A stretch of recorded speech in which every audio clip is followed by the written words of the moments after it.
This will probably be the most interesting one we've ever had to have. Because the implication, I don't think people quite realize the implications of what was said. And I like slept on it last night, and there's just a lot to talk about. So this will be fun.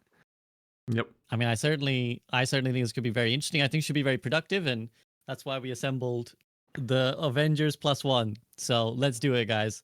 Welcome to another episode of the Group Up Podcast. We are here for the 6v6 blog debate, as I'm calling it, because I didn't want to call it the Great 6v6 debate. We've had one of those, and this isn't necessarily that. This is going to be a discussion of the mammoth, behemoth blog that Aaron Keller dropped on us yesterday. Game director Aaron Keller gave us finally the team's perspective on how they view the whole 6v6 situation. It was a meaty read, and I have brought the squad with me to discuss every part of it. Already with his hands up, Samio in the top right. How you doing, Sam? Dude, I'm good. And SVB, you might not be able to call this the great 6v6 blog debate. This might be the great Overwatch debate holistically, because the things that they talked about in that, from different formats, from even like, and you don't even just have +1. We have +1.5, because this could be the Nateson episode where like we've had Nate in our ear for 3 years talking about what if open queue could come back, if like a roll queue hybrid. Like I think this is going to be a discussion about, you know, just Overwatch as a whole. This goes way beyond 5v5 and 6v6. When Aaron kind of mentions different formats, and Frito might get his hero bans finally, and it's crazy that Marvel announces theirs, and then now we're talking like, you know, you could get that kind of format too. There's no limits here, and I think that's what was so exciting about the blog post. It was like the first time that we really got to genuinely have a discussion about a review in the last 8 years. Review on the last 8 years. I had to look at the date. Oh my God. And figure out, you know, what was right, what was wrong. And it's going to be really, really fun watching almost like a science experiment play out before our eyes of more competition coming to the space. And it'll be cool to see. So I'm pretty excited.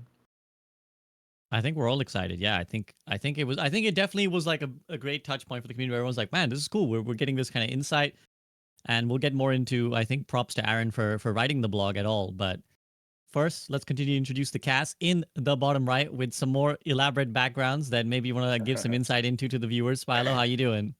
Good. I wore my Avengers shirt just to try and fit in, but unfortunately, I think I'm just the awkward kid in the back of class. But yeah. Well, I just want to bring to light really quickly here. You know, Big Kale, guys. We talk about Big Pharma, Big Tobacco.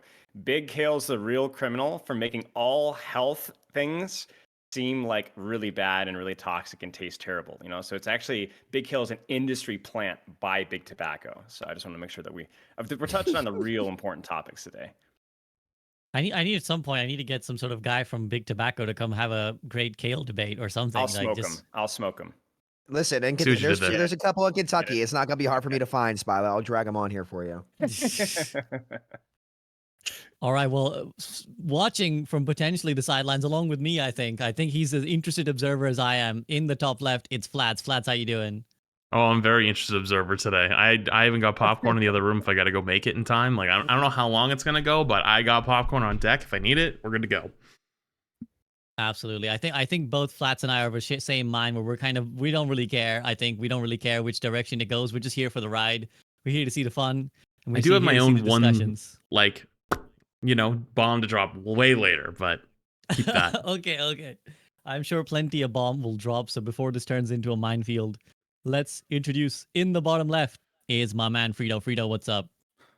What's up? Very happy to be on this show. I think the devs showed their willingness to be open-minded, and over the course of, you know, many decisions in like the past year, pretty happy with my decision to back these devs specifically, as they've improved a long list of things, including the monetization, free heroes, and now being completely open-minded to formats entirely. So just like Oprah Winfrey give everybody anything they could have ever wanted. I mean, what more can we ask for from that? And first show I get to be on with Spilo, and I want to thank him so much for taking his time to be here with us. I'm, of course, incredibly envious of the wonderful head of hair he has, and we'll probably be distracted by it the entire time. No, listen, I got the juice from Frito in LA, man. My guy broke me down in all the lore from all the early Overwatch stuff. It was like I sat in Grandpa's knee and I got told all the juice that I wanted to know, man.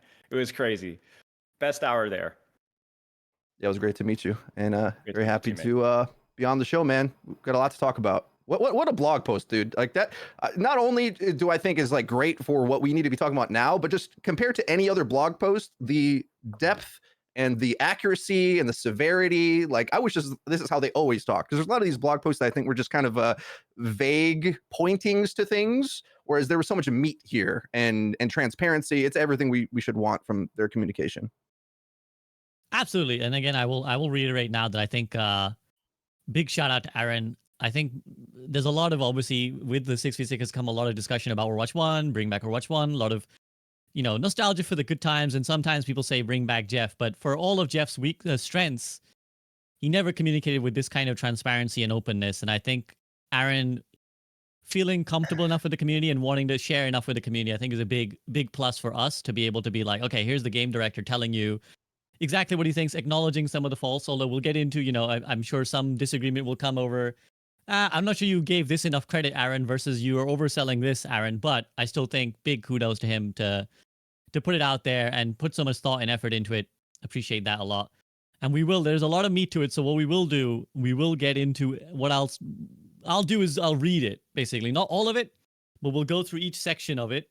I'll try and pick out some of the key passages, key points that he made. And I want your guys' opinions on it, because there is just so much. We kind of really need to break it down piece by piece. But before we get into that, I just want your overall thoughts on the blog itself. Like, is it a hit for you?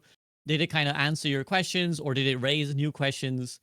So we'll just go around. Sam, I'm saving you for last for this one. So I'll go to Spilo first. Spilo, big picture opinion on the blog. How did it feel? I mean, I think like probably makes a lot of people pretty happy, which is a pretty impressive task in of itself. And I think it came definitely from a standpoint of somebody that genuinely cares a lot about the game. I think maybe Aaron doesn't give off the same amount of obvious charisma that somebody like Jeff Kaplan did, but the guy cares a lot about the game. He's well spoken. And I think there was really no major negatives to the post. The only, if I were to nitpick, and I put a tweet on this yesterday, it was like, I want to make sure that they address the pain points of tank play, right? Because when we talk about the problems of 5v5, 6v6, I really think the vast majority of it, maybe Sam would disagree to an extent, but I think the vast majority of it does revolve around tanking and what makes tanking feel bad. And I would have liked to have seen a little bit more addressing that they're aware that that is an issue within the 5v5 format, because I think no matter where you fall on the spectrum, whether you prefer 5v5 or not, it is a problem of solo tank. And I don't think that that was specifically addressed. And as I said, I don't think that was even specifically addressed with my talk with Alec Dawson either. And I think that's my only one nitpick. But from like a holistic standpoint, it feels like what we lacked there, we got so much other information about their approach to things, their vision with things. And while we may not have the same level of vision, we talked about it with Flat's last podcast about like what's the direction of this company long term in terms of what makes Overwatch unique, in terms of like what their plans are for the game. Pretty good idea. We have a pretty good idea of like what their vision is. They're a lot more open to testing and trying things. They're a lot more open to aggressive changes, and they're just a lot more open, period, which I think are all good things. So obviously great blog post. Okay, Spilo very happy, and yeah, good to point out that one nitpick. We'll get to that later when in the sections where Aaron starts talking about this, but good to kind of flag it up nice and early. Flats, how about you? What was your opinion, and were there any parts that you were like, oh, I was interested in this part?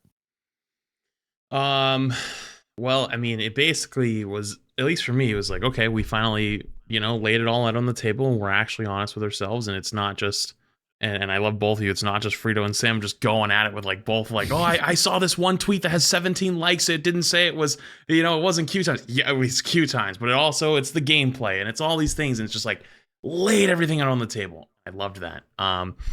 But for me, the big one was definitely how drastic their Q time number changes were, because it wasn't just like a 20, 30, 50%. It was like 100% or even double. Like the increase from if you went back to 6v6 today from 5v5 for DPS Q times is insane, to the point where I looked at it walking in, and I talked about it when I did my whole breakdown the other day. I said I kind of walked into this expecting to walk out a 6v6er, because I was kind of like pretty much there. And I read that and went, oh, never mind, actually. That can't happen. We can't do that. And the reason why was the average gamer doesn't want to sit in queue for like 15 minutes. Like they don't. Like they're just not going to.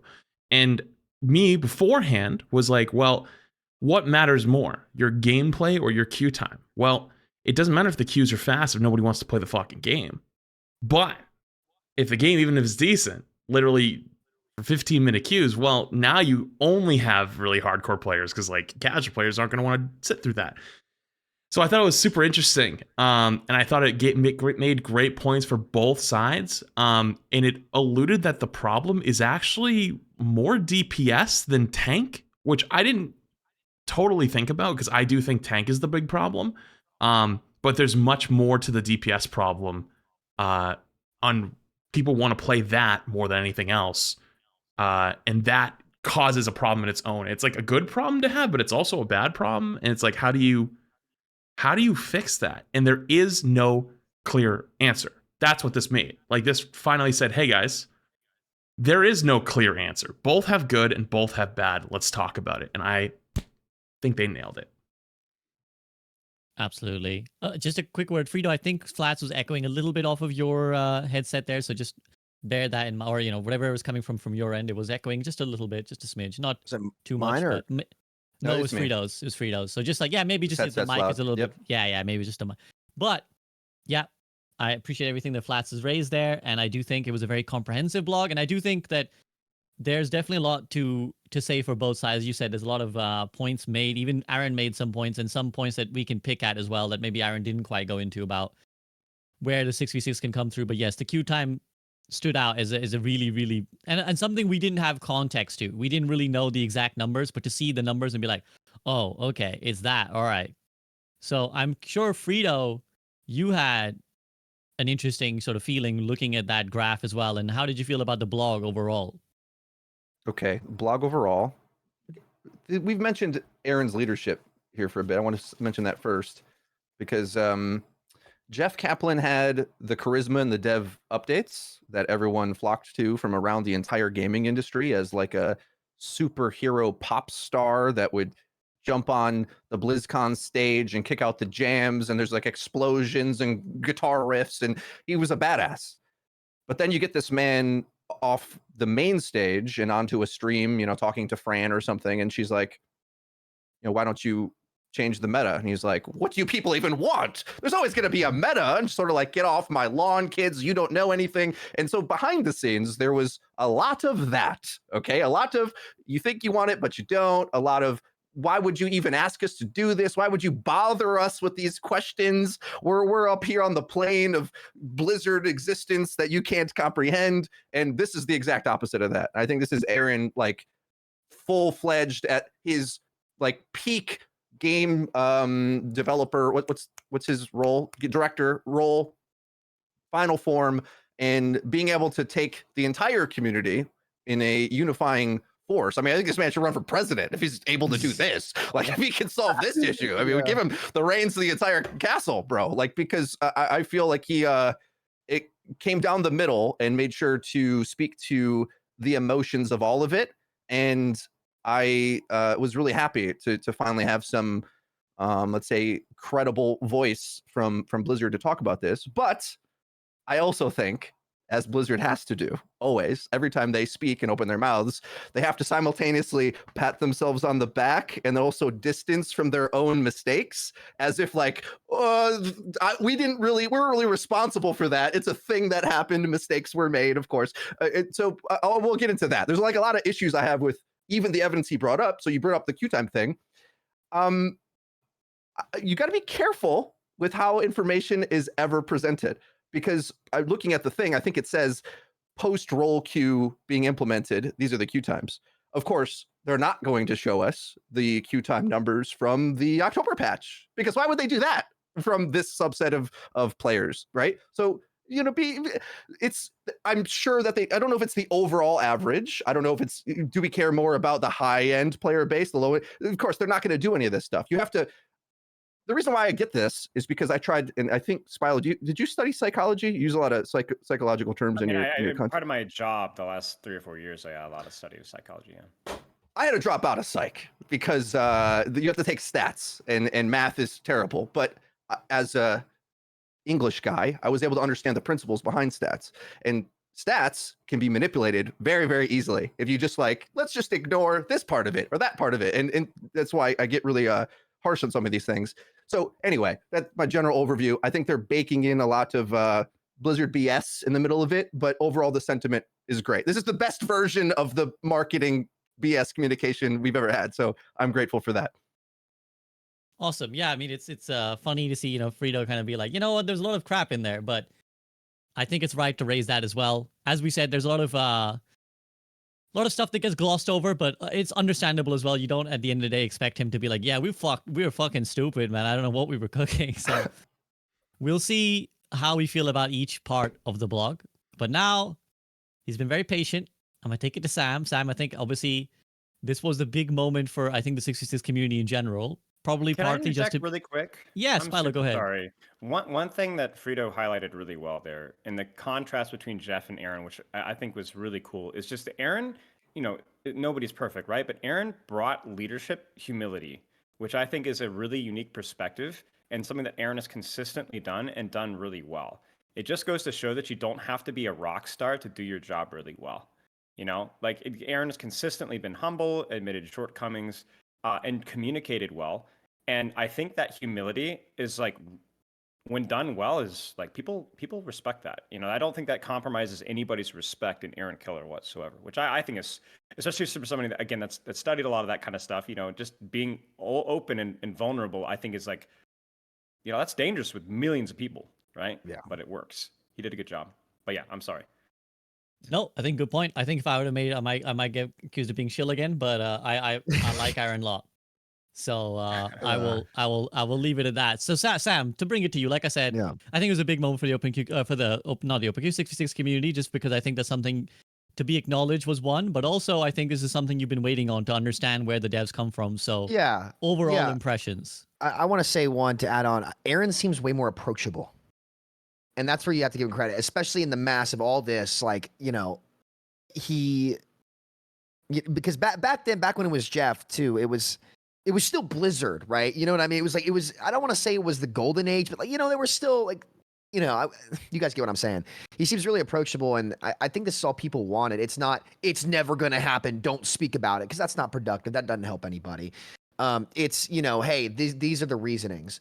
I think overall the blog was great. It was honestly better than I expected. My expectations were on the floor.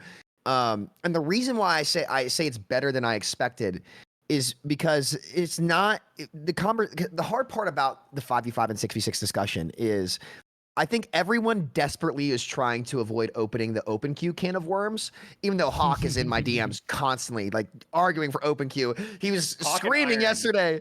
Dude, actually, it wasn't even Iron. It was more so Hawk, because Hawk was like, Really? he literally, and I encouraged him to do this. He was like, you know, I might just like record an unlisted like 5-minute, 10-minute video talking to like, and send it to Alec or something. Just like, talking my thoughts about OpenQ and like how a hybrid could work. So I was like, dude, go ahead and do it. Like, you know, they might actually listen to what you have to say compared to like the old days with the pros where it's just, you know, Reiner and Discord going crazy. Like, You said, dude. yeah, I know.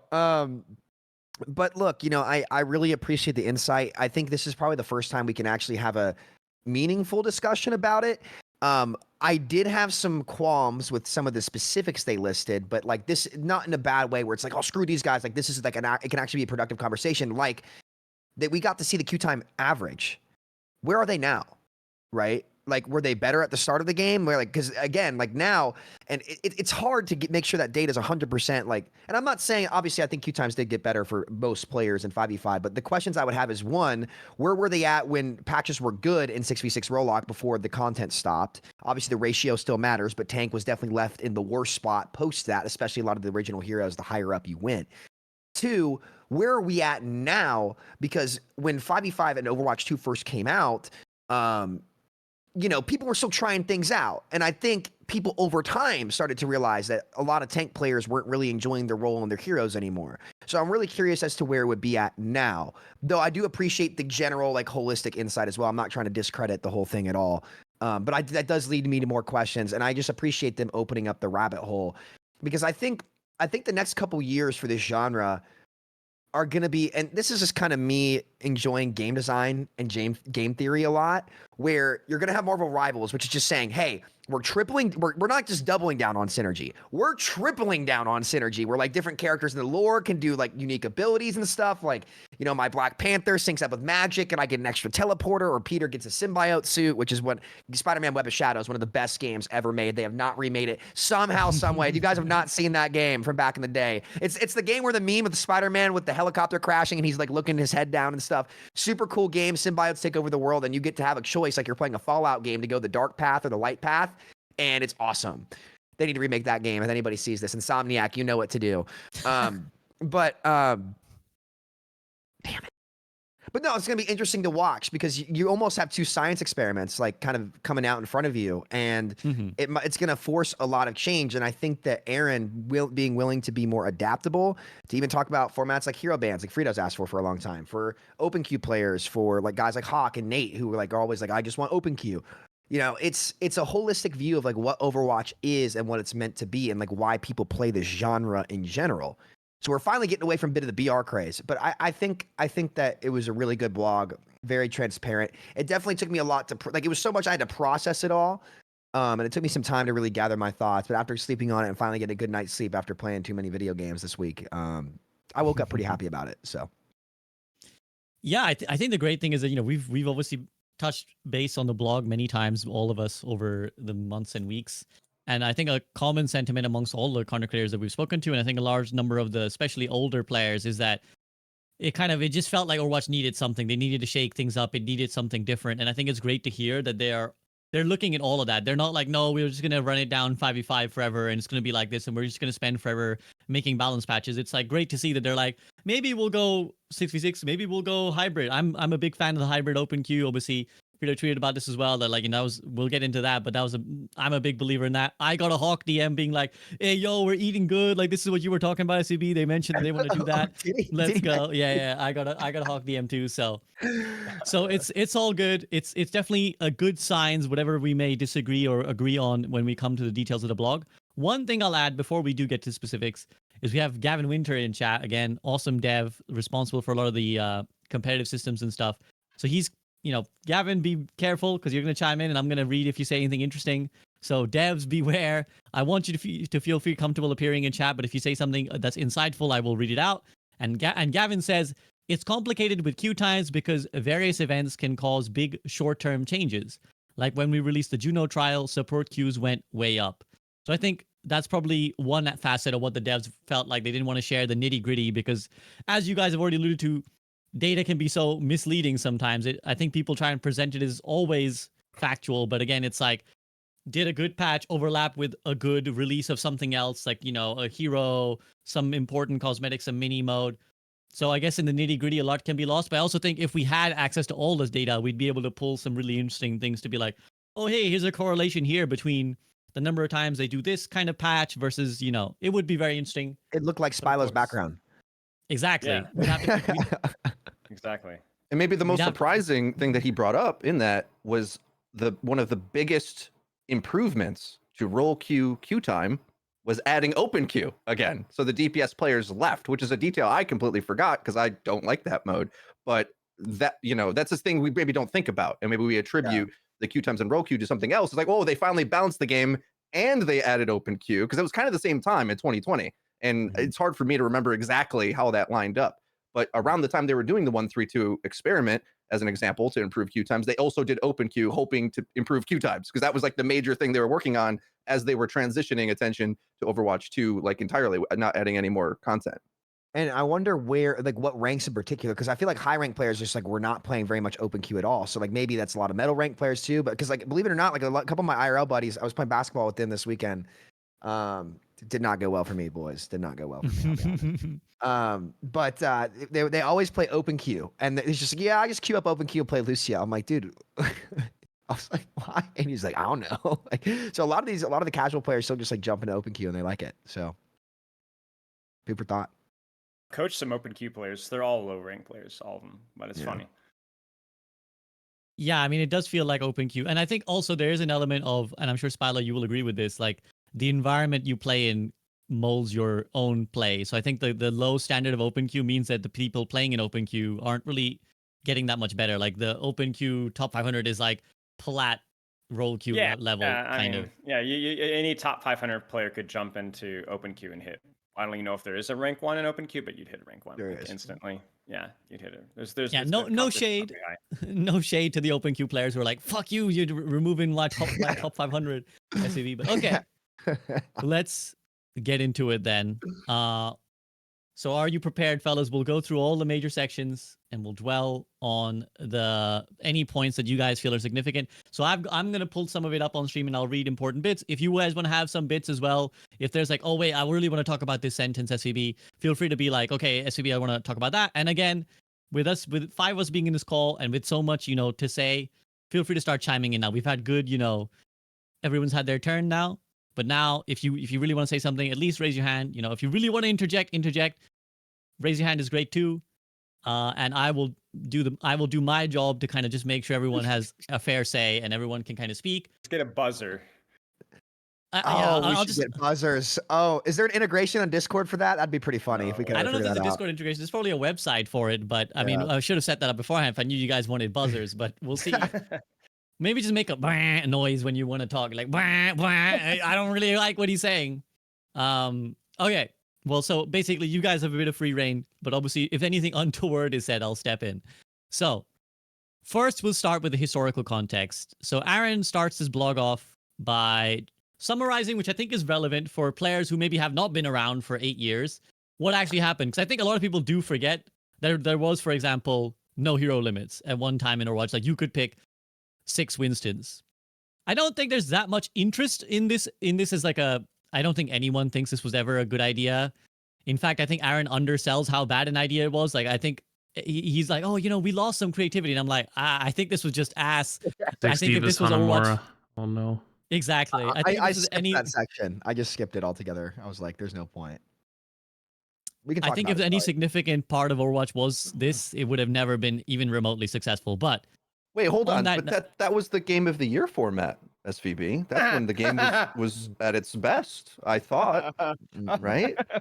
They removed that so fast. They removed that. Oh, so a few months. The best part about No Limits was the Harambe meme where the 6 Winstons jumped over Volskaya, and I will never forget it because that was Harambe. Honestly, like, hot take, Harambe helped Winston a lot become a big meme. That helped a lot. Rest in peace. Where is this discussion going? I came here for listen. I lived in Cincinnati. I have to shout out my guy Harambe. And I'm getting Big Kelp and Harambe. Sorry, Big Kale, not Big Kelp. Big Kale. Yikes, what is this, SpongeBob? Yeah, that's SCV's a plan. He can't even get it right. I'm a plan too. Fucking let's go on the tobacco. All in on the tobacco. Make that tobacco money. Let's go. Okay, so this point is important to me though, because I think what we haven't addressed properly is the change in community perception and expectations from that launch era compared to now. Because then no one was critical at all of the balancing. It didn't even have a competitive format whatsoever. There was no ranked mode for a while. It was a wacky. It was a wacky game even after they took out No Limits. Like it didn't function as a competitive game for a long time, which was a lot of our criticism, or mine anyway, for years trying to steer them towards that. I mean, people wanted roll queue immediately, pretty much because of how chaotic it was. Like you forget what it's like to play Overwatch with 60 DPS. And we say it's a joke, right? But it was a very different game. And an important quote that I pulled in my receipt hunting through these debates was Jeff Kaplan in the 132 experiment post said that prior to roll queue, most Overwatch matches were played with 1 tank or less. Most means 50% or more. That's pretty insane when you consider the most playable version of the game we thought at the time was 2-2-2, right? And that's kind of the issue, the dichotomy here. So I just want to say, as much as it's easy to be like, well, Overwatch 2, worst Steam review in history, Overwatch 1, game of the year, obvious, one's worse, one's better. It's like the expectations were totally different back then. The game of the year status of Overwatch 1 had a lot to do with the novelty of it. It was so different from all the militaristic shooters at the time. It was an entirely different kind of genre. It was refreshing. It was the new Blizzard game after a decade or whatever. There's a lot of reasons, has nothing to do with the competitive viability of the game. And in fact, they did not even care about the competitive viability of the game. I was begging them to for years. And they kind of like were forced to do it by Bobby Kotick wanting a competitive league, which eventually folded, which is rest in peace. But we did get Spilo out of it, so I kind of an uptrade. Just saying. You're seeing it with Marvel Rivals right now. Like like from my limited experience, even playing the most recent patch, it's not a balanced game at all. It's just fun. It's just a lot of fun. And there's a lot of really cool characters. And I think that like over the course of a game's age, the competitive viability, maybe it's just the cynical age that we live in right now, does become more and more important. I believe the devs said they're not going to balance it, right? Like intentionally. I thought I saw that somewhere. Someone fact check me, but I think they're intentionally not going to try to balance Marvel Rivals to make all the kind of to be the anti-Overwatch. I don't know if you read their what patch Synergy notes. was saying with Sam is a great example. Like that has like huge balance ramifications, and they just don't care because it's fun, So. Yeah, I mean, I think it is worth on this point because I'm very glad, Frida, that you kind of pointed that stuff out. Because I was going to say, like, is there anyone who wants to dwell on the no limits part? And I think something else worth dwelling on that's relevant to the section on no limits is that the industry has changed a lot since what Overwatch launched as, and how we felt, how players felt at the time. I'll maybe take it to Flats. Flats, maybe you want to paint a picture of like how you feel maybe the industry has changed from when Overwatch 1 launched, Game of the Year, and there wasn't really these competitors that we see now that have emerged since, and quite likely because of Overwatch. So yeah, give us some context if you wouldn't mind. I think Frito either is gonna love this or hate this. I have no idea what. I can't wait. But my perspective is actually super different of early Overwatch because I didn't start playing till season 3. Because Overwatch, when it first launched, looked like garbage to me. I was retired Siege at that point, but I was still playing Siege. I was actually playing Arc, I think, at the time. Like I was like enjoying my little retirement. And I remember looking at this game because all my friends were playing it, and I was like, this game looks ass. Like it's just like cartoony and like it's trying to be a shooter game, but like it's not really because like there's all these weird ass abilities and they're not like real abilities. Like I played Siege. Like you have like breaching charges, you have grenades, you have smokes, you have like more goofy shit like shields on top of a gun, right? Like weird shit. But like to me, it was a little too far. But my friends all loved it, and I ended up getting dragged into playing it.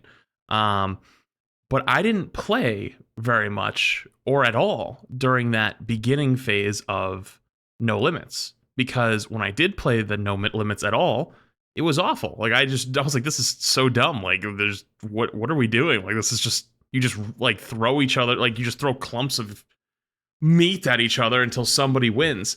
And so 2016 Overwatch, I don't think was game of the year in the early stage, like the very beginning. I think that there was a lot of hype building up to Overwatch because it was something new and shiny, and there was what was it called? It was like viewer watch or like only watch, where you like nobody could get in, so everyone was just watching people play it. And if you go back and look at the screenshots of like the first days, there's like Tim the Tatman's like top row, and it's like 6K viewers, and it's like it's a very different landscape of gaming and streaming at that time. When we think of the biggest game on the planet at that point, that is still like that's like Marvel Rivals launch right now. Like Marvel Rivals at this current moment with its drops is like just as hype in amount of people, if not probably bigger than 2016 launch Overwatch. But how much of that is player viewership numbers versus player numbers? Like that just might be a stream versus playtime discrepancy. That is true, but I feel like as gaming grew, both of those numbers should grow together though. Like more people that are viewing content are also aligns with like the amount of people who play games, right? Obviously, I think since like 2020, 2021, 2022, I would argue that it's probably pulled back a bit. That was probably like the peak of gaming was like COVID, because everyone was at home. But like Overwatch 2 launch versus Overwatch 1 launch, like we'd have to fact check all the numbers. I bet was insanely bigger than Overwatch 1's launch. And most people probably don't even think about that. So to me, 2016 Overwatch is like once you got past the No Limits and got into open queue. And that's when like the game really started, at least for me personally. And I don't think people even really remember how bad No Limits was because most players literally didn't play it. Sam. Couple things. One, to compare the Overwatch 2 launch though, would you? It's hard. It's hard for me to word this. One, the game's free, and two, would you say I think the Overwatch 2 launch, if it was bigger, generally, that would you say because the gaming ecosystem was bigger and more accessible yeah. as well? Because I would say I would say Overwatch was the gateway game from the classic era to the modern era of gaming. It did loot boxes better than most games. I mean, I don't think Fortnite would have happened the way that it did if Overwatch had not kind of pioneered like what the space was. But funny enough, Flats, my story with Overwatch and getting into the game is actually identical to that. I played for a little bit in No Hero Limits. It was cool to like mess around with. Like Minecraft PvP was still pretty big at the time. But I actually didn't really start getting into the game until after they removed the hero limits, because like people were kind of scrimming and it was like double Lucio, double Tracer, double Monkey, and Double I just Zen. didn't. I played a little bit of that, but what really got me into the game is when they removed the hero limits, and that's when I started grinding. When did the hero limits? Hero limits were gone before season 1 of competitive, right? How long It was did no take a hero while for them to start even making competitive, so I can't quite remember. These don't things are remember hard. It's so either. many years ago, man. Yeah, I know the Only Watch era was like that was the beta, many right? months before That the was release, Only Watch which was is the in beta. May 2016, and Only Watch lasted a while actually. So I'm not sure. I think I'm pretty sure hero limits were gone by June, July. They were definitely gone before the first competitive season. The first competitive season, or were they? I think they were. I think so. I think Only a couple months max for sure. It wasn't Yeah. so long, but considering there was so much visibility of the game with the Only Watch era as well, I don't know. Maybe it feels longer to me. I wasn't in the beta. I mean, I wasn't you either. had to be really exclusive, like classic creator with a connection at Blizzard to get into the Only Watch beta, and we weren't invited. Yeah. Okay. So interesting, but yeah, my experience is pretty similar. I think though, around that point in time, if the point of this is kind of to compare Overwatch 1 and Overwatch 2. I would say that you still had more freedom to express your hero identity. And granted, people hadn't figured out the game yet. Absolutely true. 100%. People hadn't really figured out what's busted. Symmetry and Torb were like F tier pit. Somehow Steve-O made it work. I don't know how he did that, but you know, and Mangachu too also played a little bit of sin that he would pull out for no reason. But I feel like the exploration post, like towards the starting phase of the game, wasn't only because people hadn't learned the game, but there was just more to do on your character. Though a couple heroes were left behind as well. I'm not sure how deep I want to go on that. I think there's a lot to go into it. I'm not sure if it's really worth us like hard discussing hero limits. There's a lot I think of talk on roll queue, but open hero limits is like Yeah. we can't even remember. The game launched with when 4 and how rolls. long it lasted. No, well, I think the point that's what I was kind of saying as well. Is like it's kind of, yes, there was attack and defense, so that was the whole thing. I think that's exactly Play the a point I wanted to defense make, hero though, on defense. is that the thing about the no limits was that it's so irrelevant to what actually was known for Overwatch. Even you guys have illustrated here that like you either didn't play or barely have any recollection of no hero limits. So to tell our stories of how we got into Overwatch, I was just a Blizzard fanboy. So I wasn't a content creator. I hadn't even played an FPS game before. So I was just like, oh, hey, a new Blizzard game. They always make great games. So I'll play that. That again, another indicator of the change of era.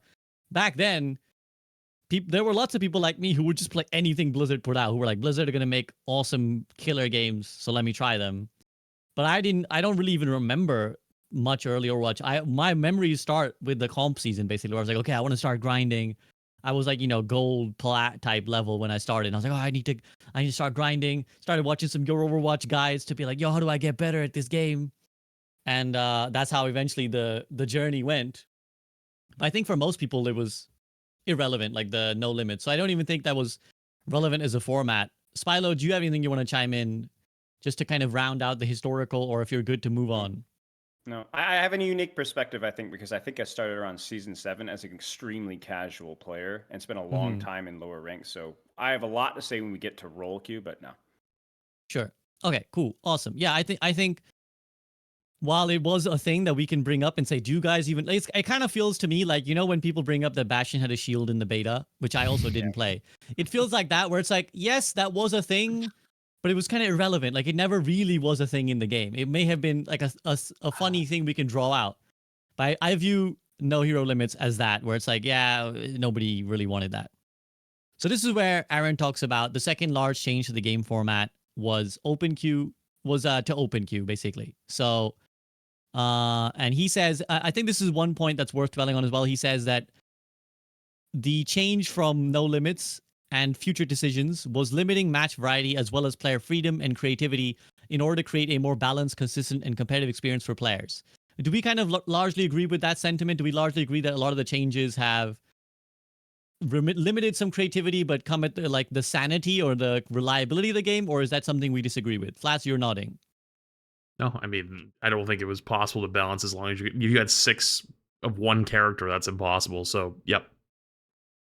Well, it also becomes like a creativity through like limiting rules. Like there's always a balance there, because if you have no limits, then especially in higher ranks, there's only a certain number of compositions that are viable, because you're able to abuse stacking. Like we talk about like the tank stacking and the Zen stacking and stuff like that. And we saw that with Goats to an extent as well, though, you know, we don't want to open that rabbit hole. But basic TLDR is that like you don't necessarily have more freedom with more options. Because what you do is you make the extreme strengths or the extreme weaknesses like more of a problem. Like, oh, you could go 5 Symmetries. Yeah, but it would be cheeks. Like it's not even worth putting time into. All you're doing is you're holding your ranked teammates hostage, you know, if anything.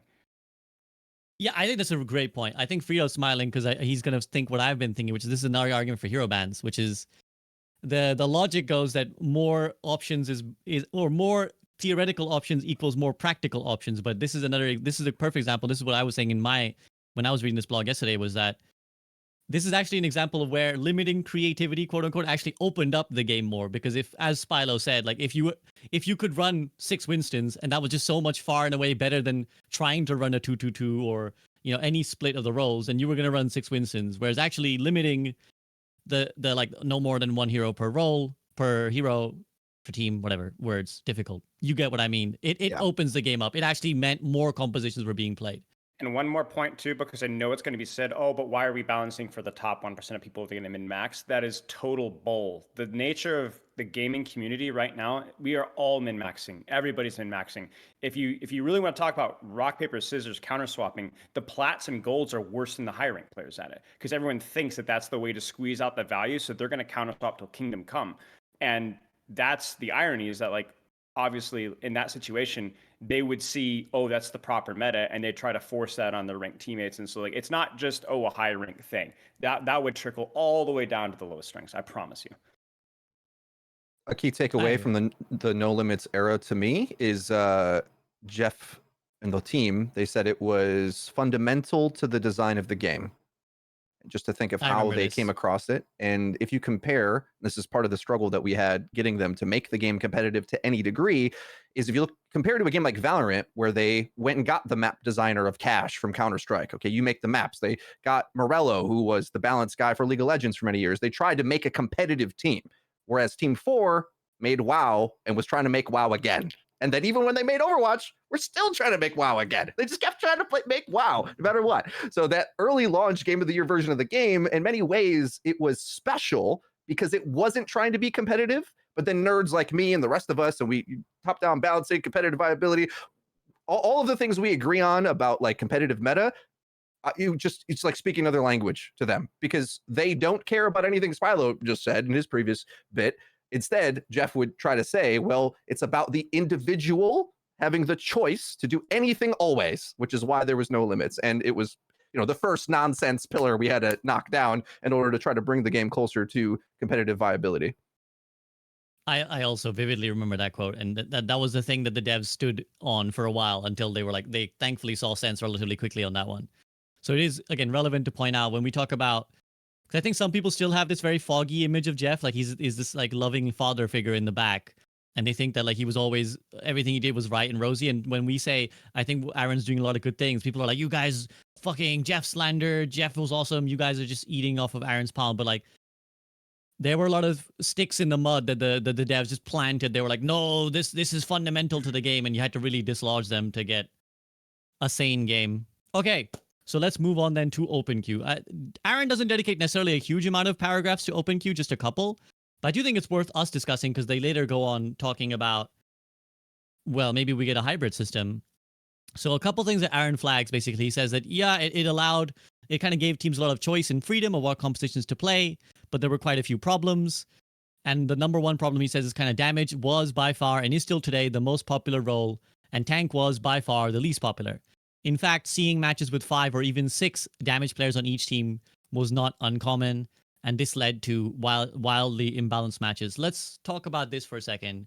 Sam, Just quick the imbalance of interjection. the roles. Go It ahead. didn't just lead to that. It led to a couple funny Overwatch animations. I don't know if you guys remember those of like the Overwatch animations from like 2018, where it's like an animation of people locking in characters and then flaming each other. Yeah. It's a classic. The whole but- I want to be a tracer thing. I swear, like had some of that as well. I think, but yeah, I remember those. Yeah.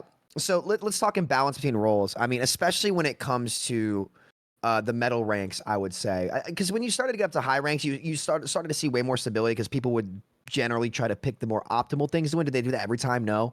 But you did see that a lot more, like kids forcing goats. It's my GM game, please. Like, let's go goats. You know, stuff like that. It's definitely a downside to OpenQ.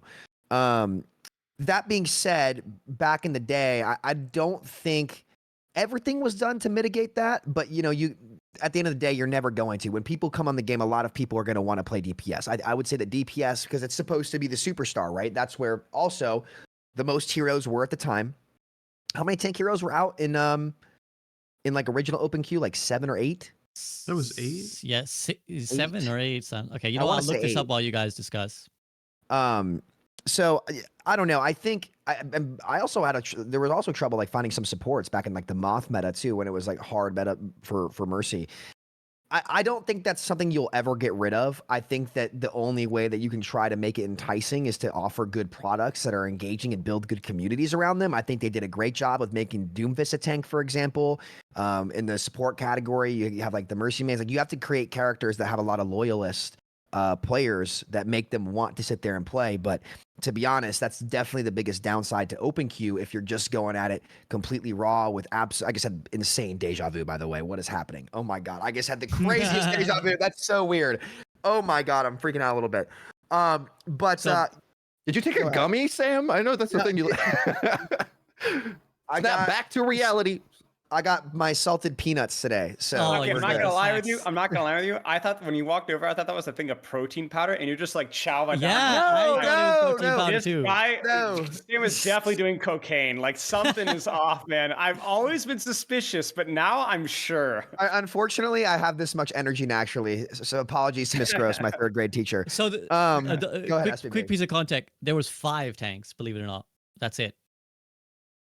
Prior to I'll list Orisa, because it was pre-Orisa. Diva. Yeah, well, Well, no, Orisa was a while. Oh, I thought we were Diva, talking OpenQ. Reinhardt. Yeah, I'm in talking like the OpenQ. life of OpenQ though. Like I don't want to just limit it to like the But even then, pre-goat. it's Well, seven, then it's just- seven things. yeah. Or 7 or 8, because Sigma and Wrecking Ball, like bam, bam, right? Sigma was Well, roll Sigma queue. came Sigma's with roll open- queue. Sigma Yep. came with roll queue. Yeah. So it was would've just been Wrecking Ball. so And yeah. Orisa. So wrecking. So that'd be 7 by the end. Yeah. By the time OpenQ ends, so 5. We went from 5 to 7 in the journey of OpenQ. Okay, yeah, definitely. There definitely was less of an offering. Now, if you had more of an offering, would that completely solve the problem like some people like to claim? No, it wouldn't. But I would love to have seen how a hero like Junker Queen would appeal to DPS players who would consider flexing to tank. I would love to see how a hero like okay, we all know that Doomfist players would fist on no matter what. They got really mad at me. I said they're the Mercy players of tank. Like they'll play Doomfist in kinda literally real for that, anything. Yeah, I know. I'm not wrong. I'm not, you know. So look, I think that's absolutely a big downside to OpenQ, but at the same time, that's also like a lot of player exploration. And I've been doing a lot of reflection on what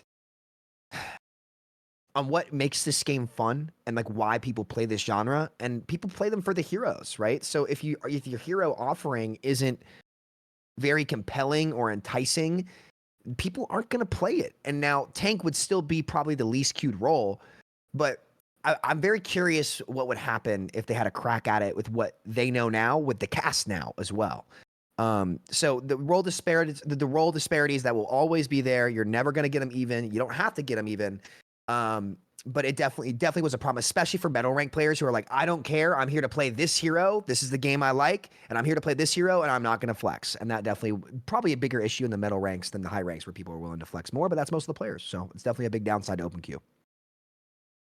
Philo, how about you? I feel like you're kind of wanting to say something about the role discrepancy here. I think like just the play devil's advocate. I think that the whole like goats being used as an argument against role queue is not lazy, but it's a flawed argument potentially, because I think, as Sam and I have discussed many times, support stacking the lack of sustained balancing. I mean, the team at the time obviously nerfed a lot of the tanks and a lot of the supports, but no offense, the original balance team was totally incompetent, and they weren't incapable of balancing goats appropriately. Now, would support stacking and tank stacking remain OP without roll queue?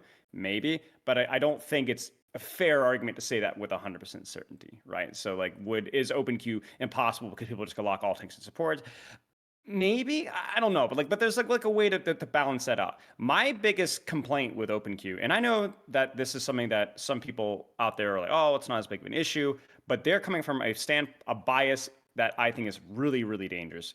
Is I was a silver, gold, bronze, plat player for a long time, the entirety of OpenQ, really, and I think was it Rito who said it a second ago about the most of the rank games were like 3. It was in the blog. That's how it was. blog. That's how it was. That's how it was. And I think the vast majority of like the open queue mouthpieces are the higher ranked players who didn't have to deal with that. And I'm sorry, your just opinion doesn't matter that much in that regard, because the vast majority, 90% of ranked players got screwed over with open queue. And so maybe that would be alleviated with what Sam is talking about, making the tank rules a lot more self-sufficient, whether it's with the heal passive or having much more interesting tank designs.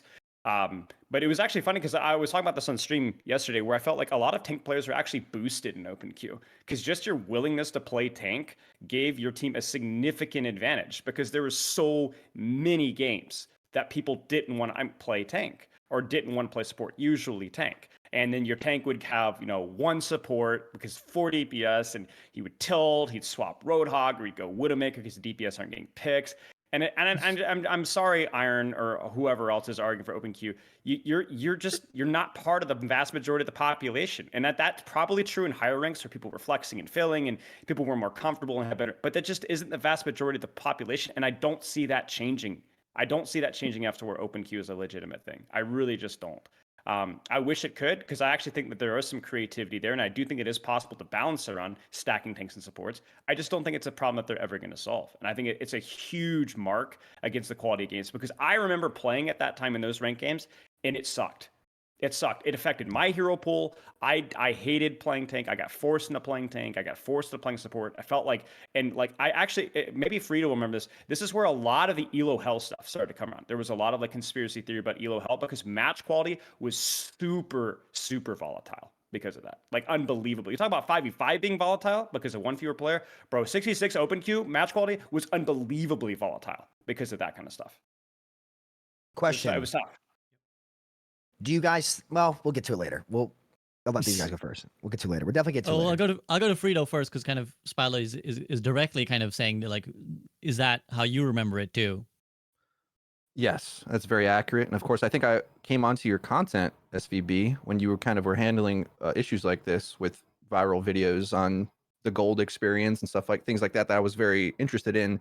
And I would say that's the biggest issue with OpenQ, that the more viable way to play the game, whether it was 2 tanks or 3 to 4, which many metas were, that's all meta depending, character depending, new hero release depending, that all varies. But having a gap between like what the competitive game should be, and letting sort of the Lord of the Flies social conditioning occur of the randoms that want to play 6 DPS unironically, and teaching that as like attempting to be an educator for these players. It's like, where's the on ramp to be like, well, as Ana this game, you're a DPS because there is no tank, so you got to take DPS angles. When in reality, most players prefer sort of the comfy nature of a couple brawly tanks in front of them, so they all hold hands and heal the tank and go in together, and that's like the baseline standard gameplay that people want to have. Then you have that removed, and so all of that variability made the game utter chaos as far as I'm concerned. And I totally agree with the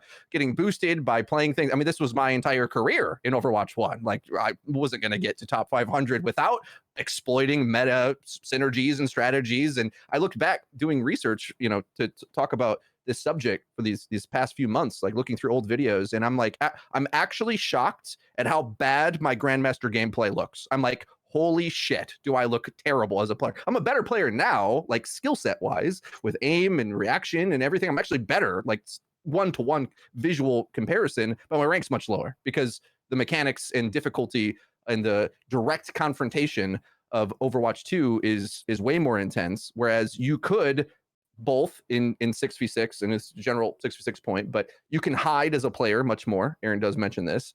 And also there's a huge boost to just playing the teamwork thing that everyone needed to function, whether that's a Reinhardt anchoring on meta positions, moving things in with a shield, or maybe the team needs a Lucio just to function. There's a lot of like these gateways in order to rank up. And frankly, if we do fully go back to 6v6, I'd be ecstatic for my SR to go up and my content to increase, because this is my wheelhouse, bro. Like these like easy paths to understanding the game. I mean, great. I'm all for that. So I will say one thing.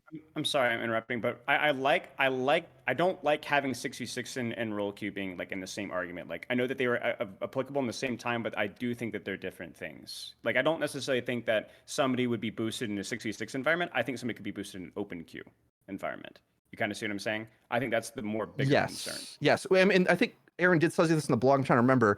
Role queue did make it more confrontational, because it's like, as opposed to solving the equation of a playable match, which you could do if you're a flex player like me or my buddy Nathan, who's also was here from the launch of the game, you're going to have a reliable competitive game, let's say, in terms of the same comp against each other. So that actually made the skill set and the execution mechanically, especially on any given role, much more required. It's like I could play a competent Reinhardt in the front if the team just didn't have one, and the enemy especially didn't have one. That would be a huge boost to your win potential. Whereas now, both teams will always have a tank in any role queue scenario. Completely agree. One last point on the role queue thing. It made like quick play was even worse. For everything we just said, like we kind of narrow in on competitive. So but in Overwatch 1, there was way more quick play players. Now it's skewed a bit more towards more playtime and ranked, I believe. But regardless, a huge section of the game isn't interested in competitive and wants to play quick play. And I felt quick play was unplayable in this era of the game. In open queue, you mean, right? Yeah, for sure. Yeah, okay. Yeah.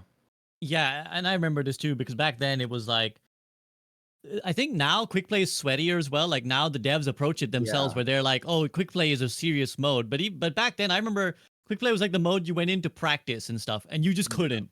You couldn't, because it was like everyone else was also trying to just, I want to play some DPS, man. I don't get to play DPS in comp. I'm trying to play some DPS now. And it was like impossible to practice. So it was, yes, I think for whatever the detractors of role queue may have, the place where it was most effective was by far and away quick play. Like it made quick play sane and playable in a way that it wasn't before. Sam, quick word from you before I take it to Flats on something I want to ask his opinion on. Go to Flats. Okay.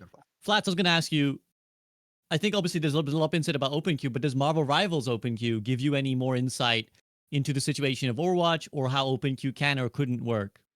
I'm gonna like half disregard like the Marvel Rivals part, just because I've been waiting for something about OpenQ for so long. No, you're fine. You're fine. I know that this with 5 people, it's really hard. I think if you want OpenQ low key, you're just kind of insane. I like, you are extremely biased. And I think Frito's 100% right about the whole like being boosted thing if you just pick something. And I actually had that experience when I swapped to PC, because I was a console player. I was a console pro, and I was decently mechanically talented. And I could just get away with that. And that's how I got to GM on console, just literally bullying people by just walking up and just hitting 3 shots in a row, and they couldn't. And then I got hard stuck like 3,500, because mechanically on PC was a lot harder, because I'd never played on a mouse and keyboard in my entire life. So it was like all the games since I had learned up to that point, plus more. And then like mechanically, I just couldn't push through that ceiling. And then, I was playing like a friend, and like we ended up doing like some team stuff, and they were just like, oh, like, can you play tank for this, this tonight? Like, we just need a tank. And then like, oh, I was like, I'm going to play a little bit of tank this week. Boom, hit GM in like literally 6 days. And so it was one of those things that, hearing you say like, if you could win a game by literally just having a Ryan in front of your team, and it doesn't, like, I think that's just stupid. It's like, yeah, they just picked a hero and they win the game. That's almost like the same thing as like the counter swap meta we have today. It's like, oh, they have this hero, I pick this hero and I just win. And I think that it's almost like a lesser evil, and it's just not good. And it's also part of the reason why GM top 500 used to be the promised land of every casual. They always wanted to be GM top 500, and they would always say if you streamed or watched a stream or watched a video, and they'd always be like, oh, my games don't look like this. I wish I was top 500. I wish I had those good teammates, because you had people calming. You'd have a lot of the pros that actually gave a shit. They would actually try. You kind of saw the same names every day, but they actually didn't sit there on an alt account out of voice in a Discord call with one person. Like, you'd always, like, everyone was actively trying to win. And so you would get those swaps when you needed them. You would get those situations where, oh, so-and-so, doesn't know how to play this hero very well. Oh, that's okay. We can switch out because I'm a pretty good flex player. But the large majority of players, like, they want to go play like just support. And like, I'll tie this to the Marvel Rivals part you were talking about before, SVB, or the question. We've been playing like 3-4 stack, like me, Karq, Jay, Emong, and we have been having a blast with rolling games. And then last night we all got off except Karq. And I came back to a stream like 3 hours later, and like he was winning literally every game, but like he wasn't having very much fun because of OpenQ, and that he wants to play support. It doesn't matter. He's not one tricking. He just wants to play support. He can fill a little bit of DPS, but any game where you get a game where you don't have 2 tanks, you just lose. And so you'd have the diplomatic endeavors of typing in chat like, oh, hey, like I can play DPS or I can play support if anyone plays tank, like I can swap with you, or if any of the supports play tank, I can play support, because they're like, he's flexing to DPS, and like everyone just sits there and grumbles and goes, oh, well, I can't really do it, or well, I'm trying, why don't you just try, and it just was ass. It was shit. And you don't have the structure of the game at that point in the sense of creativity. And I think it's something that is super biased to like high level play. And like, if you ever played in those metal ranks in OpenQ, it wasn't a great time. You were not climbing. You typically would get that game where, and I think that's when the hatred of one tricks really started, where you'd get the one trick Mercy or the one trick Lucio or the one trick whatever. And it's like, well, we just lose the game now because, you know what I mean? Like they just don't want to swap, and you need people to swap, and nobody wants to swap. And so let's say you have 2 one-trick support players, and it's like the supports that they're playing aren't the most optimal. So then the DPS players that were maybe thinking about that they would swap are now not going to swap because they're like, you won't fucking swap, then I'm not swapping either. We're all going to sit there and hold this lobby hostage, even though, like it is winnable. Like you're just not going to do it. And it just was a more shit experience, and I bet Rivals could end up going the route of some type of role queue. I could see it happening, but at this current moment, it's fun and it's goofy, and it's gonna probably stay that way for a while. But if the game, when it releases, becomes competitive as like 6 months, 9 months go by, and people legitimately want to play the game more often, I don't think you can keep it in open queue. It's just not viable, and I think that tying OpenQ to 6v6 is not a good idea. It's very different, and even an OpenQ in 5v5, I think is kind of terrible. Well, Rivals novelty as well, because everyone wants to play everything right now. Mm-hmm. But how long does that last, right? Because everyone's got I want to play Venom, or I want to play this because there's new things. But eventually people are going to be like, oh, I like these heroes. All right, Sam, you've been very patient, so I want to take it to you. I don't think it's fair to say that you lose an open queue when you don't have 2 tanks. I one point, and again, at least in Rivals right now. Now there are open queue issues. I think a lot of that could be player psychology too, and that definitely still is it still is like a little bit of a knock on open queue. But at least playing Rivals, like I've won a ton of games playing like solo tank with triple DPS, and like you could still win a ton of games like that in Overwatch open queue as well. I do agree that we definitely need to keep the 6v6 and open queue discussions separate, because like they are a little bit interesting. And I believe Aaron's next paragraph is where he talks about SVB, your potential hybrid, which is where we could take this conversation next if that's actually next on the list, if I'm recalling correctly. But it definitely is a player psych issue. I ran into some guy last night who was inting on Spider-Man, and then he was like talking trash to me, filling Loki, who's pretty fun, and then he was like, what rank were you in Overwatch? I was Diamond. You should listen to me. And I was like, I hate to break it to you, buddy. I hate to break it to you. And then my teammates were like, you do realize that like this guy played pro, right? And he was like, no, he didn't. Shut up. It was just a big back and forth. And then the guy finished like 0-7 on Spider-Man. And I was like, yeah, that's a classic. Yeah. He felt pretty dumb after. But yeah, it's tough. I actually hope Rivals doesn't go from open queue, because I want to see what happens. I want to see a head-to-head of what happens in that game in the same format when Overwatch is in some kind of role queue or role queue hybrid. Now, granted, that's more of the me wanting to just see how things unfold and maybe get some good results as to what's going on. But not to go too off topic there, I don't think that it's fair to say that it's 100% on open queue when somebody's not. Now, if you get a tank, like, it does make a big difference. I'm not trying to say like in the games where you have 5 DPS or 2 supports and 4 DPS that getting 1 tank won't make a difference. But I think that there's a lot of situations where you do get 1 tank that the game's still winnable. That's going to get into a lot of theory that I don't think is productive from this point on. It's just speculation, but Sure. I do feel like the pain points they're there, but how much of it is psychological and how much of it is like the actual, like, the game is unwinnable? I'm not sure.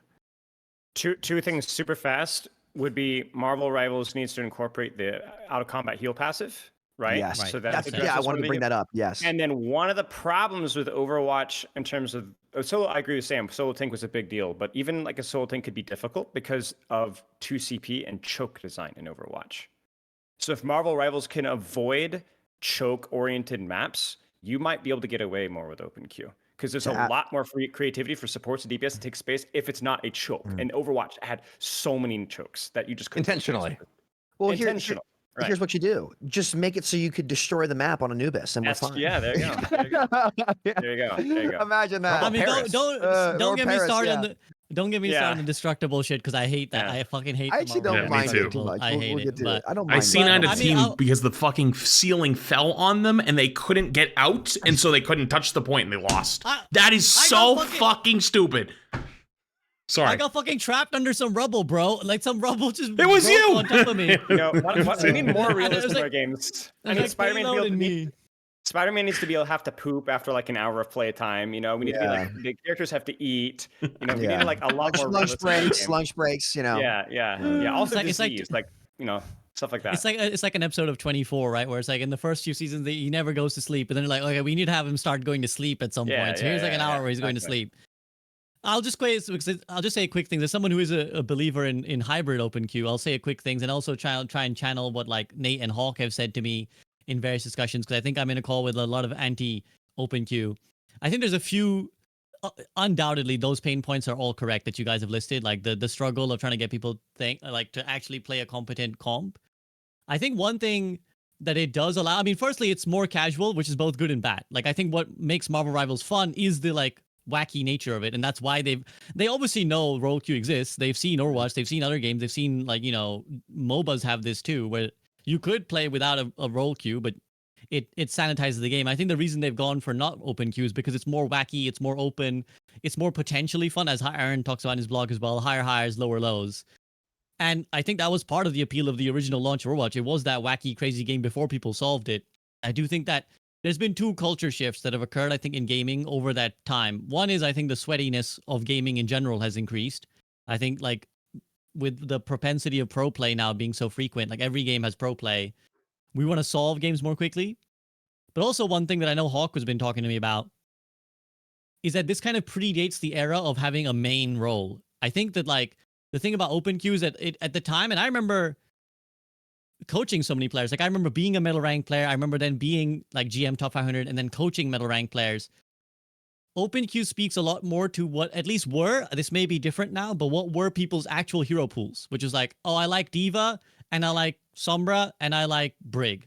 And I want to be able to kind of like play those 3 heroes. I think we now live in an era, and this could be a fair argument for not implementing open queue anymore, that maybe we've shifted as a player base in Overwatch. Now we have an era where people are like, I'm a support main, I am a tank main, and you just play 3 heroes from that role. Like we've kind of solidified that as an ideology, and even you can see this in content creators, right? It's like Flats, you're associated with tanks. ML7 is like the support guy. In Karku, you said like he wants to play supports because he's like the support guy. But back then, and yeah, you still had famous one tricks. You still had Seagull known for his Genji. You had Shadowburn known for his Pharah or whatever. But I think the general population of the player base were kind of like more open to just trying different roles. And so I think it did to some extent reflect how people wanted to play, which is like, I want to be able to swap from tank to support in the middle of a game. Sam. Yes, but yes, And I definitely do miss some of that flexibility from being like, I'm a more flexible player. Like if my supports are struggling, I like being able to like swap to that. Like in rivals, there definitely are some benefits to me being able to do what I want. That being said, though, I think the bottom line is for most players too, a lot of them are playing the game for the heroes, right? They like how much of that has changed because we forced role queue and you were forced. Sorry, let me be specific because I think this is something that we could all do better. We don't have role queue right now. We have role lock. And especially if we're going to end up talking about your idea, SVB, that is role queue. We have role lock right now. So when role lock happens, I think people, of course, get even more caged into what their role actually is that they play.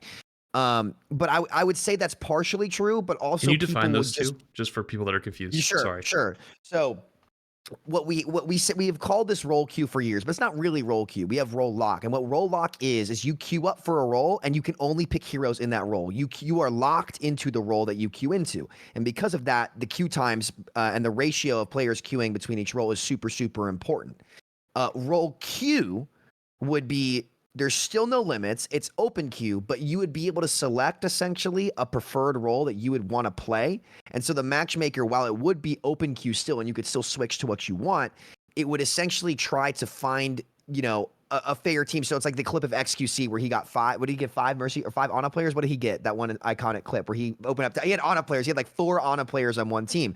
The matchmaker could then still try to put at least one support on one team, one tank on one team for people who want to play what they want, but you maintain the flexibility. Now, there are a lot of things that could come alongside that could be problematic, but I just want to define those things. We are in role lock. We never really got role queue. It's kind of like when Blizzard implemented hero pools and everyone was like, we have hero bans. It's like, no, not really. This is hero pools they're choosing our heroes for. So hero pools. Yeah. So I think it's important to make that distinction and just make sure that's known. But we'll see. I think a lot of that is there is some truth to that, but also at the same time, it's like I think people just like to play like they play Overwatch. They play the hero shooter genre because they have a hero, generally speaking, that they're attached to. And I guess you could say it's a role to some degree. I think it's a bit of both, though. I don't think it's all or nothing for one. For sure. I think it's, again, this is where it'd be interesting because this is also speaking of to like what my memory was at the time. But that may have evolved. I mean, my memory might be biased, but also they may have evolved. Like as you said, I don't really remember an era before this where your people were tied so much to a role. But now it definitely feels like that. It definitely feels like people identify with their roles a lot more. Like I definitely see a divide between the DPS community, the support community, the tank community. Like it's very clear now in a way that I don't ever remember it being in the open queue era. And how much And of I that think preference that- is like survivorship bias, versus just the evolution of the gaming community as a whole? Exactly. You That's could say all another the fair open point. queue fans are gone, but we don't know that really. Yeah, which makes this whole thing so hard. We're discussing in sort of philosophy and speculation, and it's so hard to test, which is why it's not an enviable job to kind of decide the format of the game because you're going to speculate that X number of people prefer 6v6 or X number of people prefer open queue, and finding actual data to kind of say this is with certainty we can say this is what's going to happen is really hard. Being one of the older creators on the call, I think I'll chime in on this. I think what you're describing is the competitive specialization that was apparent in the pro community. So you had the flex support, the flex DPS, and that kind of tied together because the skill sets were either similar or in the role was similar. So you would play a similar position from a competitive point of view. But at the launch of the game, for sure, and for an extended period of time, I'd say we were still appealing to an RPG fantasy a little bit more heavily. And over the course of years, we kicking and screaming, we dragged them away from the MMO aspirations towards it being a competitive game. So that's kind of describes that. So I tend to agree with a lot of the overall consensus of it. I think that like the people who are just tied to a hero is definitely the least it's ever been. And I think maybe that describes our community a bit more.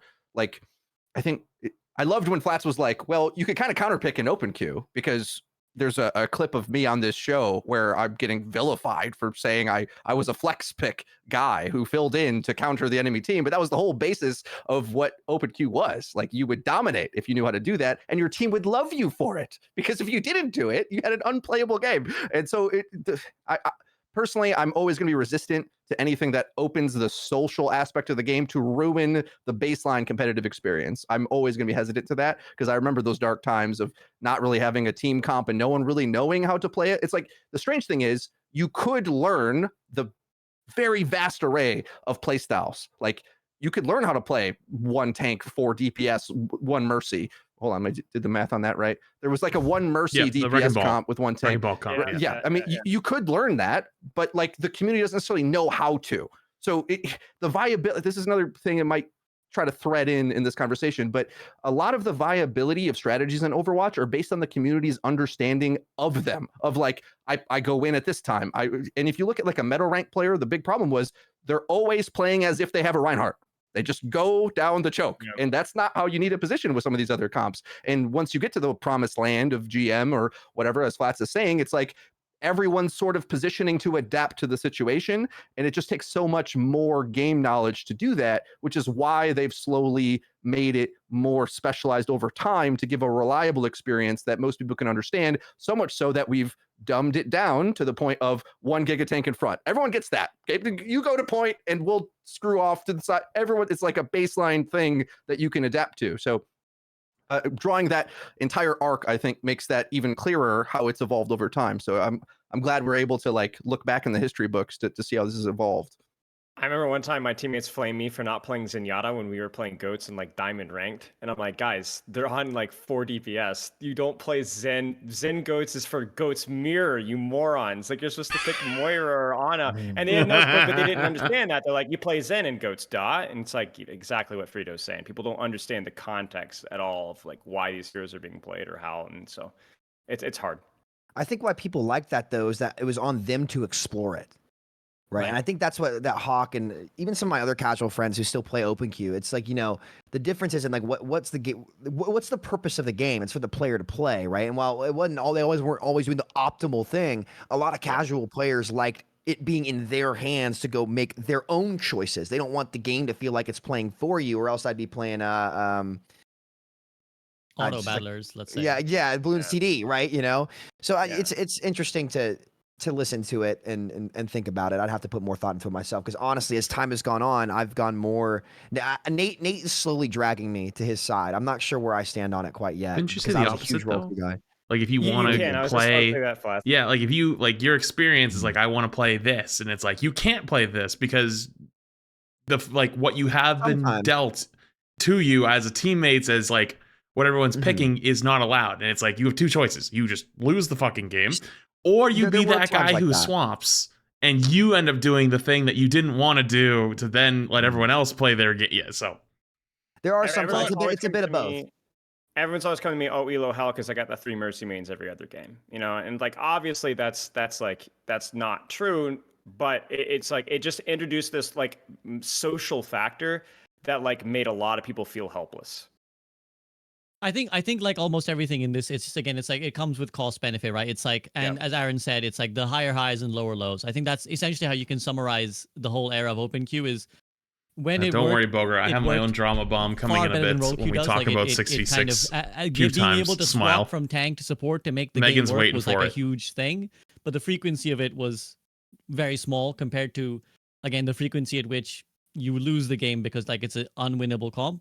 But also that is also why I'm interested in the idea of a hybrid, because I do think, and we'll get to that later, because I do think that there is something to take from open queue. There's something that can add to what Overwatch brings by incorporating at least some element of that. And if we are able to find a happy marriage, I think it would be worth exploring. So okay, any more thoughts on the open queue era before we move on to role queue era? Okay, cool. Let's do this then. So Aaron talks about, well, we moved to role queue to solve many of these problems, the problems that you guys have talked about as well. He talks about this, what we just mentioned, that they solidified the identity of each role, and the fancy of what doing your job is became clearer. However, the switch to role queue came with some downsides, the largest of which was queue time. Something we didn't even mention, actually, which is another underrated part of the open queue, is that Marvel rivals instant queue times, because you just, fuck it, press button, 6 people in the lobby, off you go. Even ranked. Whereas, yeah, exactly. Whereas in, and then that will happen, because all you need is 12 players who are silver. Boom. High level ranked, by the way. Like when you get the thing in the bottom right says like above 99.5% of players, like it's still 30 seconds. Yeah. Instant. Right. Which is another part of the casual thing, I think, is like for a casual player, queue times are anathema to like whatever. What is that the right word? Yeah, they're like the opposite of what you want, right? They just like absolutely kill playing if you're not playing the game, you're mad. So that's something that Aaron talks about. That was one downside. He says the team tried to address this imbalance in various ways. We introduced a priority pass system and gave players who were playing a low demand role, brackets tank, a shorter queue time when they switched to damage. And this had a positive effect for several weeks, but its influence quickly faded. Let's dwell on this for a second, just because I think these kind of solutions can be potentially revisited or incorporated to some way in Overwatch. So priority passes, again, to reiterate for anyone who wasn't there, they'd offer a priority pass. The game would offer a priority pass if you flex queued, which meant you played tank. And then you could use then there were 2 queues for when you were queuing a priority role. 90% of the time that was DPS. So there was you'd see the screen that said, hey, if you unpriority pass, it's like a 20-minute queue. Priority pass, it's like a 10-minute queue. And so essentially it created like a black market where you had to have a priority pass to really play DPS. So Sam, you got your hands up. You want to talk about priority passes first? I would have loved to have seen how that system worked when the tank meta wasn't Orisa Hog Sig Ball. I would have loved that. I think there was too much emphasis on it. But I think at that point, when were they introduced? Do we remember the dates? I think it was I think at that point it was 2020, correct? Or I don't think that happened in 2019. Am I wrong? It's all a blur to me, man. It's all blur. I don't remember the exact dates on that. I think it kind of sucks how that system turned out. I don't think that's the devs' fault at all. I just wish that if that system was in the game, I think it would have been cool to have them not have Giga buffed Hog, made Orisa not be headshot by Fortify, kind of never really properly addressed double shield. I would have loved to have seen how the queue times would work. And this might be more where my level of play was for the casual play. I think they said the average queue times for most players in Overwatch 1 were around like 6 minutes or something like that. I think that was in Morgan's tweet. But we'll see. I'm curious. And again, this is where Frito mentioned this, and I think it would be cool to see like the actual timeline of each season, like what were the queue times there, what were here, how much were passes being used. But I think I don't know. I would have loved to have seen that happen when they had more tanks in the game, and especially when the high level meta was not just double shield consistently, or tanks that just I don't think Orisa or even Hog players are that much fun to play in a role lock format. I think Hog was the only tank that I think really just kind of needs to suck in role lock. He's just not. He was at his best as a hero for a flex for someone like Jonak to pick Zen on Junkertown or pick a Hog on Junkertown instead of Zen. I went on a tangent there. Sorry. No. So priority, but no, it's a good point. And you're saying basically, yeah, it would have been nice to see what priority pass would have been like, maybe in a better game state, in a better balance state. Actually, we have quickly. I'll let Gavin Winter chime in. He says, possible hot take, but I think priority passes will probably never have a big impact. They're trying to leverage an extrinsic reward, and our players have very intrinsic motivations. To elaborate for anyone who maybe doesn't understand those words, extrinsic reward meaning like you still have to play support, but you're getting rewarded out of the game to say, hey, here's a priority pass. Whereas most people play to get the reward in the game, during the game, to be like, oh yeah, I'm having fun playing support. So yeah, making someone do a chore can potentially be bad. Flats and playing tank was a chore. Playing double shield was a chore. Well, I'd Flats, argue you wanted to actually. say something. I'd argue the culture of Overwatch has actually changed a lot in that time. Like Overwatch 1, it would be seen as weird or throwing if you ever saw your favorite role X streamer playing off role if they weren't on a Smurf account. Like if they were like on their main account and you queued into like low GM or high masters on tank and you're normally a support player, like people were like, what the fuck are you doing here? But now it's normal. It's completely normal. Everyone does it now. So it's like, I actually wonder if that would work out better now, because there was a lot of people that didn't want to flex queue because of that stigma. So a lot of the players who did do the flex queue, if they weren't the best at those roles, were typically more hated. But I don't know if that would be the case today. They also didn't soft reset MMR when they first swapped to role queue, and I was like 4,500 and on ball. And I'm not a 4,500 ball player. How much does the extrinsic reward affect how the role is being played, regardless of whether it's Hog? Because ultimately, if I'm playing priority pass so I can play DPS more, how seriously am I going to take that game? Whether I'm on Reinhardt or Roadhog. Yep. And I think that might shift some of the perspective as well. Here's this is what I wanted to say. Frito, go ahead. Do you want to quickly chime in? I have some Dota points to make, which I always do nowadays. Yeah, responding to Spilo and Sam here. My experience or memory of the Hog issue for priority passes is the opposite. Not that Hog was good, although he did eventually get Giga buffed to be good. What you would get was DPS players who picked the DPS tank. And Yep. that gave us the same problem we had in open queue. Everything we just said about like having a playable team composition, boom, instantly gone. Now you have a tank that can be countered. And the whole like, there wasn't counter picking in Overwatch 1. I think people just were fine with certain tanks being hard countered. Everyone was cool with Roadhog being hard countered, except his teammates who were like, well, they're running a real comp and we're running Roadhog, and Hog sucks right now for whatever reason. So yes, that turned out to be bad, basically. You can't incentivize. There's like a moral hazard to it, essentially. You're incentivizing a DPS player who wants to play that role to go into this tank, and they're going to gravitate towards those less teamwork tanks. Then, of course, and maybe we talk about this more later. I'm not sure where we get into the Overwatch 2 6v6 talk at some point, but from my point of view, a big problem that we're going to quickly see with 6v6 and Overwatch 2 is my big prediction here is that we've now have many Roadhog tanks that are essentially just Roadhog, but in alternate version. One with a shout that runs in with a melee, one that runs really far with a shotgun. Those tanks are likely going to get screwed by any bit of teamwork synergy from the tank line, and you'll have two tanks that potentially could be picked in order to have Giga countered, basically. Whereas maybe the culture changes. Maybe it all gets sorted out in the wash, and we'll just all know that you have to pick certain things. Maybe our community's different.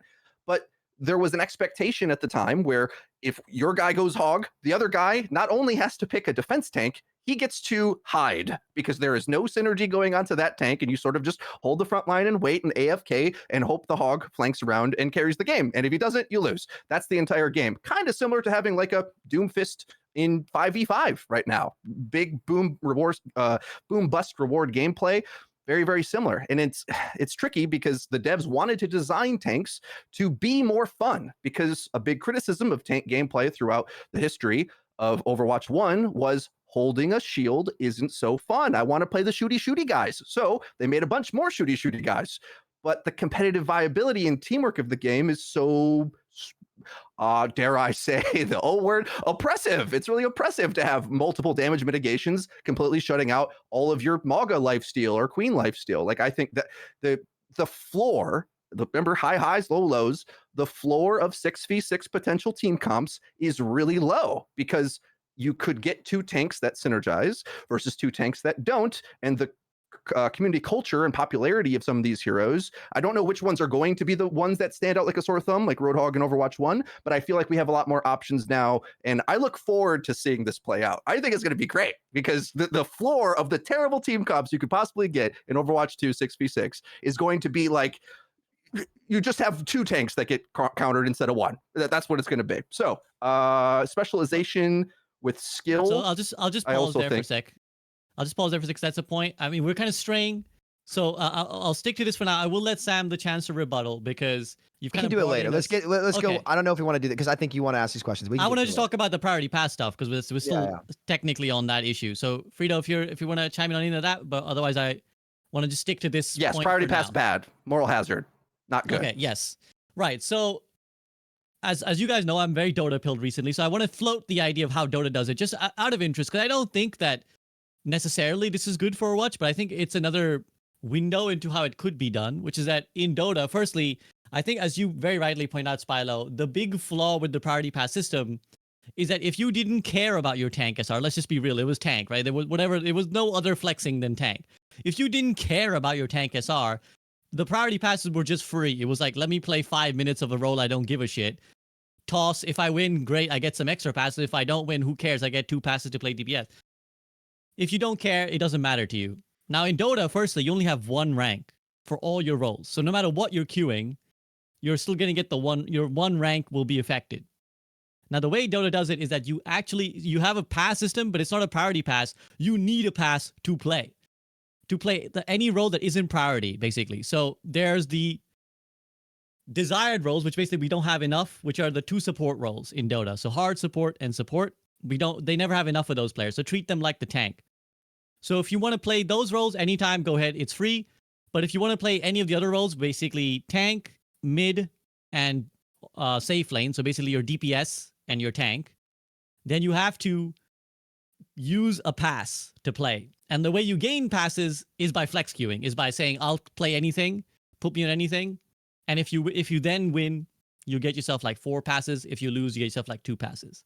So essentially, if we were to put it in Overwatch equivalent, it would mean if you want to play DPS support, you have to expend a pass. And if you want to get a pass, you have to play tank. But the same SR, all of it is under one SR. So should you toss your tank game, you've tossed your own SR overall.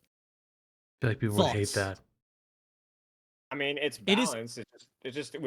We're revisiting the open queue kind of a thing, right? I mean, it's not the same thing, obviously, but like shared SR definitely solves that issue for sure. But is that something that Overwatch could pull off? At that point, you If- should just be an open queue if you're going to try to do that. Right. It's a lot. Right, and it's an idea that would make more sense in Overwatch. It's an idea that makes more sense in Overwatch in Dota because the heroes are played more flexibly. So there's definitely not. I'm not, again, like I said, I'm not saying this should add to Overwatch, but it's an idea to think about that.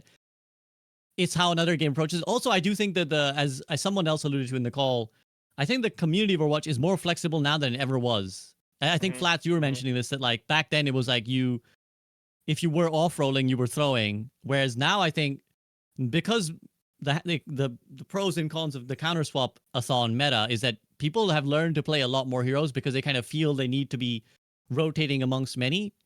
So we do have a much more flexible community than we ever probably did. But does that Even the mean we could do casual something audience?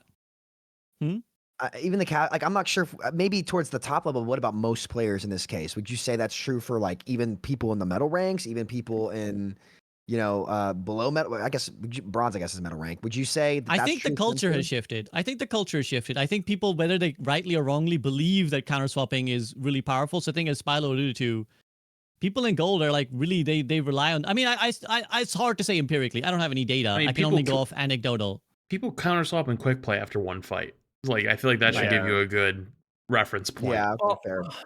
Okay, here's the thing. The whole priority pass, I think, is something that maybe they could revisit, but they'd have to, number one, revisit exactly like what tanks we have that are viable. Like the fact that Roadhog is so brain dead and is so easy to shut down in the solo tank or the 2-tank environment is like the problem number one.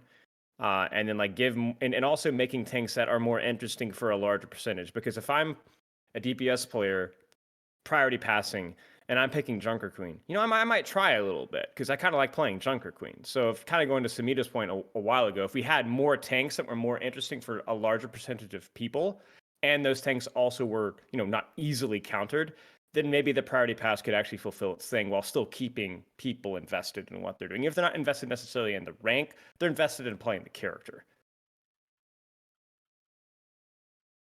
Yeah, for sure. But I think again, to speak, because what we're really the philosophical point of what we're speaking to is the role imbalance again, right? It's like fundamentally we have a role imbalance. How do we solve it? And again, I think one favor of the Dota system is that it does encourage everyone to be playing all the roles. Like you need to have some competence on all the roles, which is not a bad thing to do. Like it's pretty good. It helps both the players understanding holistically. Like I do think on a real level, flexing helps you play the heroes you want to play because you understand the other heroes a little bit better. And like, okay, this guy doesn't, if I play Reinhardt, I understand what Reinhardt doesn't like to play, right? But as you guys said, there's so many downsides. Anything has so many downsides. This should be the theme of this discussion as well. Yeah. Every change brings with it some set of pitfalls that some people will just not tolerate. They're like, this is not a game I want to play anymore. Like you've changed it in a way I don't want to play anymore. Any more thoughts on this and the role discrepancy before we start solidifying into more role queue discussions and 6v6 discussion? I think the role discrepancy is going to come again later on, for sure. Just We're keep gonna talk moving about then. it later. Yeah. Let's keep Okay. this train chugging along. Okay, then. So they talk about, the fact that they added priority passes, they added loot boxes, they added XP, none of it worked. As Frito said, damage queues drifted a bit lower over time, but much of this was due to the introduction of open queue competitive. So basically, the damage players who didn't want to wait too long, they're like, fuck it, I'm just going to go open queue where I can play 5 DPS. Great. Frito, anything you want to quickly add? I see you smiling there. Yeah, I just spilled water on my shirt, so that's all. That's all I have to add. I must have loved the point you just made so much. It distracted So me. excited. Absolutely. And then Aaron says there were additional drawbacks to role queue. It came at the cost of player freedom. Team compositions were now locked, and games started to feel very samey. And then this is where again he says that maybe there's some soft hybrid system we can make. So any more thoughts on this? On maybe you want to? Does anyone want to talk about like the game feeling samey? Is that a complaint we could make a 5v5 now as well? It feels Sam? way more samey now than it did before. Agreed. It definitely it definitely was a little bit more samey in roll queue for 6v6 in both formats. It's a little bit more samey, but when it went to one tank, it became way more samey because the amount of options on the map and the playmaking potential are reduced. You gained access for space, but you lost actual viable gameplay options to create opportunity. Some of that's because of things like passives, but a lot of it's from the format. And that's where me and Sam are just like, we're this permanent struggle. There's some like Greek mythology here going on here, space versus target choice, which one's. But yeah, I mean, my only challenge. Well, it just basically, it's one of the things of the 66 and 5v5 where it's like with 5v5 you have more space to shoot more targets and engage in more things, but then Sam's argument is that you're going from 6 viable targets to essentially from a lot of DPS and supports to 4 viable targets, because not only do you subtract a tank, but oftentimes your matchup versus that tank is a lot worse because your percentage damage just isn't worth anything to the larger health pool. And it's like, I'm the space guy, so I'm like, yeah, but I value the space. Like, you can choose to engage, and Sam's like, yeah, but you're removing you can't actually trade with tanks at all anymore. So I don't know. I think it's it's a nuanced topic. I appreciate that Sam elaborates on what he's saying feels quote unquote samey, because whenever I read statements like that, I always get ticked off, not from Aaron, but from other people, because I'm like, okay, what do you mean samey? What feels samey in Overwatch 2 right now? And people, you need to elaborate. I think if you make a claim like that, elaborate. What do you mean samey? And disagree, so just elaborate. Yeah. I was gonna say. So do you agree or disagree with the premise of like it is samey? I don't know, man. I don't know. In my limited perspective from working at Overwatch League and then just playing ranked every now and then, like I don't play the game near as much as these guys. I would not necessarily agree, although we have had metas that feel very samey. But that's just my perspective, and it's just not objective at all. So okay, question. I mean, I've got a question. So, would you not say that it's objective if the tank you run into now is a roadblock in every 1v1? Like, it's almost impossible to win against that roadblock. And in 6v6, sometimes the synergies, I could understand why people would say they are roadblocks. I'm gonna get you. I know what you're saying. I'm not gonna hold you. I'm not gonna bad. I've been watching your. How do I say his name? Ralph, is that how I say his name? Ralph. Yeah. I watched a 2-hour Ralph VOD last night. Critiquing us. He was cooking us a little bit. I didn't see the video. It's really funny. He was. You bring up psychology, and he just starts screaming. He's like, he was waiting for this. He was waiting for this. It was really funny. But we'll probably get into more of the nitty gritty in a bit. I won't push it. I was just curious. Yeah, my only thing is not even challenging to people here, but to people everywhere else. When you say samey, what do you mean? Sam says it's target choice, which is a great point, but beyond that, you have to elaborate. What do you mean the game feels samey? Okay, Frito, anything you want to add on this point? I mean, this isn't even necessarily actually talking about 6v6. He's talking about roll queue, open queue to roll queue. But yeah, the idea of the game feeling samey, I think, is one that is transferable. And again, that kind of the theme of, well, as we lost flexibility and creativity, the game started to sand down a little bit. That's what happened open queue, roll queue. Was that fine? And was it fine when it happened 6v6 to 5v5, the sameness, quote unquote, of the game? Yeah, I mean, you have to say yes, without a doubt, because the reliability of the experience was the goal. So to make it more reliable, it has to be less variable. These are mutually exclusive ideas. But the question is, are the extreme high highs of that worth the more extreme low lows, as I've said before? So the variability of how reliable your game experience goes way up or down based on your teammates' choices. The more complexity is added, in my opinion. And there's a big gap here, I think, between the high-level opinion on these things and the average player's opinion on these things, and what they'll, I hope, quickly realize when they get back to playing this in several seasons when it comes out, is the better you are and the more you understand about the game, the more you'll appreciate that in-depth nuance of, well, we've got, I don't want to keep going back to open queues. It's so easily like, okay, 6 DPS. How do you play that? Like I don't think we're really doing that. But even with the 6v6 roll lock version, there's more variance because where the tanks could position, like one of the lost identities was Wrecking Ball, a character I loved in Overwatch 1, where now tanks kind of the more optimal play often is, as Hawk says correctly, is like anchoring in the front, just hiding away, trying to play efficiently. Spilo made an amazing video breaking down Hawk's Ramatra that made me salivate to watch.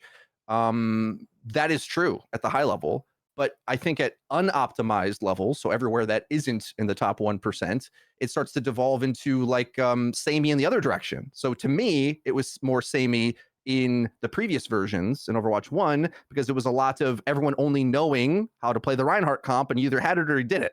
Either you had the Reinhardt comp and you walked to the choke and brawled at the choke, or maybe didn't get out of King's Row A choke because of how easy chokes were to hold in 6v6 Overwatch 1. Or you played that way anyway and didn't have the pick, and that was also bad. So that was more samey, but then as you get higher up in the mastery, Sam's takes on this are really good in terms of just the selection, the durability of certain things. It's super obvious when you look at high level ranked gameplay in Overwatch 2 of how samey it is and why they hate it. I totally get why they hate it. But when there is mistakes being made, I think it's more fluid and there's more variety in what picks you could specialize in, which is a huge aspect of these two games and these two directions. I think that really matters. Like to me anyway, is when I say balance, for example, I care about hero diversity. And I think we've kind of lost that. And instead the term balance for a lot of people just means the palatability of the meta. And maybe you're okay if Roadhog's in the dumpster, right? You're just like, well, don't balance him up, like leave him down in the grave where he belongs. And all these things are subjective at the end of the day. Flats, anything you want to chime in on this point? Nope. No? You good? Okay. Sam, anything you want to add before we move on to other things?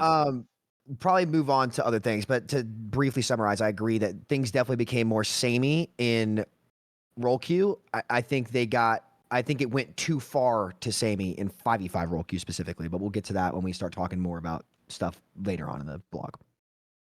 Okay, now we get to as the titles of the subtitles of Aaron's blog. So we say the third major format change, and then why we switched to 5v5. So I think this is probably where the debate will probably begin. This is where we'll have to discuss Aaron's premises, and I will see if you guys all agree with the picture he's painted or not, and then the reasons he's given for why he's tried to change away from that, or the team.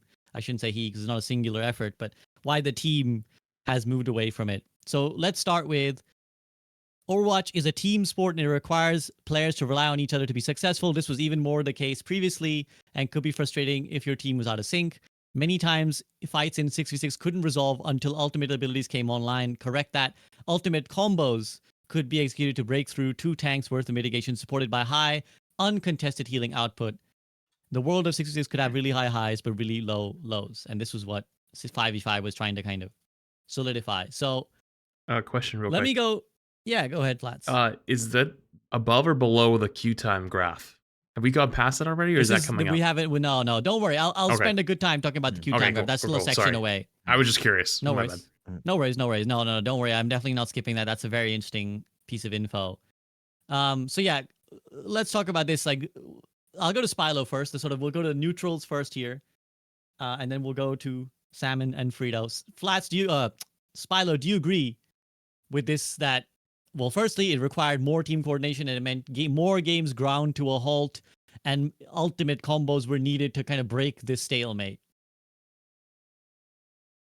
Required more team coordination, maybe. No, he's good. But I will say that like 5v5 was definitely like a sledgehammer solution, because I think like this is going to be where my neutral stance is that yes, I do think that at the state of time for years, Overwatch had been a situation where it was really hard to secure kills outside of ultimate combos. That I think was pretty clearly true.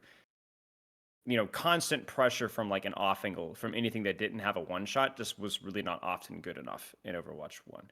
But that's not broadly applicable to Overwatch 1. And that's where I think a lot of the frustration from Sam comes in to play, because like, what are we talking about here? Are we talking about Orisa Sigma? Are we talking about Ryan Zari? Are we talking about Ana Lucio or Zen Lucio?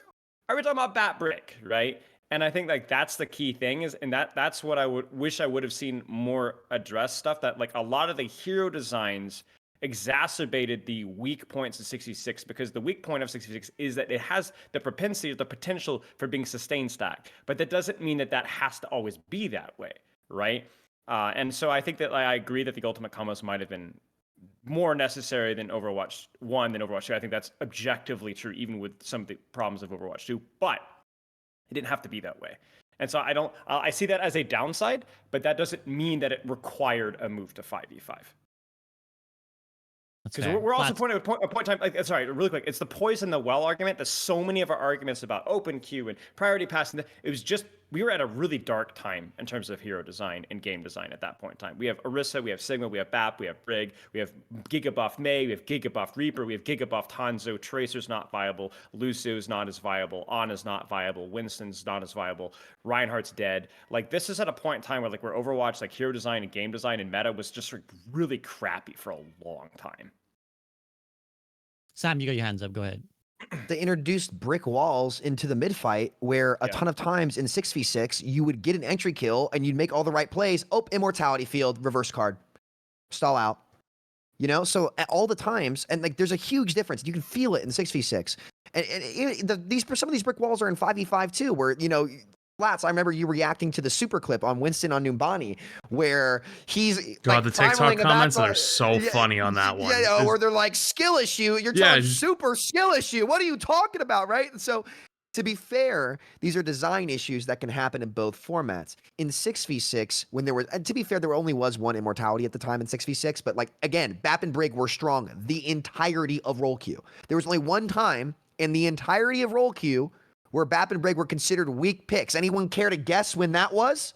Or do I have to bring up the Messiah again of October of 2020? Bingo, man. Like, you know, that was the only time those characters, so maybe Brig Zen too, but, you know, when the game wasn't played around those characters, even Lucio Moira, I know we do complain about Moira sometimes. I think she got power crept a little bit too much in this game too, but, you know, at least the Moira metas don't have those brick walls you run into where, and this hurt, I've said this forever, that hurt the tank players the most, because who gets punished? Who forced the MOs the most? Like, the MOs would most often be used when the tank dance was happening, right? When a tank would mess up and somebody should die, oh, immortality field.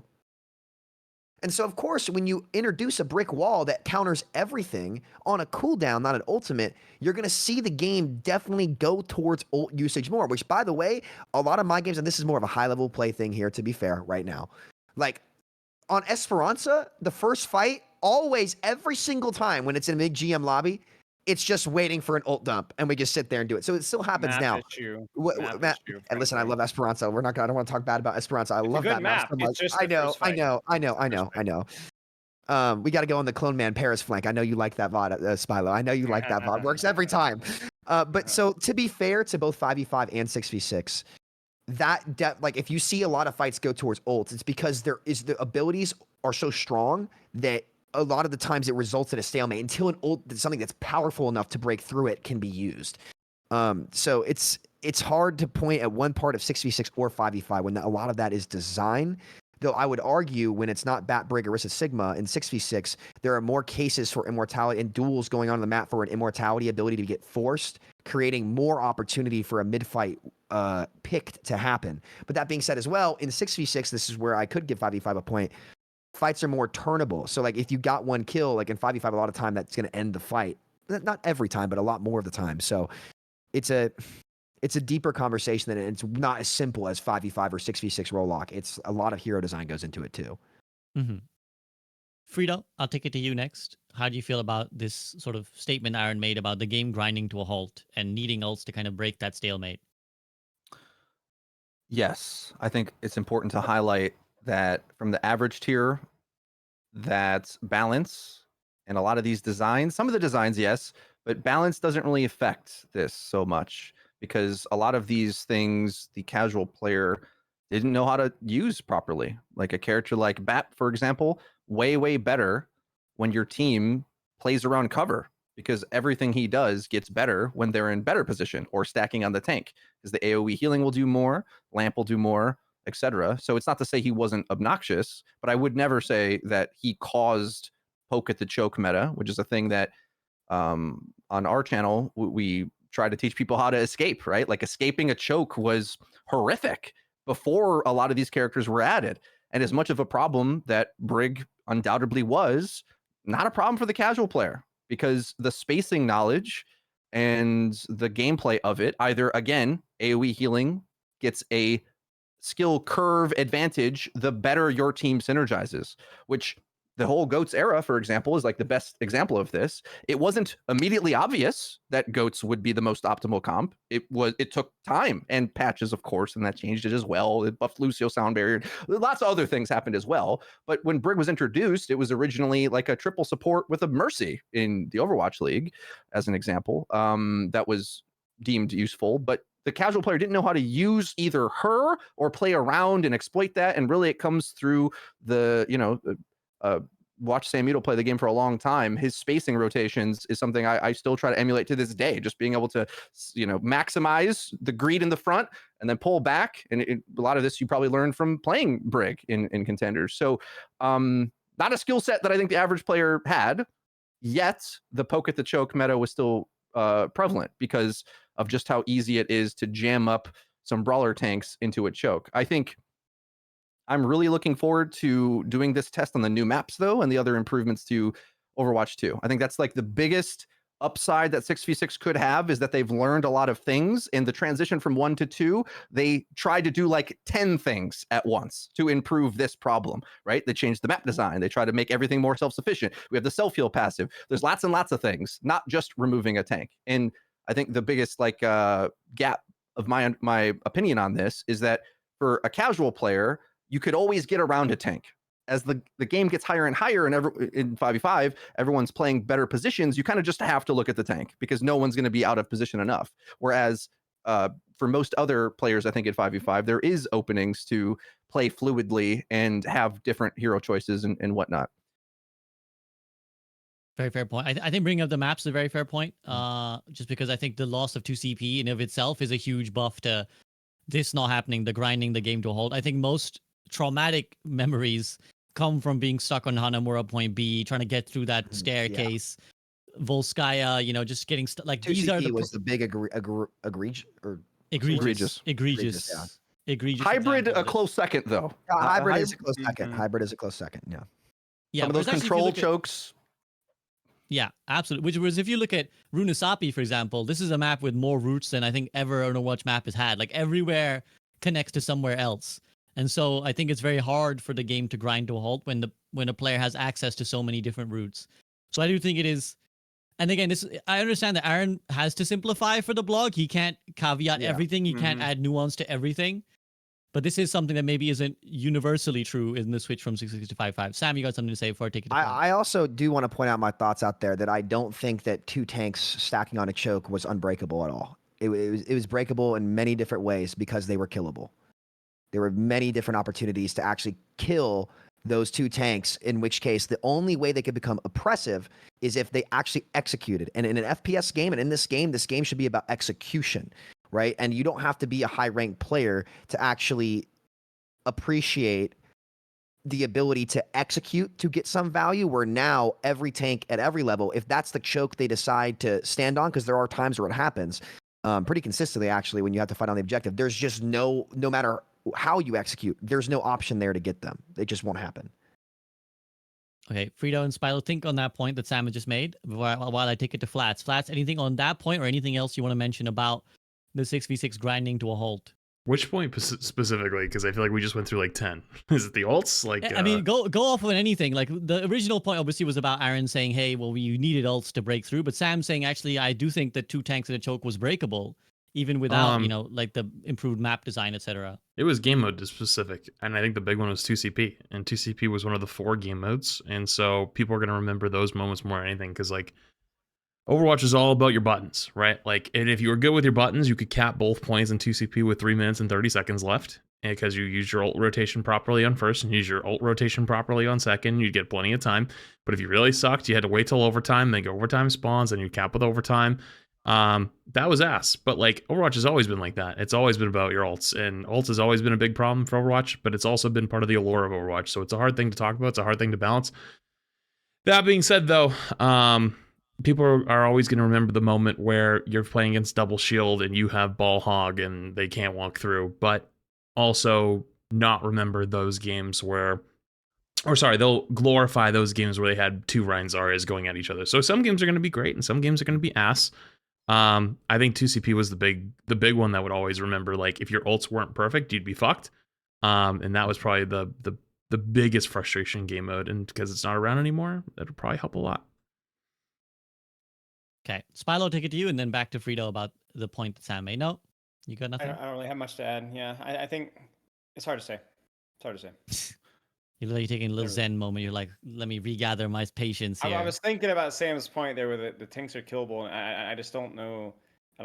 I think there's some discussions, like even the whole like the options thing that Sam and I are like debating about, like whether more space or whether like actual kill pressure and tank matters more. I feel like my own understanding and like of the game has changed since then. So it's like I just don't even think I can really like stand firm in any opinion. You know, I think it just has to be tested at this point. I'm really not sure. I relate to that a lot. I think maybe Flats does as well. Like where we're like I can't say vividly enough that I remember with such detail and then be able to speculate off such detail onto the new things that have been added that I would be able to empirically say this is how it would go. Yeah. I just don't remember. I must have been napping a lot. I do like to nap. I'll plug for Sam's 6v6 code because you know in the meantime you could. True. I mean it is a community pug, so it's not quite the same, but you know. You could get a little bit of a taste. Exactly. That is where, you know, we need the tests. We kind of, at this point, we need some tangible testing, either via Sam's pug code or the developers doing. To be clear, not my code, actually. To be fair, shout out Toasty and their developers. They've done. I've had no say in it. They did it all on their own. It was good for them. Sorry, who was that again? Toasty and Selleck. Mm. Okay, cool, awesome. So I believe shout out I might to have them. gotten that wrong. Yeah. Frito, back to you. Yeah, I'll try to do this quickly, but tanks were breakable.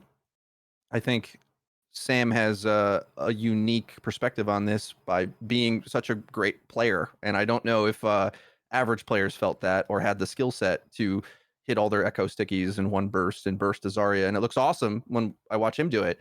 But I think what Aaron's describing is accurate, the way the natural state of the game happened for the average player, regardless of what heroes got added, what the balance was, blah, blah, blah, blah, because oftentimes they wouldn't play the meta things anyway, or even know how to abuse them, but it just sort of generally went like that. And I think a big percentage of it is also their understanding. Like, we might be better at off-angling now, having played Overwatch 2. Because in the same way that we look to some of those, the glory patch of October, I think a big percentage of that was the community learning how to adapt to the Gigahog patch, let's say, or all these other patches that we had in a row.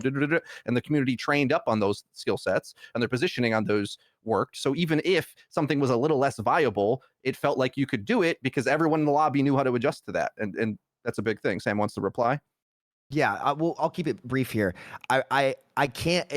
I can't let it only come back to this because it's me, because it's a high-level player. One of the most complained about heroes in the metal ranks in Overwatch 1 was Reaper, because he would be able to walk into tanks and destroy them in the metal ranks. And this is one of the more complained about heroes alongside Moira.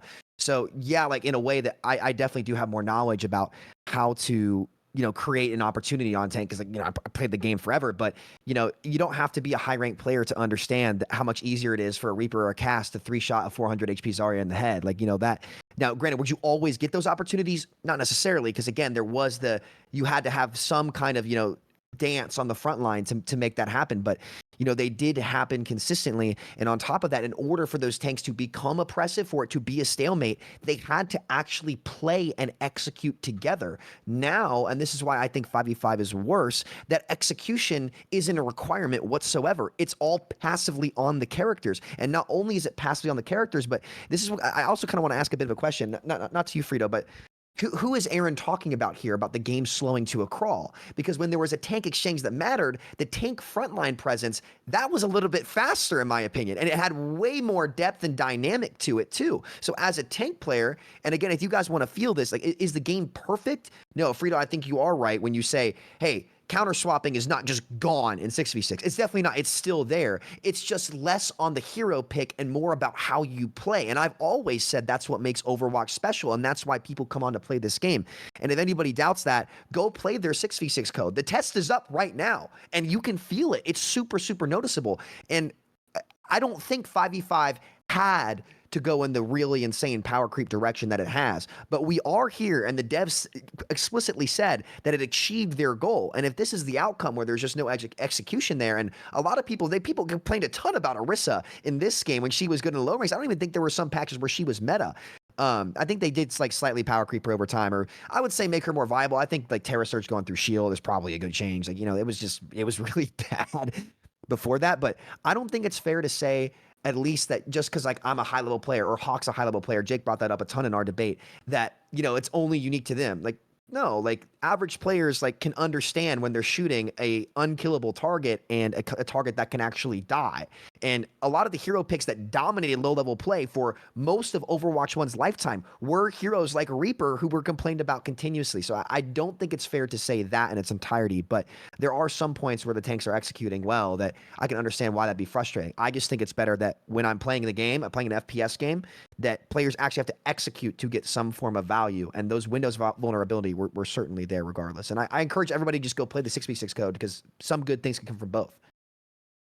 Quickly, I didn't quite get to finish it or respond to the thing, so you can go Spilo if you want. But no, go ahead, Frito, go ahead. Here's some simple questions, right? Because I feel like you state these things definitively, like they're objective when it's your subjective opinion, and then also there's always, as you say, winners and losers in this. I don't know that tank players loved the concept of a Reaper easily killing them. While that's true, it also made tanking harder and required more teamwork. So a lot of the things you're saying are true, but they're not objectively a net benefit to everyone always. And I also don't agree that tanking in 5v5 is entirely free. Like if the Diva or Ram or whoever, these gigatanks, mismanage their defenses, are they not dying?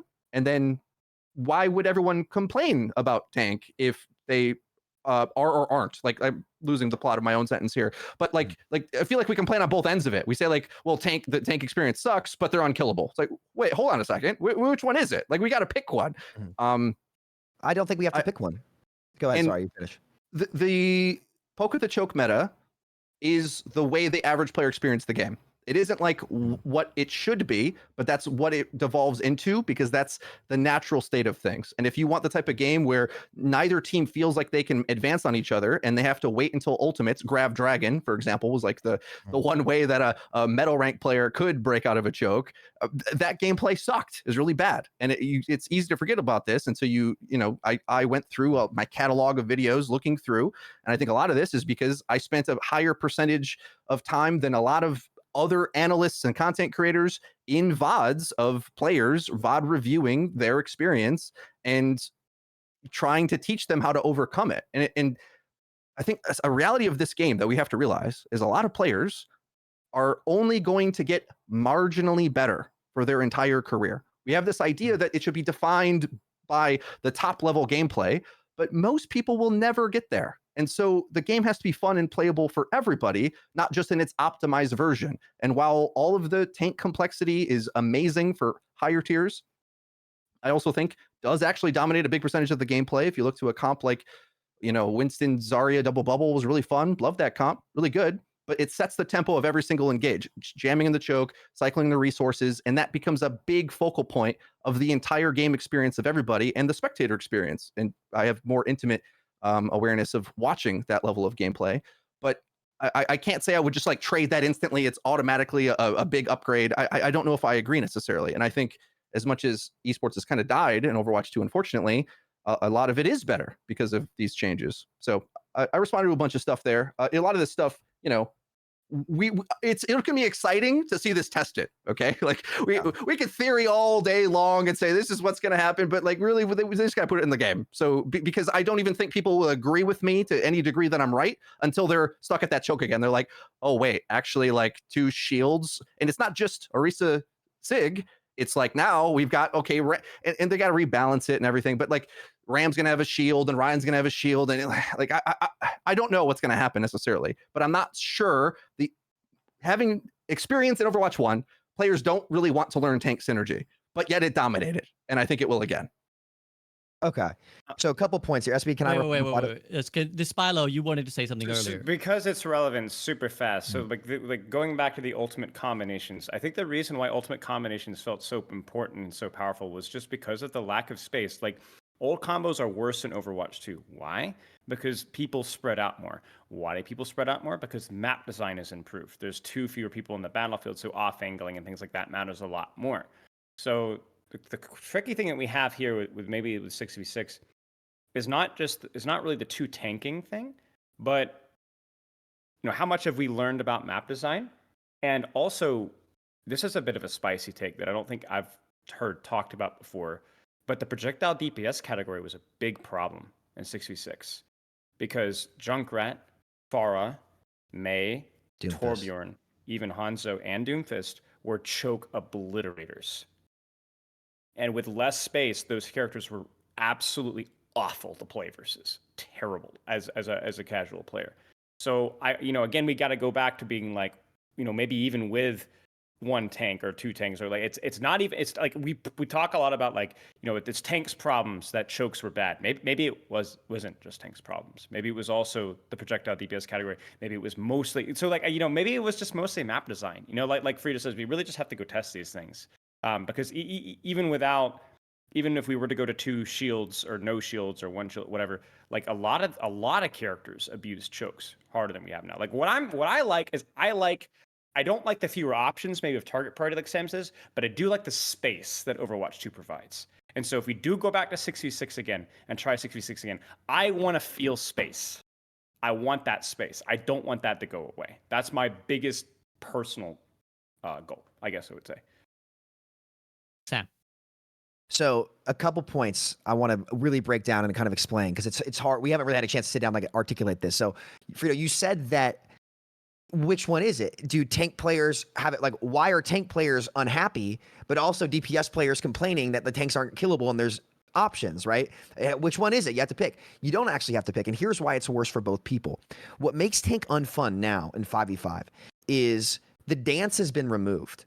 Right? When there's 2 tanks that are lower health, and I've been playing the 6v6 code, it doesn't really matter what matchup you're on. When both tanks are much lower health with their resources, there is way more opportunity and decision-making to create an advantage. That was removed in 5v5. And the more they've buffed stats, the more tank is about sustaining in the proper place until somebody else makes a mistake or wins a duel on the side. Not to mention, and this isn't talked about a lot, when you're playing the tank, especially in a lot of these maps that can be very, very linear, when you and your counterpart both have the ult mitigation passive and you're shooting each other, right? You're not going to get your ult first. So you can't even be more efficient than the rest of the roster so that you can actually build your ult and then go make a play. Especially with all the supports also guaranteed having their immortalities or big burst abilities that have all been gigabuffed even more. Even if you make the correct decision in the tank mirror that should get you a kill, you're not going to get it because it's so much easier for the 2 support players to recognize that their tank is going to die and more resources get dumped into them. So your dance has been removed in order to make you feel better as the solo tank. The stats have been increased so much so that even when you as the player make the correct decisions to make a play on your counterpart, that opportunity and that reward won't actually be given to you because there's so much statistic there that will bail you out no matter what. So that's why the tank players feel worse because, again, their dance and their agency to create that opportunity is so much more difficult in this game, especially with the DPS passive being the only way for things to really die. If you don't have a DPS shooting that tank, they will not die. And if you're not all ganging up on the raid boss, that kill cannot be created and that advantage cannot be there. While in 6v6, it's way easier to get that entry kill because those stats are all lower. And when a mistake is made, there's a human error element to it to where if the other player doesn't cover for that mistake instantaneously and recognize it, that player ends up dying. So the take dance was removed. But what DPS players lose too is that because the stats have been buffed up so much, even if that diva flies in behind my backline and I full sticky her, shooter, echo beam, she won't die. I can't kill her. So I lose as a DPS player when that player makes the wrong decision, and the tank player actually cannot pierce through the stats, which is why you see a lot more counter swapping now too, because being on the correct matchup to pierce through insanely strong abilities. Like Spilo, we talked about this when Diva gets that 3.5 second DM. Like Zarya still doesn't help her in the matchup against Zarya, but it might help her against chasing down poke damage, whatever it may be. It doesn't actually help in that matchup. So the tank dance was removed. The stats are buffed so the DPS players can't actually create and get that kill. So that's how both players lose in that environment. And that's why both roles lose. And I saw a video actually recently came out from a guy I know from Mindplex called Ezrin. And he was playing mostly tank and 6v6. And he said, the first, and I hope you guys watch it. It's actually a really interesting and nuanced take where he's like, yeah, playing tank was harder. Like I died a couple times, like actually trying to play tank. But then I realized I was dying for my mistakes and my decision making, and the game felt in his control and way less on autopilot, which is what we see a lot of people kind of talking about now. Is it 100% autopilot? No, but it's way less thoughtful, and there's no direct feedback for the decisions that you make. And in an FPS game, how you play and what you do, regardless of skill level, is what should determine what you get reward for. And that's what makes it fun for a lot of people. It doesn't have to be everybody, but that's what a lot of people have been missing out. And I feel like I could have done a better job of like trying to articulate that over time and make sure that, I was actually, because I get a lot of these conversations go on for a long time and it's hard to like kind of nail that having these point. conversations over Twitter. I'm not gonna lie. Yeah, it's Twitter. It's too hard. Y'all put it on a platform and then you got something to lose, right? Because everyone's cheering for either side, and so everyone gets super defensive. You guys are way too smart for that. We should have done MP4s. I'm a video format guy. This is why I'm always going to be back in video format. But I'm not sure if that makes sense or you get what I'm trying to say with that. Because like again, just to briefly summarize, as a DPS player, going up against a tank with gigastats that I cannot ever beat in a 1v1 isn't as fun for me because I can't make a play on them. And for the tank players, that song and dance of how to create value, where it was in their playmaking and working together and being more efficient than the other tank frontline, that was removed from the game as well. So that's how both players lose. I don't think it's a mutually exclusive thing. Am I allowed to respond? I mean, how long are we going to go at this? I mean, okay. I mean, one more set, and then we're gonna move on. I don't know why we have the expectation that one DPS player should nuke a tank in 5v5. I think that's a little silly. You should be trying to team shoot it, pulling resources out. Well, you're setting it as if that's the template for what good balance should look like. Should you be able to kill a tank, yes or no? And we'll see this when it comes out as a test. Will tank players like getting one hit? It's very easy to cherry pick the examples of people going back to it now and realizing, oh yeah, it does take more skill. I mean, there's a lot of statements you made that I would never contest with. Is there a tank dance in 6v6 that creates an advantage? Yeah, I'd agree with that. The depth of the high level is certainly deeper. That we're always going to agree on that.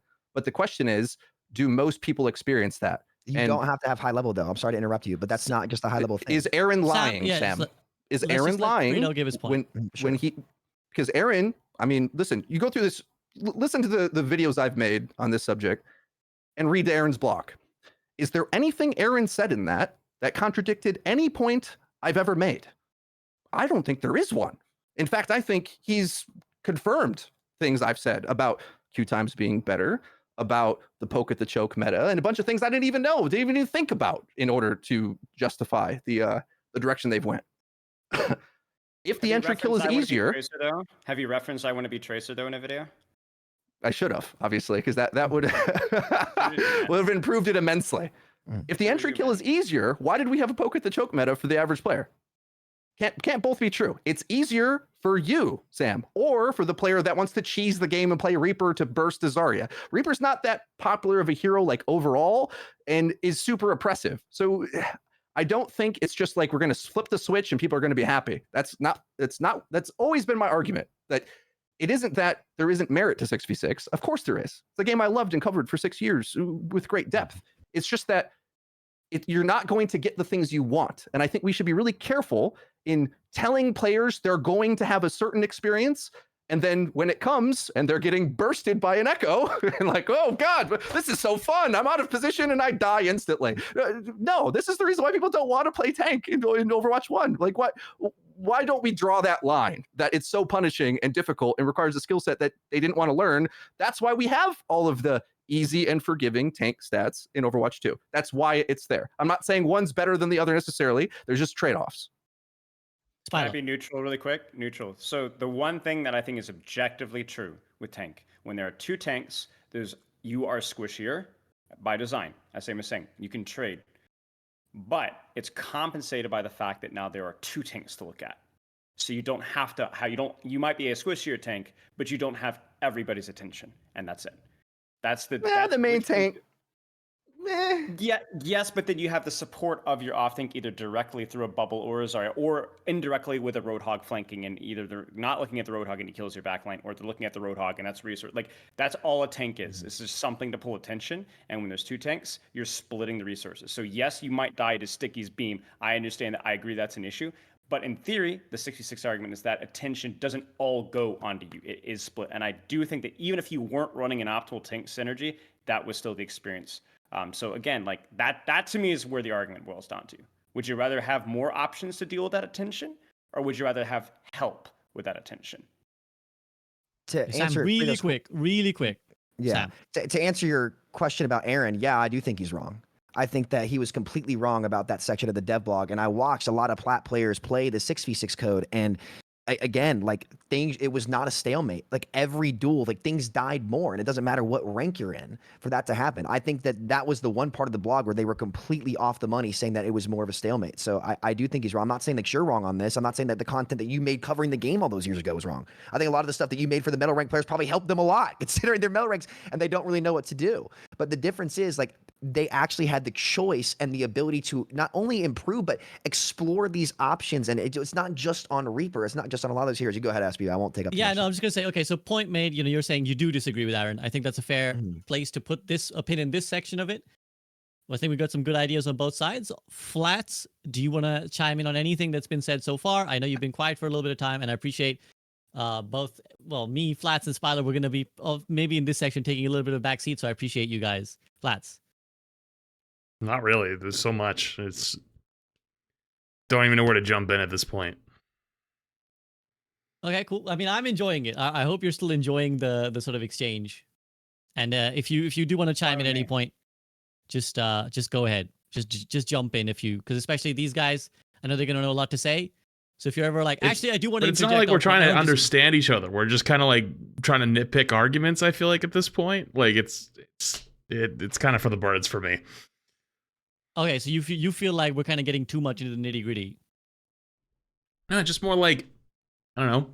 It's all perspective at the end of the day. Like, you know what I mean? Like, some of us are going to have a high level perspective. Some of us are going to have more of a metal rank perspective, and that's totally fine. But it's like, neither of these formats are perfect. Like, they're literally not. And I how deep we're fucking digging our claws into each one when we both know there's massive problems on both ends is just kind of absurd to me. Hero bans. Yeah. They would help. They would help. Yeah, I mean, I think that's a really relevant point, the flat split. That's certainly been my feeling watching a lot of the format debates, is that I totally understand why you guys are so passionate and why you guys do feel. And I think it's valid. I think it's necessary. I think this encapsulates in a call why we need different perspectives. We need people like Sam to push the envelope and be like, hey, what about this format? I really want you to think about this format. We need people like Frito to be like, wait a minute, you're forgetting what that was like. I'm not sure you want to go down that I think path. we can do that respectfully. You know what I mean? Like, I think we can just, you know what I mean? We can say our piece and it's like, no, you're not wrong. Like, it's like,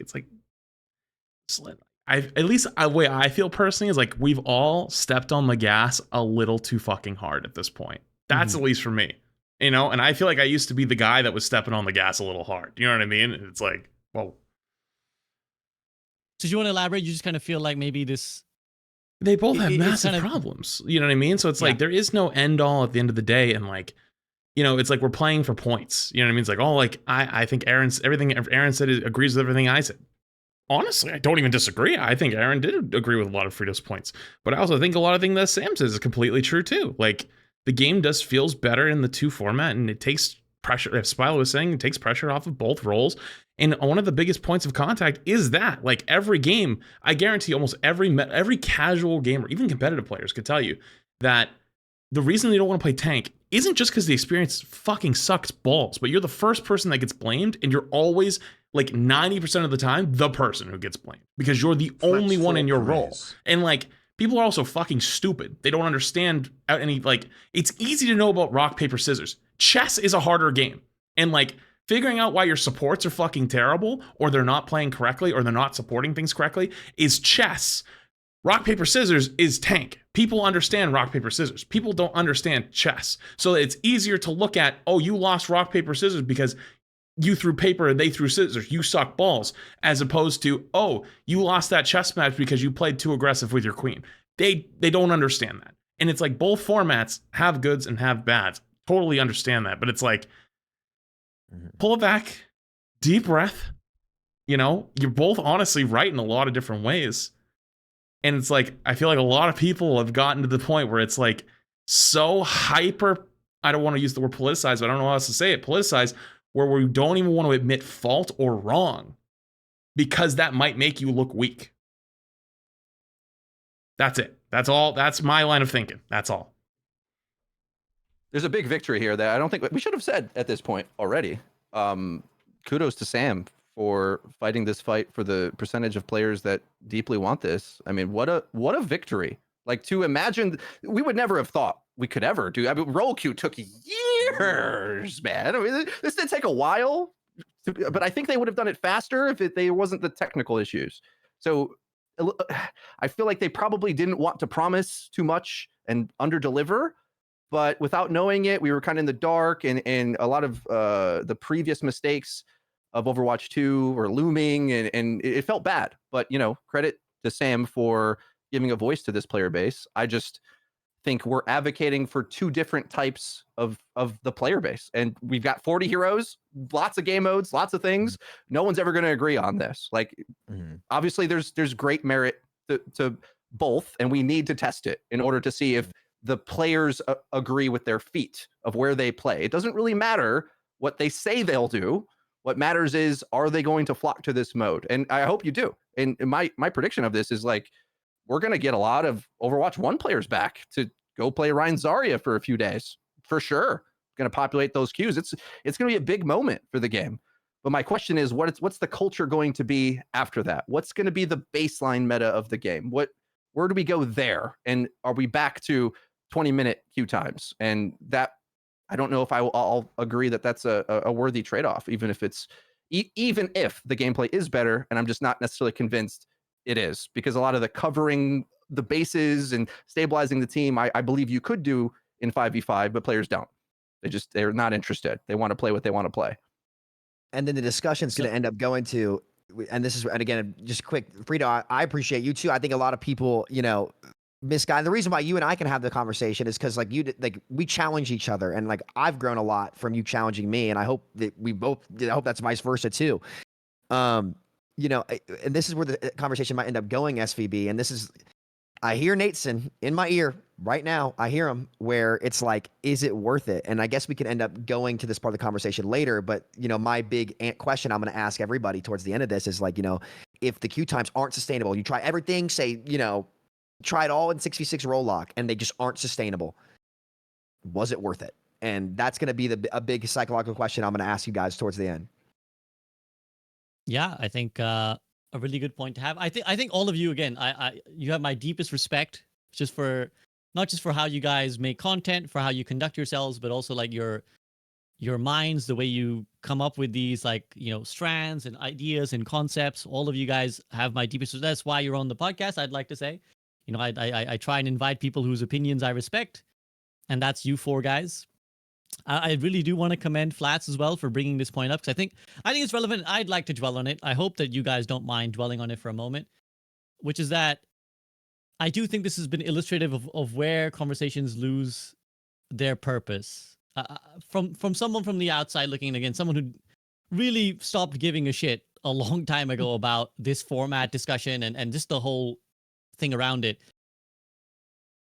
What's really concerned me is how much hatred has been thrown around in the midst of all this. Like, how much anger and vitriol has been thrown. I see it all the time. I see it in my comments. I see it in, like, even when I'm not talking about 6v6, even when it's like something unrelated to 6v6, I see it in my Twitch chat every day, people coming in just really like yelling about this. And I do hope, I recognize as a creator, I think something always to bear in mind and be important and cognizant of as a creator is your impact and your platform, right? So I'm cognizant that this podcast, a lot of people listen to it. And even the people who don't listen to it, they watch someone else react to it, or they hear about what we said, and then they kind of go off and they parrot that, or they feel some type of way, right? Like, I can point, like, back when I used to read the forums, when I had enough brain capacity to let enough rot to read the forums, I remember like whatever we would discuss on the podcast, the next day, the next 2 days, the top forum post is arguing about something like along those lines or bringing that up. And I hope we can take this moment to reflect on this platform and just be like, just chill the fuck out, guys. Like, seriously, just chill the fuck out. Like, I totally respect wanting something in a game, being passionate about a game, but there are ways to discuss it and there are ways to just lose control. And I really just hope that now that we've got this, now that Aaron has addressed the issue, and I think this is where the devs can help by addressing these issues of being communicative, I hope that we calm the fuck down a little bit now to know that, like, hey, guys, okay, it's coming. We can save our criticisms for whatever ways it manifests, and let's just be constructive about it, because I just feel like we've created this atmosphere where we really divided the community in a way we really never should have done. Like, I never meant, when we did the first 6655 debate, Sam, like, I never meant for this to divide the community. I thought it would be an interesting discussion point because there was a growing, exploration amongst people of like, how, maybe 666 was better. But in the end, it's just this last, however long it's been, many months since we had that debate, I reflect on it as just like, we ended up fucking the community a little bit, and I'm a little bit unhappy about how that happened. I don't know how you want to reflect. I don't think it's on you. Nah, at that's all, not your dude. fault. We had the It's first not one, you. actually. Me and you. We had the first ever 5v5 6v6 debate back I in remember before the this. game even released. So it was there even all the way back then. So I don't think it's your fault, but I know what you're mean. Let's I all don't think calm people are down. tired of talking about the topic. I think it's the tired of how the topic has been talked about. Right. Yes. Yes. And I think that's like where you have to have like some form of responsibility as a creator, not only to generate clicks, but to make sure that you're making things productive, right? And I think that like somebody like Sam has really done a good job bringing to light many of the issues. But the reason why I've always felt like I can have a good conversation with Sam is I never doubt like his intentions with the game, right? I never attribute any disagreements that we may have, minor or major, to like some sort of like idiocy or malice, and vice versa, right? So, and I think like that's like he's a smart guy, and I have no doubt that if like Sam was given the reins, like the game would feel a lot of fun, So it's like no one's perfect. Your identity is not 6v6. Your identity is not 5v5. That's not how it works. Everyone in this this conversation is way more nuanced than that. Like we understand, and I think the problem is it's not necessarily that we are, but if we have to be careful like how we communicate, because people will take something that I've said and then parrot it in a way more dogmatic, way less nuanced, way stupider way that makes me look bad and then causes a lot of conflict within the community. And I think everybody in this podcast has had 1,000 interactions like that, where somebody will parrot something you said, and you're like, wait, but I didn't, no, wait. And now you're associated with something that you don't even necessarily agree with. And I think that's the problem, I think. And that's where, like, sadly, we shouldn't have to have that responsibility, but we do. So. Yeah. Anyone else want to chime in on any of this before we move on? No, we good. Okay, awesome. I think good little interjection point there, guys. I think a relevant one, and hopefully I also appreciate. Hopefully the viewers will appreciate a little bit of break before we go back to discussing the nitty gritty of Aaron's blog. And so in that interest of not repeating the same things over and over, I think let's talk about something that was genuinely new to us: the data on the queue times, because this was, I think, the deepest insight of the blog. I think this was the one thing that the blog was like, wow, okay, that is fucking interesting. Not that I'm saying that the other rest of the blog wasn't interesting. Brian wrote a great blog, but this is like, we've never gotten this kind of stuff before in Overwatch. Like, another shout out to say that like we never got this anywhere near this level of information in the It was early all Overwatch hidden. days. It was all hidden. You think you want to know the stats, but you don't. Exactly. Literally, yeah. Like it was cool that we got those dev updates from Jeff Kaplan. And again, I don't mean to keep pointing that out, but like I think a lot of the difference we've seen in the dev team is not just in how they approach the game, but how they approach talking about the game. And getting this is awesome. Like whatever the state of the game may be, and whether you like it or don't, getting like this is what the queue times were and are like is awesome for discussion points like this. So to quickly summarize, we can see on the graph, for those who are watching on screen and for those who are listening, it says Overwatch average competitive role queue times. So post role queue 6v6, the average DPS queue time was 7.6 minutes. Since Overwatch 2, that has less than halved at 2.9 for DPS. For supports, it halved from 2.8 to 1.4. And for tanks, bear in mind we need one less. It's actually not halved. It's actually a little bit less than that. So it's gone 1.8 to 1.3. So I'm going to take it to Spilo first. Spilo, how do you reflect on this graph and the change of queue times? And did that make you kind of think, ooh, well, that's something I didn't quite appreciate the depth of? Yeah, I mean, because it's me, I'm always like, well, but let's consider, and I was trying to think about like, okay, what tanks or meta did that affect the pick rate of those tanks? Like, would a Ryan, Zarya, Winston, Diva perma meta have affected some of the queue times, right? Would that have made tank a little bit more popular? I don't know the answer to that question, because I think the important thing, like before we start talking about queue times, Morgan posted a really great thread on that SVP. I don't know if you have that pulled up as well, but like the whole basically where it's always the ratio that matters. It's not the number of players. So like the ratio of tanks to DPS, and then supply and demand, where that comes into play as well. And so I think even with those disclaimers, it's pretty damning, at least with the development of the game, the choke points of the game in terms of 6v6. I think that would be okay. If we're going to incorporate 6v6, we need to do some major work on making this role more popular, making more characters that people are going to be more invested in, being super attentive about tanks that people don't like playing versus and against, and kind of addressing things that way. Because even if you factor in with all those asterisks about risk and like, it's a big deal. That was way more than I even expected. Yeah, I mean, if you want, we can. If there's anything specific you want to talk about in that Morgan thread, I'm absolutely happy to pull it up. I just pulled it up on my end right now, so I'll pull it up if you want to talk about it. But first, I'll take it to Flats. Flats, queue times. The queue times thing is extremely damning. Like, I knew it.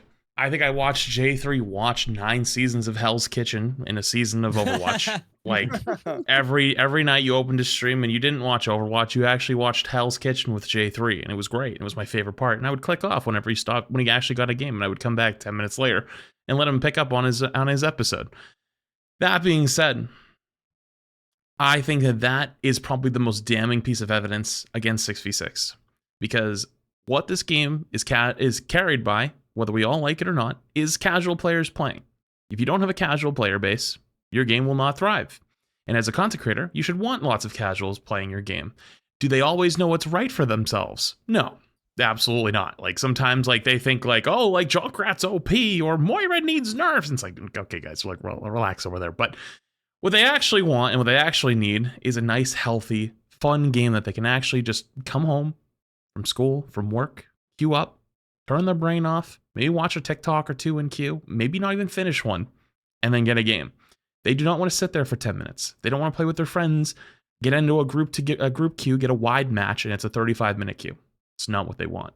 But I'm also really sick of having to choose between 2 shitty X's. I got one over here, which is the 5v5 that we currently have, in which there's a lot of good, there's a lot of new players, a lot of exciting things, new heroes being released every few months, a great dev team, like more kill pressure from the DPS role. Queue times aren't bad. And then but I'm having personally a fucking terrible time because tank is awful. And then over here, I have the 6v6, which is like tank was much better and it was a lot more fun. But on the casual side, they felt like sometimes they couldn't break through chokes, or they would get stuck because they have ball hog, or you had the more oppressive metas, which granted you could say it was balanced with Brig and with BAP, and they even said that in the blog later on, the whole 4cc thing. It's like, well, you kind of did that to yourself. But there's so many things you could kind of look at there, and I'm so sick of looking at the 2 shit options. And I go, what if we did something better? And my proposal is 7v7. Yeah. 7v7 with 2-3-2. Because the DPS queue time is more than double the other roles, you will never be able to, at the point, to be able to have that be something that is not ridiculously long queue. And with the current one, with you're currently at, right? DPS queue time is an acceptable level. But there's things that would hold it back, like the Switch. The Switch is such a shit platform. That thing is like my phone is stronger than a fucking Switch. Things like the Switch hold us back so goddamn much. And I think the Switch 2 is supposed to have like the power of like a PlayStation 4 or some shit. And I get it. And there's a lot of things that they could do, right? Like you'd have to like open up maps. You'd have to do all these things. But like it's a good problem to have at the same time. People want to play your characters. They like the DPS role. They want to play it. But like is there not a world where we can all kind of have what we want, where the tank role can have synergy and have these things that actually keep themselves alive? The DPS role doesn't have 15-minute queue times, and the support role gets to also go back to doing a little bit more healing, but because there's an extra player on the field too, another damage dealer, they might have that ability to still have those duels and have those more DPS playstyle that some support players kind of enjoy. I don't know, because, I mean, if we've learned anything from Battle Royales, people don't mind games where there's 50 people running around, but it obviously can be a lot to deal with at once. But also then we look back at the nuances of 6v6 and we go, well, we kind of liked, you know, that you could kind of have ults comboing with each other and having these things interact. Ult combos kind of feel like they're dead in Overwatch 2, right? Like there's no reason to combo ults because one, they get turned off by one singular ability, right? Like an Immortality Field or Suzu. You know what I mean? Like Grav Dragon's like fucking long gone, anything like that. So why not? Why not experiment with something that could be better? Because, I mean, we kind of have two shit options on the table. And instead of choosing which of is the lesser evil, why not try to make something better? I love it. I love the chaos theory of just like in the heat of the 5v5, 6v6 fights, like, wait a minute, guys. I mean, I remember when you tried 4v4, you're flexible. Well, that's the opposite end, right? Like it's like 4v4, honestly, like 4v4 has the same merit, right? Like, but the problem with 4v4 is like I tested it with CarQ a bit, it just felt kind of empty, right? Like already 5v5 when you put, if you guys remember when we swapped from Overwatch 1 to 2, it did feel like slightly more empty. It didn't feel that bad though. We were like, huh, like, you know, there's not as much pressure on chokes. There's not as much pressure in these situations. And like people, you were like, yeah, it's not that bad.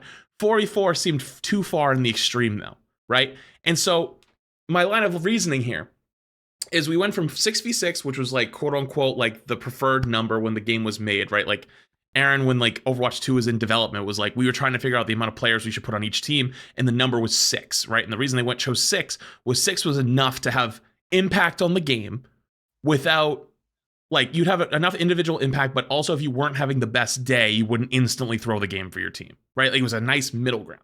And we tried the 5 version, one less player, and it seemed okay. It didn't seem like it was that empty. It didn't seem that crazy, but it caused an adverse effect on the tank role especially.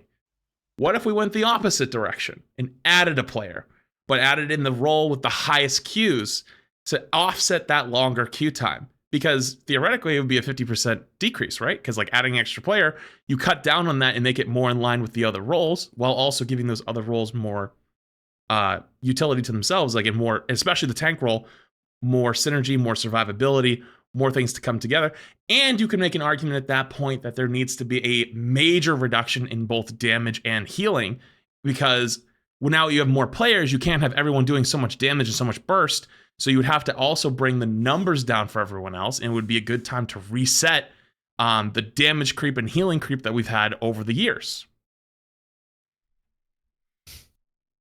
I look forward to your arc, Flats, where for the next 1 year you only make videos trying to get 7v7 to be a thing in Overwatch. I look forward to that arc. I think, you know what, on this podcast, I don't like to be a hater. I like to say when someone comes to me an idea, I say, you know what, let's see the merits of this argument. So I like the merits of some of that. There are obvious, as with anything, obvious downsides. But I'm gonna take it to Spilo, who took a real deep meditation there. Spilo, I saw you transcending to another plane as this idea was brought about. What are your gut instinct thoughts? I mean, Flats kind of addressed pretty much all the immediate downsides, right? The engine, the map spacing, the healing responsibility, and then the potential for ridiculous burst damage that would have to be compensated in some way, shape, or form. You know, obviously there might also be something to consider would be the support bottleneck as well, where now we are assuming that support queues would be the same as tank queues in terms of demand, but clearly there's a lot bigger support population.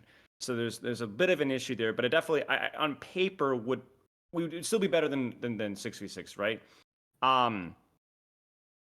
Man, you know, I don't know. Like, all you could think about is it's just human nature just to be like, think of all the negatives instead of thinking about the positives. But I think, like, right. I will say this, that I am, maybe this is just like part of my brand, but I am less I'm less sold on the fact that there is a format that we just have to find, and more on the we need to decide what format we need to solve, if that makes sense. Because if, like, I think this, Sam will talk about this later. It's like, are we willing to let 5v5 solo tank be an issue, but we were going to have a lot of solutions on how to make it better? I've talked about that a million times. Are we going to commit to 6v6, make the tank role as attractive as we possibly can? Are we going to commit to 7v7 and address all the issues with that? I don't think there is any format that's perfect because of the game that we're playing. It's a first-person shooter with a tank and healer role. It's just never going to be perfect, I don't think. I just don't think that, it's a high risk, high reward. It's just the formatting. I think we just need to decide what one we want to roll with and what one we want to put time into. Doesn't mean that there isn't, 6v6 isn't better than 5v5 or 5v5 is better than 6v6. One of them could be better in terms of logistically the ability to solve those problems, or 7v7. But I don't think that there's like a magic pill that we just have to keep like trying to find. And I don't think Flats is saying that, but I just want to remind the viewership that that's my opinion on it.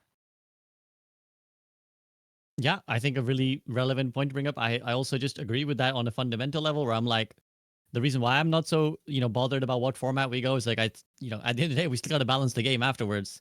So I don't know, but again, I like to, whenever an idea is floated, I like to kind of give it some thought. So Sam, anything you want to chime in on either the queue times or the 7v7? Yeah. So first, I want to define what a format's supposed to be, right? A format is simply a foundation to build a healthy game. At the end of the day, you absolutely have to execute on it and make sure that the game is healthy. And it's like the foundation that you build your building off of is crucial, right? It's the P and PEMDAS, right?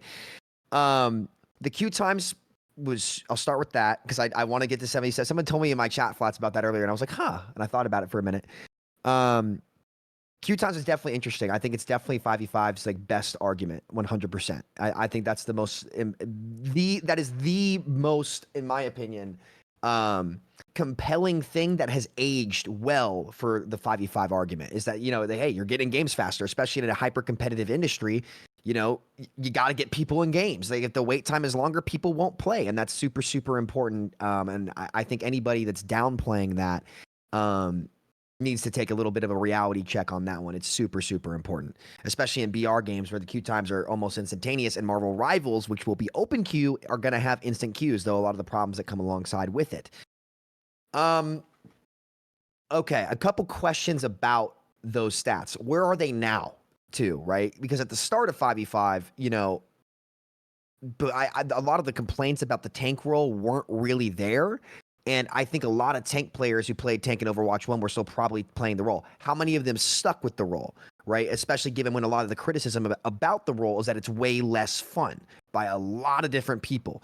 So I'm curious as to where they're at now, though my guess is I'm willing to give them some benefit of the doubt there and saying this, they probably are about the same. But I would still like to see where they are now instead of averaged out amongst a lot of time. Obviously, I don't think 6v6 got a fair chance in terms of like introducing new heroes and balancing, but I won't hit on that one too much because again, like you removed a player, so like you're gonna get better queue times regardless. I'm not sure. I can't sit here and argue a hypothetical. Oh, it would have swayed at a ton. Like I'm not gonna do that, right? There's no way for me to do that. I'm not gonna waste my time doing it. As for 7v7, Flats, I never thought of that one. It's from a numbers perspective. Makes sense. Like obviously for demand, like if you just look at supply and demand, that would be a good way to get more people into games probably a lot faster. But what we're not seeing, obviously, are the gameplay ramifications as to what could happen. So I wouldn't be against trying it for a quick play hack and just seeing what happens, I had the same approach on 5v5 too, where I was like, hey, let's wait and see what happens. And as time went on, I think the problems of 5v5 begin to rear their head more and more. And I guess where this leaves me, and I'm not sure if we'll get to this now or later, was role lock worth it if this is where we're at? And I'm not going to answer that yet. I'll let Frito talk about queue times first. But I think this is undoubtedly 5v5's biggest selling point. I think it's the strongest part of the argument given how things have aged, and I think it would be remiss to not acknowledge it for what it is. Though I would like to see the numbers where they are now. Mm-hmm. Yeah, and I think that's a fair request. Frida, you kind of already at the start of this earmarked like, the numbers are a little bit selective. But how do you feel on what Aaron shared? And then we can talk about Flats' 7v7 as well. They are selective, which I say in Sam's defense to embolden and attempt to steel man, the arguments he'd make about it being balanced better and what would the effects be and if we made the role more fun. But at the same time, you have to take wide numbers, because a reality that I want us all to remember is that we simultaneously demand the game to be balanced while also being shooken up and with new content added. And the truth is, not every hero is going to be Juno, who I think more likely is going to be kind of a meta impact rather than an impactful one. Inoffensive, great. But does it shake up the game? Like that's my current feeling. I wasn't on the show with Juno and all that, but great mechanics, but maybe not oppressive enough or annoying or broken enough to do things. You often have to be a broken hero to transform the game. The math of this, well, first of all, more players play tank now because it's stronger. I actually like this patch on all 3 roles. I think it's pretty fun. Like when tank is a bit over the top, I think that's when it makes sense in 5v5. You're supposed to kite away from it, team shoot it, get the heck away. And if it's on you, it should do its job. And I think that's probably the way 5v5 should play. And it's how it played at launch when people liked playing tank as well. I preferred the burstier versions of the meta as opposed to the sustainy versions, but whatever. I think we can pretty easily solve a math equation on the tank players. And if we look on these large scale numbers and tank queues or overall queues were one thing in Overwatch 1 and they're halved in Overwatch 2, we would have the same amount of tank players. That's what that would mean if you solve for X in that equation. So it hasn't really changed anything. And for me personally, I don't want to go too far into playing tank, but like, I think I'm curious to what they'll do in the 6v6 or 7v7 version of the game. Will you have less buttons to push? Like, Winston has an ult fire now. Ram's got multiple things, and he's my favorite tank to play. And while maybe boring for Hawk to play, I love watching him play it. I love the character. I love slam this down, focus this, punch through that, shoot. Like my favorite tank in either game. And my question is, when we switch over to this, does that have to be tuned down? And then my performance is more so based on my teammate. I didn't quite get the video out, making a follow-up to this whole 6v6 blog thing. And I was trying to pull up examples from the past. And I think like certain things that, Sam would say in praise as a good thing, tanks being able to explode. Well, oftentimes in like a meta rank game, you'll have a tank try to go take an angle in a good position, exactly where you're supposed to be, and the Ana player is sightseeing. It's just like, and then boom, instant dead. It's like, wait, hold on, I thought I was the tank guy. I thought I get to do this. And the benefit of this more forgiving design is that if the healer isn't immediately on your little health pool, and then you actually can, block or hold or manipulate the fight. And well, we'll see how they handle that when they actually do these tests, which is good that they're doing several 6v6 tests, because if they don't, we're surely going to be like, well, you didn't balance it right, or you didn't do this right, or whatever. I think the queue time argument, like Spilo brought this up, like what would happen if it was a Rein Zarya meta instead of some of these other metas. I think we kind of already have data on that, because we know how many tank players we didn't have in open queue when we had less tanks before the oppressive tanks or whatever were any good.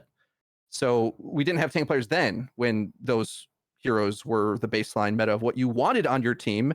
And in fact, you would insta win, especially in a meta rank, if you had one of those picks. So I think we've solved for that already. Yeah, I think I answered to a lot of things there. So I'll just use that as a period point. I have a question real quick. Would you say it's fair, though, to make the comparison about the Rein Zarya metas to an open queue argument when we're talking about the metas being in role queue? Yes, because the motivation to pick a playstyle in a video game for the average player is less to do with winning than we realize. And this is something we were more intimately aware of in Overwatch 1, and maybe it's changed. The community is more hardcore now. We'll see. Like the counter-picking intensity and the try-hardiness, so even in quick play, like Flat said, is different now. It's not changed. Well, in Overwatch 1, there was a lot more, I'm just playing Genji always, or Sim, or Mercy. I feel. Do we think one tricking has gone down or up in 5v5 Overwatch Down. 2? Down. Down, right? Okay. So yeah, I lost the plot now. SVB. What You was said I that responding to here? the players don't care about winning so much as they do. Right. Okay. Yes. Playing. Exactly. So, and that was kind of the issue as well, where they would win instantly if someone learned Rhine, please. And now that they put it in gate kept that as the bottleneck for the queue in, we're now calling it roll lock. Okay. With roll lock, like it's the same humans. Like they'll just wait longer. And overall, I got to be honest. Like for me as a player and a content creator, didn't really mind long queues. Doesn't break the game for me. I'll just edit videos in between, or farm priority passes or do whatever I got to do. But when these subjects have grave ramifications on our game, and if I can, just one little aside here on the way I handle these conversations, to defend myself a little bit, I think people get the wrong idea when I'm so absolutist in reporting accurately. And the reason is because I studied media, among other things, and I speak or attempt to speak in a way that no one does in the universe anymore, which is I try to have journalistic integrity. It's really important to me, actually, which is why it's so hurtful if the community deems me a shill, and why I take so seriously. Well, were any of my facts wrong at any of these points? Oh, no. Okay. Well, these things matter to me quite deeply. So I want to get this right, not because I want to be right, but because it's important that we as an entire community to get what we want and advocate for the effects that we want, not to ask for things we're not actually going to want when we get it, because we're just wasting the devs' time ultimately. So, I think it would have been irresponsible to say that at any point, queue times to miss the word here. Misrepresent the reality of these queue times, which we know intimately based on the vast, player data. So, many shows ago, I came here saying there's vast evidence on these things. And I think now that he's gone through the history of it, it's like, I just feel validated, I suppose, that when we look through the entire history of the game, it's not just solvable with balance or design, I think. And we'll see with the new fun tanks, maybe more people want to play tank now that you can cleave through things as Ryan or play Queen.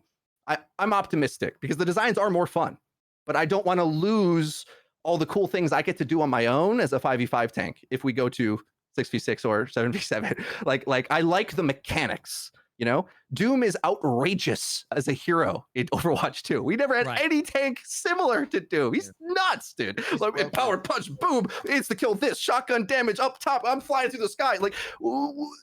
This is awesome, but the tank role sucks as well because we look at it from a competitive-minded point of view of how easy is he countered? How easy does he die? And I don't know. We'll see if the game gets simplified down for the tank experience to be more simple, which is what main tank was back in the day. Do people want that now that we have a more competitive community? Because back then they just felt like a shield bot and didn't want to play it. Yeah, and I think a lot of it boils down to we're just gonna have to wait and see. We kind of have speculated a lot, we've kind of theory crafted a lot, but I think at this point, let's just wait and see what the devs bring up. I'll bring it back to 7v7 again. I like the idea of experimenting. And I think one of the cool things that the blog has shown is that the devs are willing to try different things. Like we'll talk about this as our probably last part of this discussion about the what comes next section and what Aaron has kind of alluded to as they may be trying in the future. But I'm gonna bring it back to Flat since he brought in this was the hot. I had a feeling this when you said, I've got a spicy take to drop partway through. This is what you were gonna drop.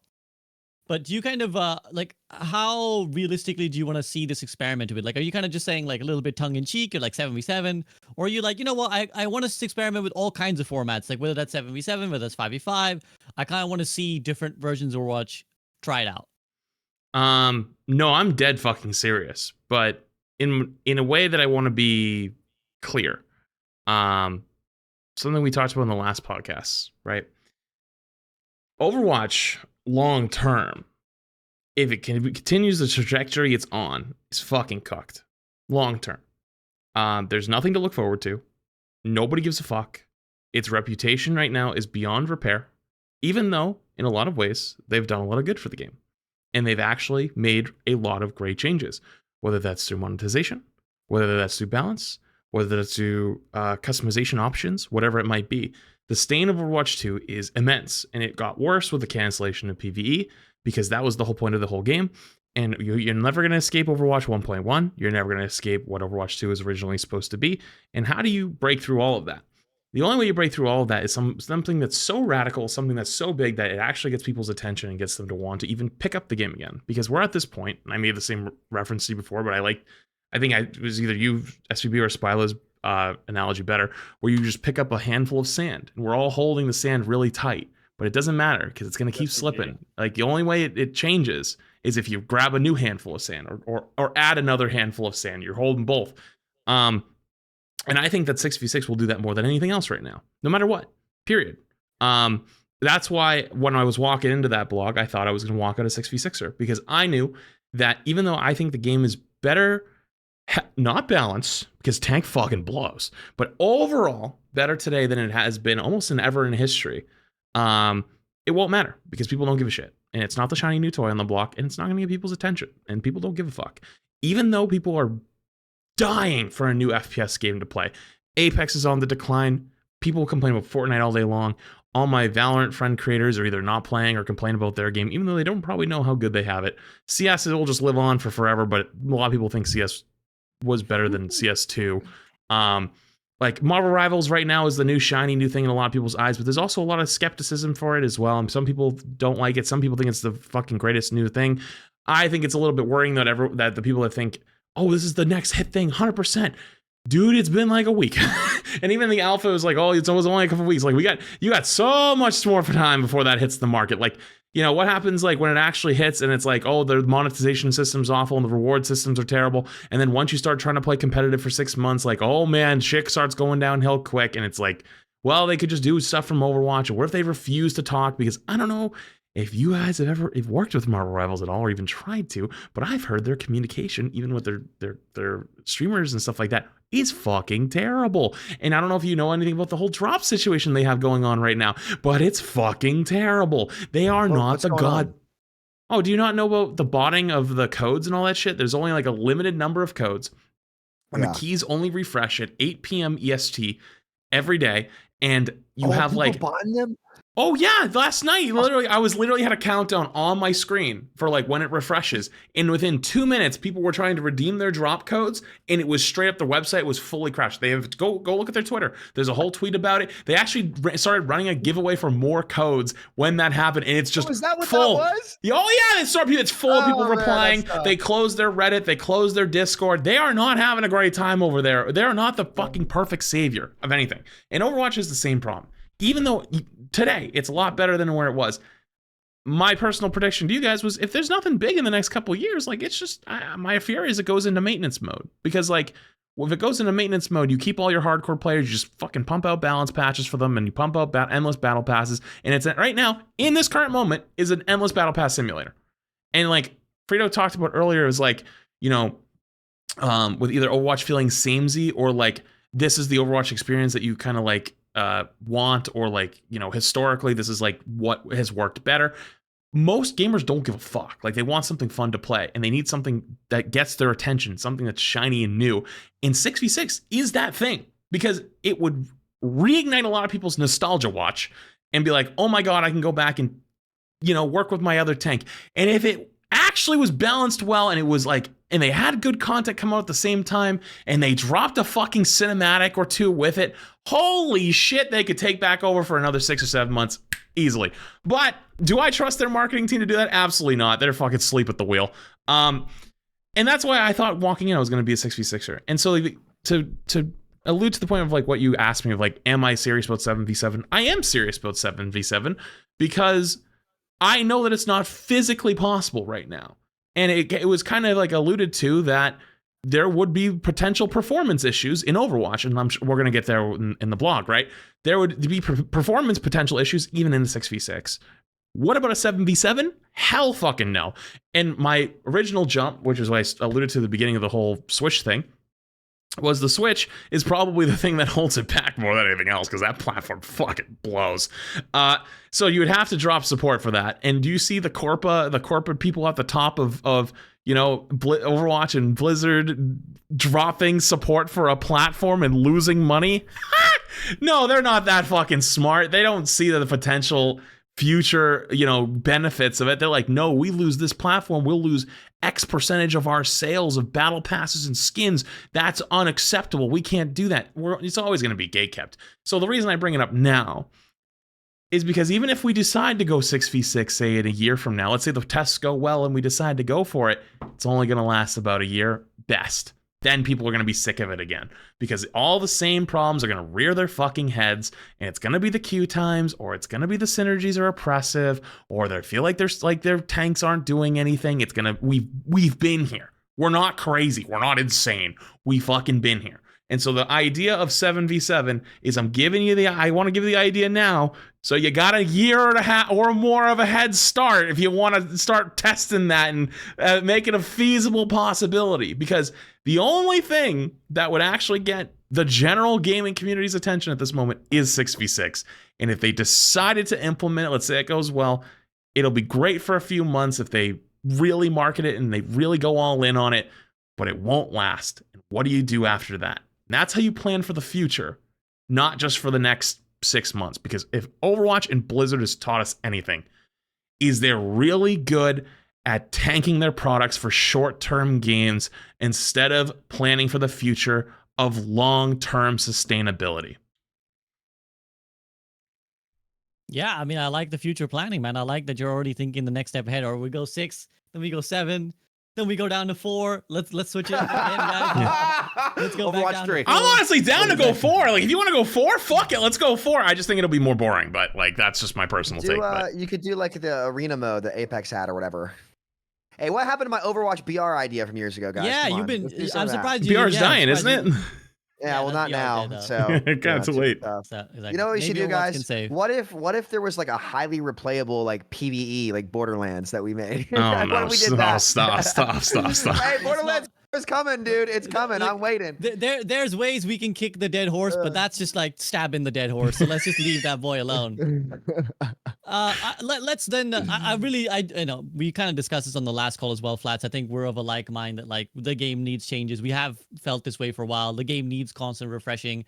It needs shakeups. You can't like balance patches won't do it. In my opinion, balance patches will never reinvigorate Overwatch in the way that I think all of us in this call would like it to be reinvigorated. We've seen it's tough, and maybe there's players out there who are like, I don't care if Overwatch is top dog and top of the market. It's tough for us as people who love Overwatch, who to some extent love like Blizzard games, who have seen it shining so brightly, to see it now, be a turd, and that's just like lost in the darkness. So I think it's hard for us to not want Overwatch to be a better version of itself. So I would love experimentation, and to that end, let's discuss that section of the blog. So Aaron talks about the reason they haven't done 6 sooner is that like with Overwatch 2 came these technical upgrades that basically mean it doesn't perform well on older devices, PS4s, Nintendo Switches, shitty computers, laptops, whatever it is. But let's say, for hypothetical sake, the 66 experiment goes well. Let's say people like it. The whole other task, as Aaron alluded to again, the Pandora's box. How do we actually then put it into the game in a way that is some way meaningful? Like, what's the next step? Let's say the experiment goes well. What's the next step? Do we create a separate queue? Do we balls to the wall, just shove it back into the game? What's the plan? Spilo, I'm going to take it to you. Again, in this world, the 6v6 experiment has gone well. What do you do from there? Has to be put in full stop. Has to be done full stop. Not just from like a competitive integrity and a queue time integrity standpoint, because otherwise you're going to split the player base even further. That's going to be a major problem. But I also think that to echo Flats's thing, from like a marketing standpoint, that's an opportunity you cannot pass up. It's going to be controversial, but people are going to want to play it. People are going to want to try it. Now, obviously, like we'd still have a queue time issue, and obviously the engine and all that kind of stuff. But assuming that all that's like not solved, but like we've addressed those weaknesses, we think you can mitigate them. It has to go back to 6v6. I don't know if they're willing to make that jump. Obviously, we don't have to worry about that. We have to test it first, but like they have to be willing to that that's a potential end goal here. Sam. Please, for your own sake, make sure you're ready to drop the Overwatch 2 branding when you do, and do yourselves that favor. Like, I really want to see them go past it. I want to see them get past it. You know, I think it's as long as that 2 is on there, people will have something to point to. And if you end up going back, like, you could call it Overwatch something. I don't know what it is. But I think especially for this current team, who I think, you know, I don't really know any of them too well, but from what I've seen in their interactions is very different from anything that we've really seen in Overwatch previously. I think you guys deserve that for yourselves. I think you guys deserve a chance to go out there and show people who you are. And I think the way Aaron's presented himself has even like people like in my chat, like would get mad. By the way, we talk about this all the time, would like throw a lot of flame to Alec, and then they drop Juno like this. It's like, dude, where was this like 6 years ago? You know, and Frito, I know you don't think Juno's like a big meta changing hero, and I don't know if she will be either, but like imagine we got that instead of like Brig or Moira or something like that back in the day, what the game could potentially look like. We don't know. I would really like for them to get a chance to, you know, like I'm very, very much so pro 6v6 because I think the gameplay is what you should prioritize when it comes to making a good game. But I guess I don't want them to get kicked in the shins, so to speak, which is very painful, by the way. You know, just being stuck on lumped in with what Overwatch 2 should have been and not. I would, for the sake of marketing, be willing to take the time and wait for that big boom. Flat, something you alluded to last week was like the light at the end of the tunnel for all those years in the dark ages, right? You know, even if it didn't happen, that light at the end of the tunnel still was pretty motivating for a lot of people who were still around. So, and you know, who's to say, look, I think 6v6 is better. Who's to say that they have to be in 6v6 every season? Who's to say we have to be in Rollock every season? This is why SVB, I kind of wanted this podcast to be named the Great Overwatch Debate, because I think with the implications of everything Aaron said is like, hey, like, let's question everything. You know, like what were we right about? What were we wrong about? So from a bigger picture standpoint, you know, there's a lot of questions to be asked, but you know, I think by the time season 13 comes around, it's what, season 11 right now, that's when that test is going to be. If it works well, like just have marketing be ready too, and then you kind of just gotta rip it. You just rip it. Just rip it when you're ready, but still like start getting ready now, just in case. Because like, you know, I think Overwatch would benefit as an IP in general if they drop the 2. In general, whether it's 6v6 or 5v5, doesn't matter to me. I think that would do the team a lot of favors, and I think they deserve a chance to really redefine. It's more than that though. You can't just Redefine the drop sequel, the 2. you say? Oh, Jesus fucking Christ. You might say, Sam? Is that what you're about to tell us? Damn, man, you should copyright that quote, because if some we found the shill, guys. We found the shill. I knew it. I need some water. I need some water. Yeah, you need some water, dude. You need some fucking water. Take a shower after that one. So let the record show. Okay, Frida, I'll go to you, and then we'll go to Flats. So much has been said, and that made me laugh so hard. What's the base subject? So the question is simply, in this world, the 6v6 experiment goes well, everyone's happy. How do we actually make it, like, how do we put it into the game? Do we split separate queues? Do we shove it right in? Or as Sam says, do we start a rotating wheel where we keep mixing which format is happening when? Yeah, I like that. I also, you know, I think Sam's revert Overwatch take is somewhat controversial, but the Overwatch classic branding, man, it's right there. Yeah. Despite all my complaints through the history of that game, it's like the mystique. Sometimes the perception is more important than any reality, and just lean into it, right? The truth is, with more players in chaos, the moments are bigger, higher highs, lower lows, and we have a casual community who I think flock to those things, and a hardcore community that wants a lot of depth. So I do see a path for this to be successful. I think like a good question to ask for the sake of objectivity and science is like, what evidence would you need to see in order to switch your opinion? And mine would be that the queue times are not unpalatable over time. And when there's enough competition to actually try, once the novelty of Overwatch 1 players coming back to play Ryan Zarya for the first few days, we don't see all the same problems of, you know, everything Aaron mentioned about the previous game. If those don't come up and you can move on the map, don't get locked in chokes. Like if we don't have the downsides, then yeah, why not? I don't even mind waiting necessarily for somewhat longer queues. I'm curious, where the needle falls for anybody on that, and where we would make that deliberation, because I do believe that no matter how fun tank is, or how deep it is, or how great the skill ceiling is, that it's going to be the least popular, because those numbers have sustained from both games. But yeah, I don't know if I answered. Rotation or switch over completely. That's where I would land. I don't want to split the queues. I don't even like splitting the queues now. You could do rotation, like a lot of the big BRs. Like a big problem they had, like Warzone. Oh, this made me so mad. Is they outright removed like all of our favorite maps. Like they removed a ton of them, and what they started to do instead is like every 10 minutes, like the map rotates, like from like Rebirth Island to whatever the other one, Vondel, or like a couple other ones. They're gonna be adding back Verdansk, and I will be playing. Finally, they removed my freaking favorite map, and I'm gonna be top hoss with the sniper. So it'll be a good time. But I just remember the thing that I asked for like so long ago is like tournament modes, right? Like these timed events. I mean, that's kind of what they're doing, the quick play hacked thing, right? Timed events, I think, are great for this game. Like a really smart idea. And just real quick, because I wasn't on the season 11 show this week, but season 11 has been kind of packed, don't you think? Like, yeah, now that we have the blog post, well, it's almost over now, right? I mean, it's like we only got under a month left. It was the tank the month of not much though. Initial patch. Yeah, but let's count it out for a second though. Yes, a patch a lot of people didn't like, controversial. Okay, but there was the experimental card thing, and then a quick play hacked, and then a Juno trial, and now this blog post. Like, I kind of feel it's like one of the more packed seasons. Yeah, but it's front loaded. Normally that's spread out throughout the entire season. So like now we have like a month of like nothing. So it's like from here on out. Soon though, right? It's like another month, isn't it? You can enjoy your Reimagining weapon now. Yeah, it's got to be less than a month, Flats, right? Because I mean, the mid-season patch was 2 or 3 weeks ago. Someone hop in game and go see what it is. No, the mid-season patch was 2 weeks early. He did say it was early. 24 more days, 3.5 weeks.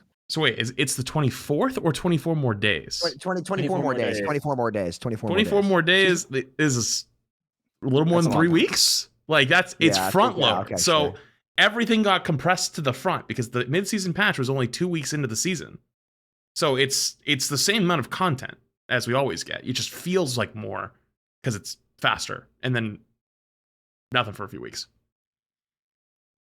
Well, I'm gonna take it back to the original question, to Flats now, because Flats, I didn't get your answer yet, which is that if the 6 experiment goes well, how would you approach handling it? Like, if it goes well, what do you want to see happen? Oh God, I feel like I should get paid for this one. All right, you want to actually do it correctly? Here you go. So you have, say, at least probably 8 months or more before you would have to, like, before this actually happens, because you have all of season 12 and you have season 13, and that's like the time where you want to get people interested, right? So like you probably want something small for the actual like testing it again, nothing crazy, but something enough to get people's attention. I don't know what they have cooking though. Like they might have some collab that's sitting in the background. They've been maybe working on some cinematics, whatever it would be. You definitely need something with that, something small. But if you do actually end up going all the way, you got to go all in. If you want to go the route that Sam says, I don't think dropping the 2 does much, but what it does do is if you do go all in on the 6v6 thing, it's a chance to reinvent yourself, kind of like reimagine, like, hey, you know what? The 2 thing didn't work. You know, we kind of fucked up in a lot of ways. We're sorry. We're trying to do better. Here's like, you know, there's this massive patch, something that gets people's attention. It happens in other games sometimes with like, I know Destiny 2 had like a big like renaissance with like there's some big DLC that they dropped, and a lot of people were like super happy, like holy shit, like this is awesome. I don't know much about Destiny, to be fair. You have with Fortnite, you have like their whole like going back to like the original season 1. Hell, that would actually probably be a great event. Is if the first week of 6v6 they did an Overwatch Classic mode where it was just the original heroes and that's it. And it's like, here you go for a week. That's all you can play. You can only play the Overwatch 1 heroes, and they can still be balanced or whatever you want to do the same way.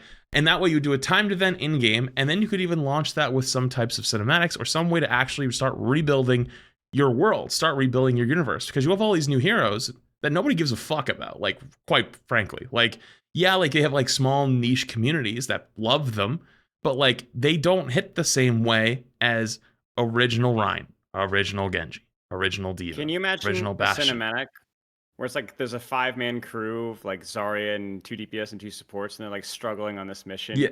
And then And out of the fucking mist Reinhardt. comes Reinhardt, shows up. Yep. Like I'm not even Yeah, kidding, they're like, struggling because how they're down hard one, That would and they go. How hard that would go. Yep. Dude. That would go hard. That would go hard. It's stuff like that, Oh like my something that God. goes beyond just the in game, right? And listen, I've said this a few times. I feel like their marketing team is asleep at the fucking wheel. And like, I don't know how to wake you up, but you don't have many opportunities left. Like, you really don't, right? Like, people already around the world, anytime your game gets mentioned, clowns on it like crazy. You're probably never going to fix that. But what you can do from that is prove to people that it's different and it's better than it ever has been at a time when they're wanting a new game to really get people's attention, and there isn't anything to compete with you. There's a few, but I don't think they're as strong as of a position as Overwatch potentially is in. The ball's in their court. And unfortunately, for the last few years, Overwatch in the Blizzard team has done nothing but fumble on the marketing side. And I don't even mean fumble. I mean, they fumble at the 20, and then they went back to pick it up, and they kicked it to the 50, and then got back to the 50, and somehow stumbled on it, picked it up, actually got tried to sort of take a knee, got up, tackled again, fumbled again. And then the next guy came, and he kicked it again, and they fucking they took it all the way back to got a safety. Like, how do you even how did you even fucking do that? It's to that level of bad. So you want Overwatch to be fixed? You go all the fuck out. You spend some fucking money, because the Overwatch team feels kind of cheap. They feel kind of cheap. They've never done the TV series. They never did it. They've stopped doing the cinematics unless it's paid collabs. They've stopped doing lore for their characters. It feels like it's an endless battle pass simulator with updates in the middle. Your game is on the decline, and people want another big FPS title to pop off. Don't fucking blow it. Actually put some effort, and you'd have a good chance. Will that happen? Who knows? Yeah, I love it when you pull out the metaphors that I can only vaguely nod and smile about, Flats. Your American ball games. But I'm going to take it to Sam, and then I'll move on. Flats, you know what play it was? What was that play on the Patriots where the guy threw it in overtime? Like, it was going to go to overtime, and he threw it back to Mac Jones, and then the Raiders just ran Mac Jones over and then ran it back for a time. Who was the guy who threw that pass? Do you remember? I don't remember off the top of my head. I know exactly what you're talking about, though. He just got fucking crumpled.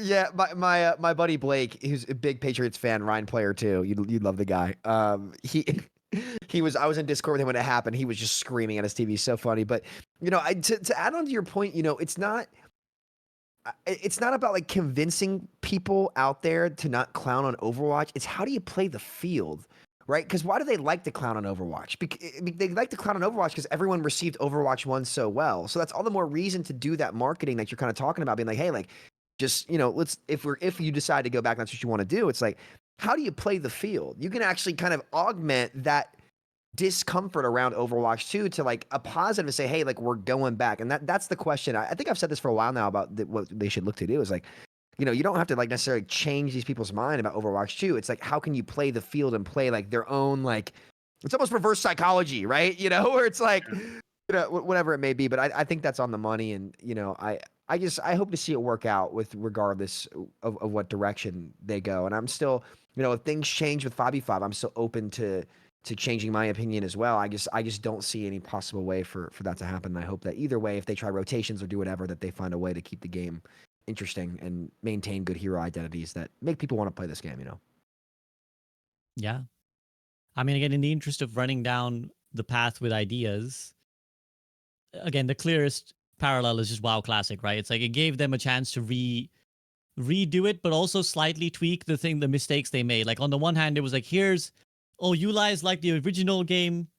I know you hated a lot of the updates we made, so here you go, WoW Classic. But then after promising initially that they were like, it's going to be exactly how you remember it, guys, as they then just basically began the journey of developing WoW again, where they were like, okay, here's an expansion, but and the thing that you hated, actually, we're gonna tone that back. Like the thing that you hated about this expansion, we're gonna fix that. So in a way, that is a path Overwatch could walk should they want to go down that line, which is like you get to redevelop Overwatch again, but maybe you have learned some lessons and you can say, oh, the stupid things you guys, were like, oh, this is bad. We won't do that again. Like we'll learn. Whether they do that or not, again, this is all hypothetical. This is all theory. Chances are the mistakes will be made over and over and over and over, and we just kind of have to deal with it. But again, I appreciate all these ideas about what could be done, what path could be walked, and we'll see what the development team choose to do. Okay, I know it's been a lot of a call, so let's just move on to the last major thing that Aaron mentioned, which is the hybrid open queue system. Now, we kind of alluded to this a little bit when we talked about the open queue, but yeah, generally, just how do you guys view the idea of this hybrid open queue system, and maybe do you have any ideas about how you'd want to see it manifest? Like, Could you describe what it, because it's kind of your baby, So what do you see it as?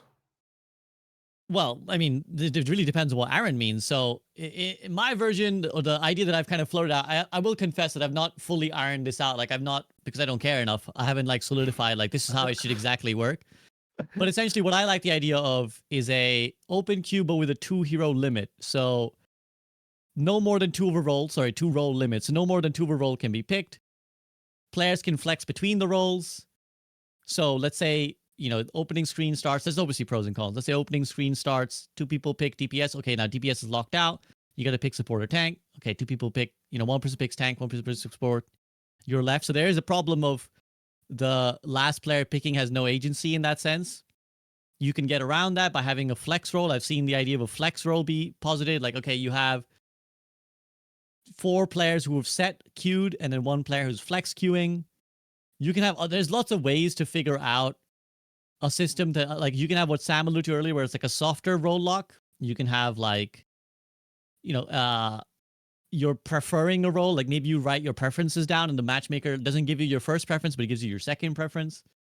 Again, what I'd be interested to see try is 1-2-2. So 1 player would be definitely, like, you'd definitely have 1 player in each role. So you'd never get the absolute mismatches of open queue where you never have a tank, you never have a support. But you have the flexibility to switch between the roles, which I think is the appeal of open queue. And mid-round, you could switch around. I don't know what Aaron is exactly speculating on. He says we'd like a sort of hybrid system. That's kind of what I liked. Sam, you said you wanted. Did you have your hand up there? Yeah, I'm just thinking. Because I think I have something in my head, but I'm not entirely sure. So like, what if it essentially was open queue? But is there any way to have like 1 or 2 people be like locked into the role? For example, like if you queued as support, you say you're a support player, right? And you're looking to play support this game. If you queued as support, you were potentially locked into support that whole game, but other people could queue as flex. And so it was open queue, but if you queued support, maybe you get put into the game like I'm trying to logistically like think it through as well right now, and I had that thought earlier, and I'm not sure. I might just said complete gibberish right there. But do you guys see what I'm trying to think here? Maybe I'm just totally off my rocker. Well, again, so what you're alluding to is like flex roles and locked roles, right? So it's like someone is locked, other people are flex. And how would that help queue times if that was the case? Is what I'm trying to like think in my head here. I don't know. The thing about it is that it is very complicated. The thing about it is that essentially you still need to solve the problem of the tank, right? It's like, okay, let's say you're going 1-2-2. Would you have someone lock tank? In which case it doesn't affect the queue times. But if you have flex, then you might not have a tank. Well, this wasn't intended for queue times. I think the way he was in the context of that paragraph, he's talking about the old open queue variability of, Jonak going from Zen to Roadhog, or maybe using Sombra in that support role. Lunatic High ran Toby, the Lucio player, on Torbjorn, on like Nubani A, for example. Really old reference, but like stuff like that, where it's like the strategical depth of swapping from one role to another kind of allowed for variance. So if the game is getting too samey, well, I think 5v5 definitely is the most samey version of the game, because most tanks like to brawl on the objective, generally speaking. The positioning is kind of samey, and especially as you see the higher level of gameplay, as it gets higher and higher, it's super samey because the optimal positioning is solved, essentially. It's easier to solve because there's less of this complexity. So what he's trying to say is, like, could we add a little bit of that, but not 6 DPS somehow. Is there some way? And yeah, I don't get this idea really. Like I get why people have the appeal, but you know, this is so far from what I prefer, which is like a reliable competitive experience that I can understand and know that it's gonna. I kind of want a little bit of sameness, but I also played Counter-Strike for years, which is incredibly samey. You know what I mean? There's set smoke positions that are better. You just always throw them. Like, so everyone's gonna have their different tastes on this. So yeah, I don't know if that helped clarify to spur the conversation. I don't have a strong opinion. I don't think other than sure, try it. I want hero bans are my way of getting out of this, because if there's a locked meta of any given patch, then you might have different personal preferences on who you would ban. I mean, we don't have to go through that entire thing, but apparently that went really well in the format, the pro format as well. People were saying. Yeah, I saw Avril tweeting that he said that the hero bans were like a huge success and like the best pro esport he's basically like Overwatch he's ever seen. Like it was really good. But of course, that's just what was the name of the tournament? EWC. Oh yeah, the Esports World Cup. Yeah, I missed it. I need to watch it. It's still going. Well, it's still going on. There's still like, because they're trying to get like every game. This is the whole Saudi Arabia, sports watching. They're trying to get like every game involved to make it a World Cup and yada yada yada. Like the Dota Plar has already happened, so I was watching that, but yeah, I have not caught the Overwatch stuff. But yeah, I mean, as is the theme, some people will like this system, some people will dislike system. It will have flaws. It will have benefits. Again, I'll take it to flats. Flats. How do you feel about the idea of a hybrid open queue? And do you have any if they were to do it, maybe they should do it like this? I don't think it's feasible. I think it would be too complicated. I think people would be turned off by it or be like, this is just too much, Mm-hmm. I think that's the way that there's so much beauty in open queue simplicity, even though, like I said earlier, I'm against open queue, but like the simplicity of being able to just turn your brain off, hit the button, queue up, and then you pick what you want, but sometimes you won't be able to get what you want. Like, so either you're going to flex or you'll lose is so much better than playing this game of, okay, well, I queued up for tank, so I'm going to get tank, but someone else on my team queued up for flex, so they get to do whatever they want, and now they get to do whatever they want, but I can't, so I'm stuck. So you're almost like looking at them with envy. But the worst, then you can also have the reverse where it's like, I'm stuck on tank, but like this guy's so fucking terrible and on DPS, but they're on flex. Like if I could play DPS, it would be better, but I queued tank because I know I'm better on tank. So I did the responsible thing. They fucked it up by queuing flex and they're not even good at their other flex roles. And it's like, it creates a new problem of like people wanting to swap with each other. And it's like almost why I don't like the idea of where you could like Sam said earlier, it made it a little bit more complicated than I like, the whole role lock versus role queue. Because like, let's say there's a world I queue for support because support's the fastest queue time, and then I instantly lock DPS because fuck that. Like, you know what I mean? And it's more of like, because you're not restricted, you could kind of just take advantage of the system to get your own queues, and then you kind of create the same problem you had in the beginning with an open queue format where like people are wanting to keep DPS, they will abuse the other systems of, the priority pass almost by queuing it like, oh, I want to play support. Just kidding. Fuck you. I'm playing this. And it just like, it adds another layer of complexity that I feel like is just going to turn players off, and they're going to feel like people are dishonest with it. Or that semblance of like, some people have said before, I wish I could like request to swap roles with somebody mid game, right? Like, let's say my DPS is terrible and I'm on support, and I'm like, hey, why don't you just play fucking Moira or Mercy and swap with me on DPS 1? Then you create that problem, right? Where like, you get that guy who's on DPS or hell, even that girl on DPS, and someone like, why are you on DPS? Swap with me and you could play support. Like, get off that role. You shouldn't be playing that. But that's a more extreme version, right? Where it's like people are saying, oh, you shouldn't be playing that. I'm better at it than you, so you should swap with me. And then you can go even further with that, where people can abuse that, where they queue for support, and then even though they're not that good at support or not that good at DPS, they just ask somebody in the game to swap with them, and then all of a sudden they can pop off. Like, how would the rank be tied to that? Now you have one rank as opposed to the 3 ranks that we currently have. As everyone's like, I think that currently the 3 rank thing is better than 1 rank, because some people are really good at tank but not good at DPS, or really good at DPS but not good at support, right? Like, it creates so many headaches and problems that it's like you're overcomplicating the game. to the point where I feel like you're going to turn a lot of people off to it. And that's like where I start to break off the whole competitive thing, where like people want like a very competitive shooter team based MOBA hybrid game. People also want the game to be fun. And if they can't even figure it out and they're not having a good time, they're not going to want to play it. And it just one too many layers for me. Yeah, and I think I appreciate all those points. I do bring back to what Spilo said earlier, which is that I think it is like human nature a little bit to think what is all the negatives of a new system. Like if we were to go from A to B, oh well, that would suck, and that would suck, and that would suck. Yeah, I'm not saying it would necessarily be good for the game, but I would like to see it experimented, and I think there are ways to execute that are better than others. Like there are simpler versions of it.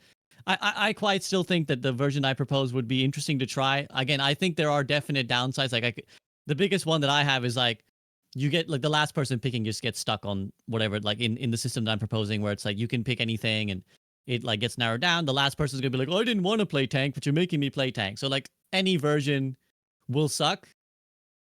But it's also like another one of those questions of like, well, do we gain anything from this? Or is there something significant enough gained when we try this?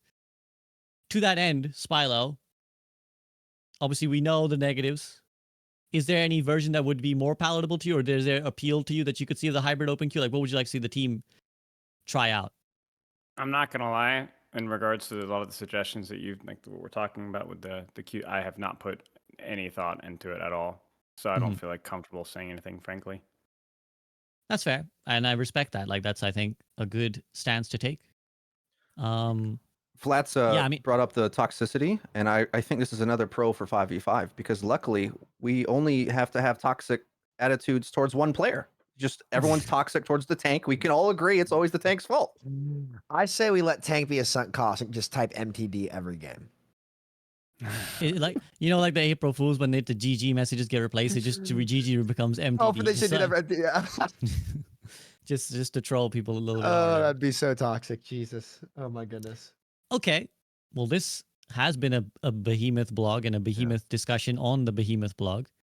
It has been a slog, but I appreciate it all the way. Lots of great points made from everyone, and I appreciate all of your insights.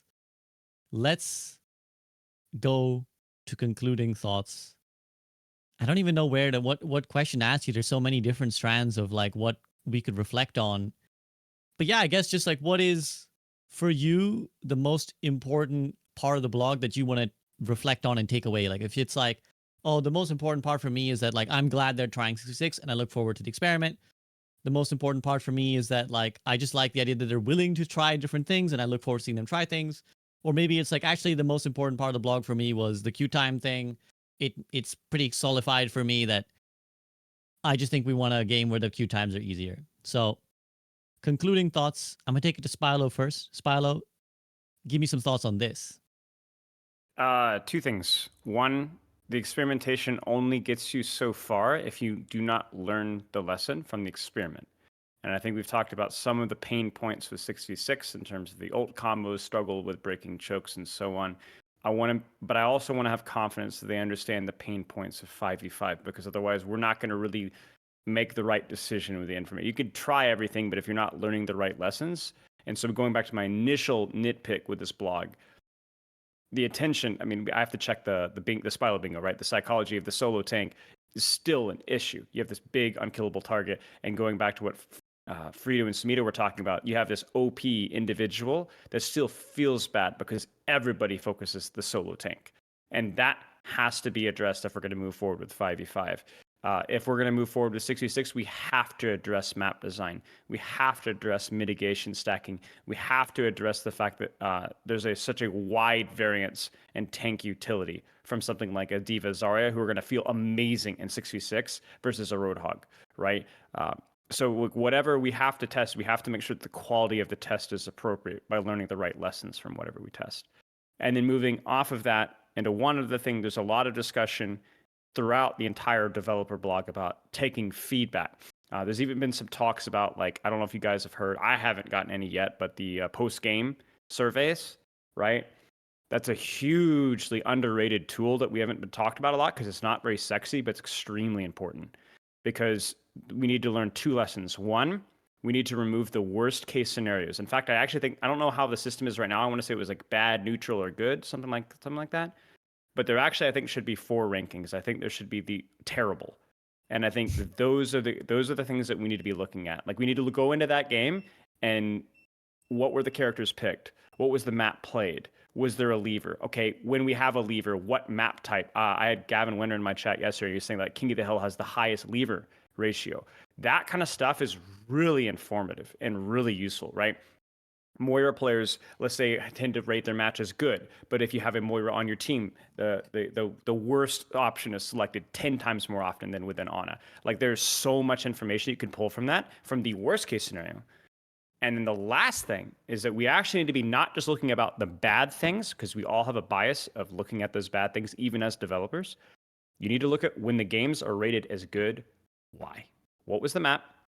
What were the tanks? What were the DPS? What was the map type? What's the rank? How much does that person play? I don't know how much of this information is available, but it needs to be available. They need to be studying that. Not just looking at the negative outliers, the extreme negative outliers, but when somebody rates a game as good, why? Same thing with the 6v6 test. The people that like the 6v6, why? What was done right? Let's replicate that. That little microcosm right there, that meta that everybody loved, the season 9, the October 2020, right? Why are we not looking at that? Why are we not studying season 9 in October 2020, putting that under the microscope and finding out why? Because we can all think about why and come up with good reasons. Okay, then that needs to happen again. That needs to happen again. That, to me, is the most important development lesson, is you can't just fix mistakes. You have to try to do things that you've done well and lean into your strengths. Absolutely. I think well said. And I think always this kind of more, as we see with the Q times thing, the more data is always helpful. Like having these things that we can point to and say, oh, look, this is a change. So as you Right. said, like also, like it helps with map design. Like we've talked about this before, right? When like having a map ban would tell you like people always vote bad rating when it's Havana or something, right? Okay, people just doesn't matter what comp, what balance state, people are not having a good time on Havana, so there's something wrong, right? So these things are all helpful indicators. I like that point a lot. I'm gonna take it to Flats next. Flats, what is in your mind like the most important takeaway and like what you want to reflect on going forwards? The most important takeaway to me is to never stop fighting for change. And whether you hate Sam or love Sam, what he did was admirable for the last year, fighting for what he believed in and fighting for change in the game that he truly loved. And I see the argument way too often from people when they say certain things like, oh, if you just don't like this, or you don't want to play this, or you don't like this game, or whatever, just shut up and leave. No, I think that's become the most toxic thing that I've seen in a lot of communities, where they would rather not try to fight to make something better, or to talk about or have a conversation on how to make something better. They'd rather just shut the fuck up and get away from them. And it's like, that's really dangerous, because that's how you create hyper politicized, hyper polarizing groups of people where they don't even want to hear somebody have a different opinion from them. And it's why I've always tried to be fair to both sides of, especially with Overwatch, my opinions on things. And it's why I have both the label of doomer and shill at the same time, because I believe on changing my opinion when the facts change, I change. Something SVB said before. And I think that when people dig their claws in or dig their heels into something and refuse to acknowledge something else at all, it's when you kind of just create groups of people that don't want to have a conversation, don't want to make something better. They just want to win. And I don't think that's better either, but I don't think telling those people to just shut up and leave is the correct answer either. I think we can live in a world where you might not get everything you always want, but where you can also still have the conversation to express what you do want. And there may be others who think just like you, because there might be someone out there who's never said out loud what you've been thinking, but someone else puts it into words for you, and you go, yeah, I actually completely agree with that. I've thought about it, but I've never had a good way to talk about it, or never had a way to talk, or thought it, or had a way to express it. And so someone might be doing that for you, and you're able to support that person. And I think that's something that's also very important out of this, is supporting. And it's the reason why I'll support if they want to go 6v6. I'll support if they want to stay 5v5, as long as they have good reason for it, and they actually try it, and they actually give it a good shot, and they actually want to listen to feedback and enact on that feedback. Because I think supporting people And supporting decisions and supporting people that want to make things better is much better than to tear down those people or to hate those people or to go against them just because they won't do exactly what you say. And especially as game devs, you can see it. It's fucking terrifying in any game where, if you're a public figure or you're somebody that's out there and you try to talk about stuff, like people are either going to love you or they're going to hate you based on whatever you say. But you have to have that moral foundation to believe in what you're saying and to try to do good. And that's why I respect this blog a ton, because Aaron really laid it out all on the line and spoke about why certain things about 6v6 were good and why certain things were bad, and about some things about 5v5 that were really good and some things that are really bad, and acknowledged both of them. And it was like, hey guys, we can disagree on how to move forward, but we can both be right on like what we're feeling, because it's all about perspective at the end of the day.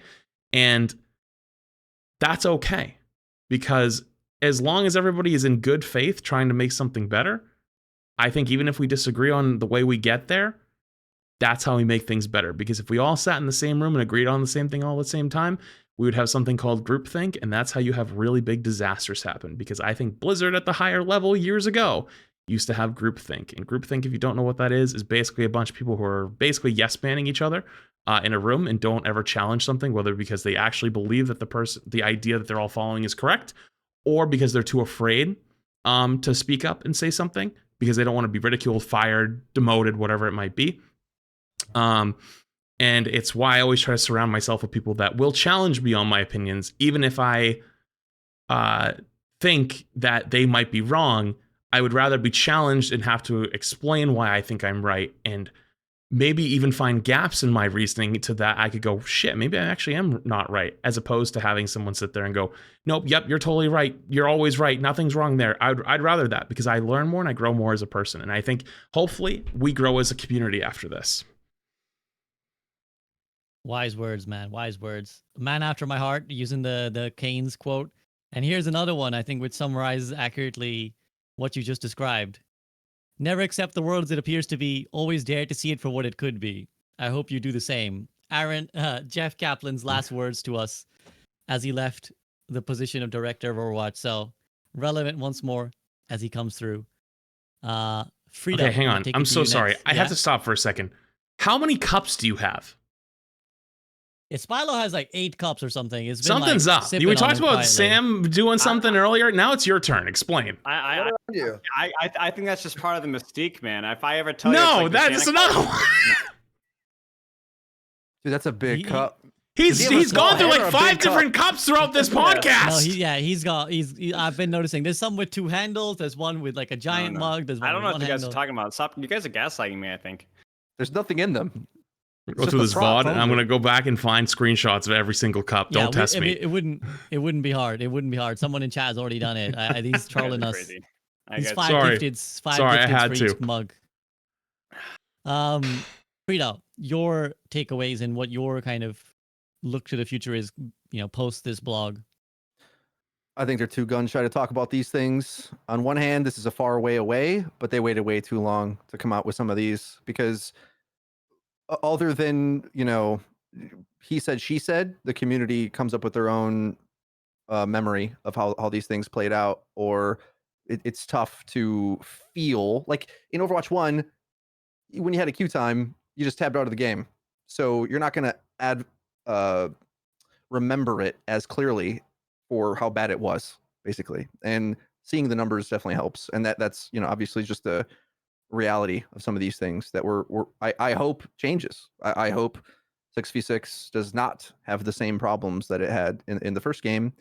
And I'm just really happy with, it's not been the most favorable thing to say, no, these devs, they're listening. A lot of people don't believe you. They think, well, where's the results? They need to do better. It's like, well, they're turning the corner. They're trying. They're understaffed, undermanned. What's that Hamilton song? Who saw the musical Hamilton? I'm outmanned, outgunned, and outplanned, or something like I don't know. I'm doing a story kind of guy, so Hamilton's a great musical. Yeah, I'm happy with that. I'm happy that they're willing to just experiment, man. Because no matter what, after doing this, as much as I think there's a risk that this is just too much dev time to go in a circle and learn the things that we've already learned. That I would not be so happy about. But what else are they going to do? Because enough of the community thinks this way, this is probably the only way you can address it. And with it growing in popularity, you got to adapt to the player base. And even though I think people are misguided on what the reality will be from their perception, doesn't matter. We have to do the test, and we'll learn and teach, I suppose, to the new players, especially who don't know what these things are like, what the effects will be. And no matter what, I believe the quality of Overwatch 2 will be better, or Overwatch Classic, whatever we end up calling it. It will be better after, this whole year of doing this. So that's good. Yeah.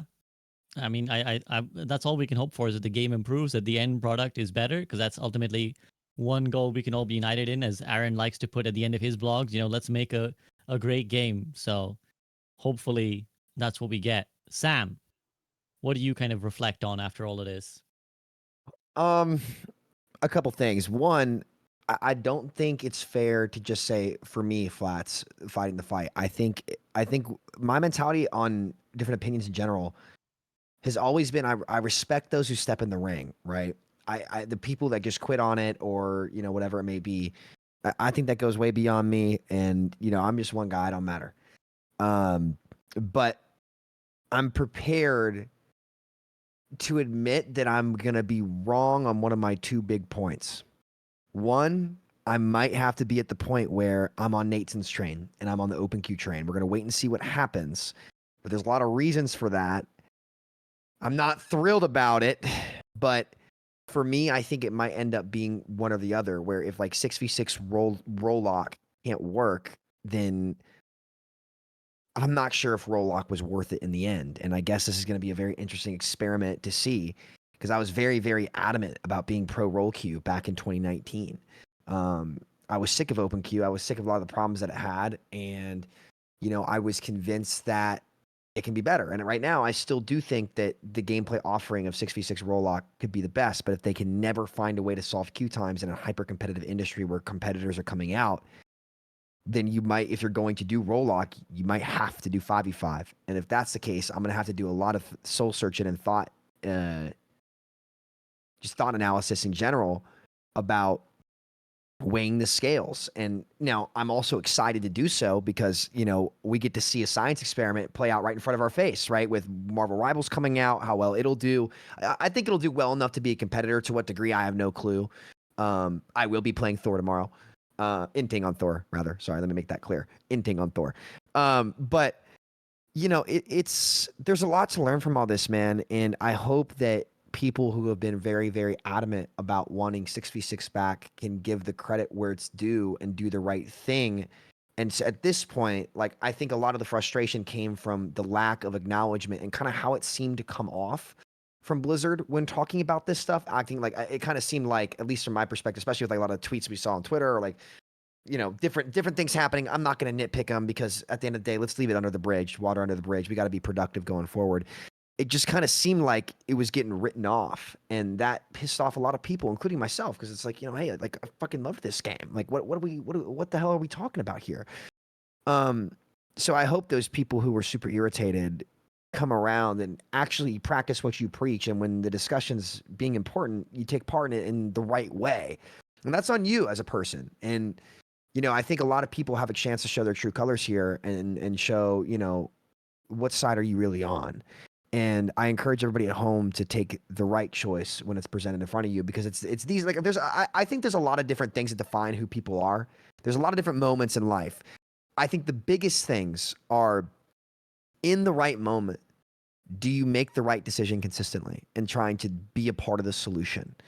And this is one of the big reasons why I always love coming on the show, is because I know that you guys are. And man, think about the shit that we've been through, boys. Oh my God.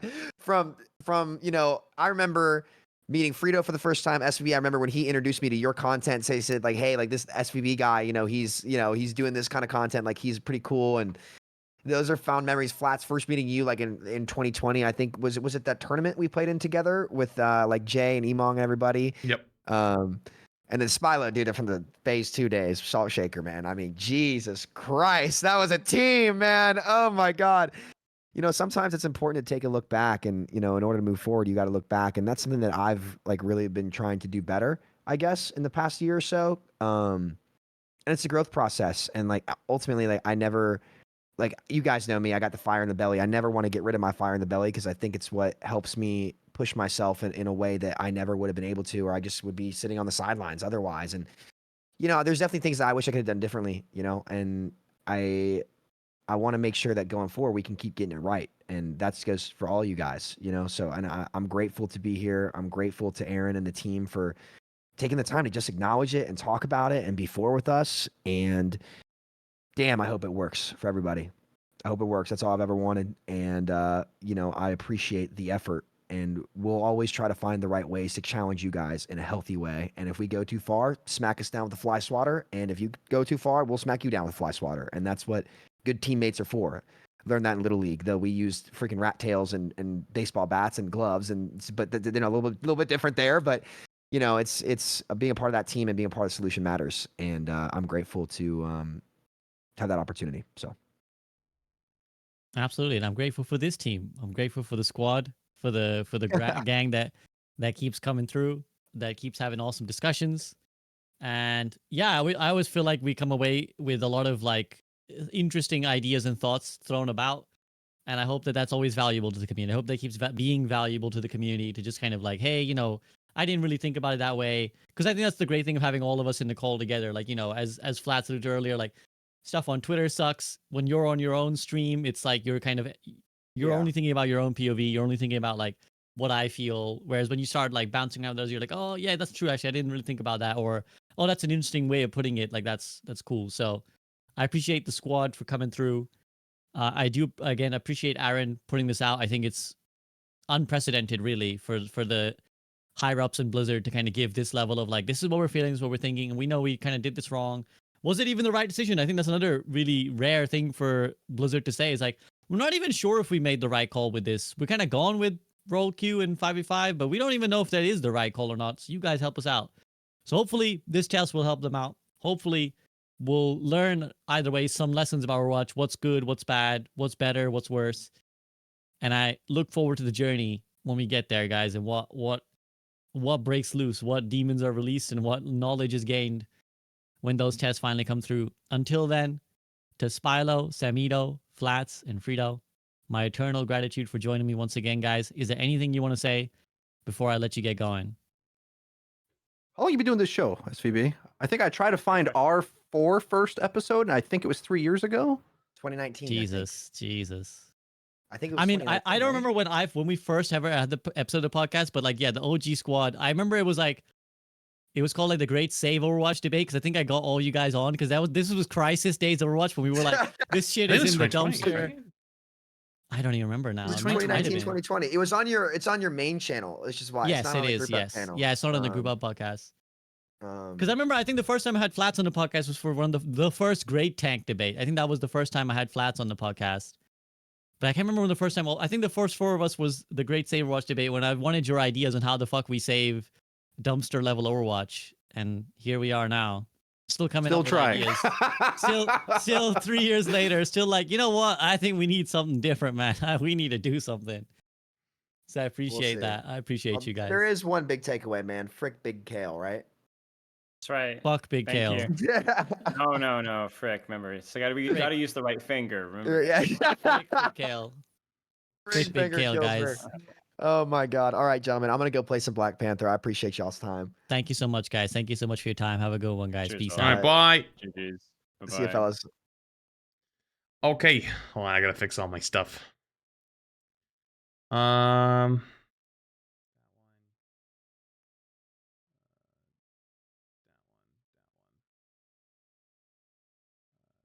Oh, that's not it.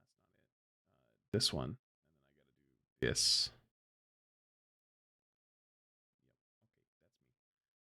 Okay, cool.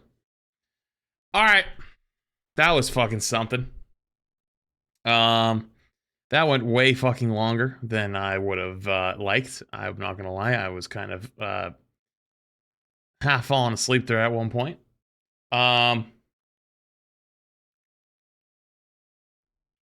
yeah. Let me see. Okay. Yeah. At some point, we gotta start cutting people off. It gets a little too long. You know, we start on one question, then we go 9 hours deep, and it's like, oh man, guys, you're losing me here. So, I'm not gonna lie to you. I was gonna play Rivals today. But that shit kind of put me to fucking sleep a little bit by the end. So instead of doing that, tomorrow there's a new hero that comes out. I'm just going to send you guys over to Elon because he's playing, and just go again tomorrow. Okay? No starting. I'm just not going to stream for the rest of the day. I'm just going to send you guys to Elon and then go have fun over there, and I'll just go again tomorrow. Fuck it. It might be tonight. We're not sure because of time zones.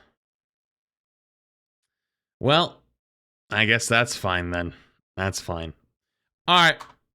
Go say hi. Appreciate you. And I will see you guys tomorrow for probably more Rivals if it works out that way. Before you hop off. Yo, think of the Prime. Appreciate you. All right. Go say hi. I'll see you later. Bye.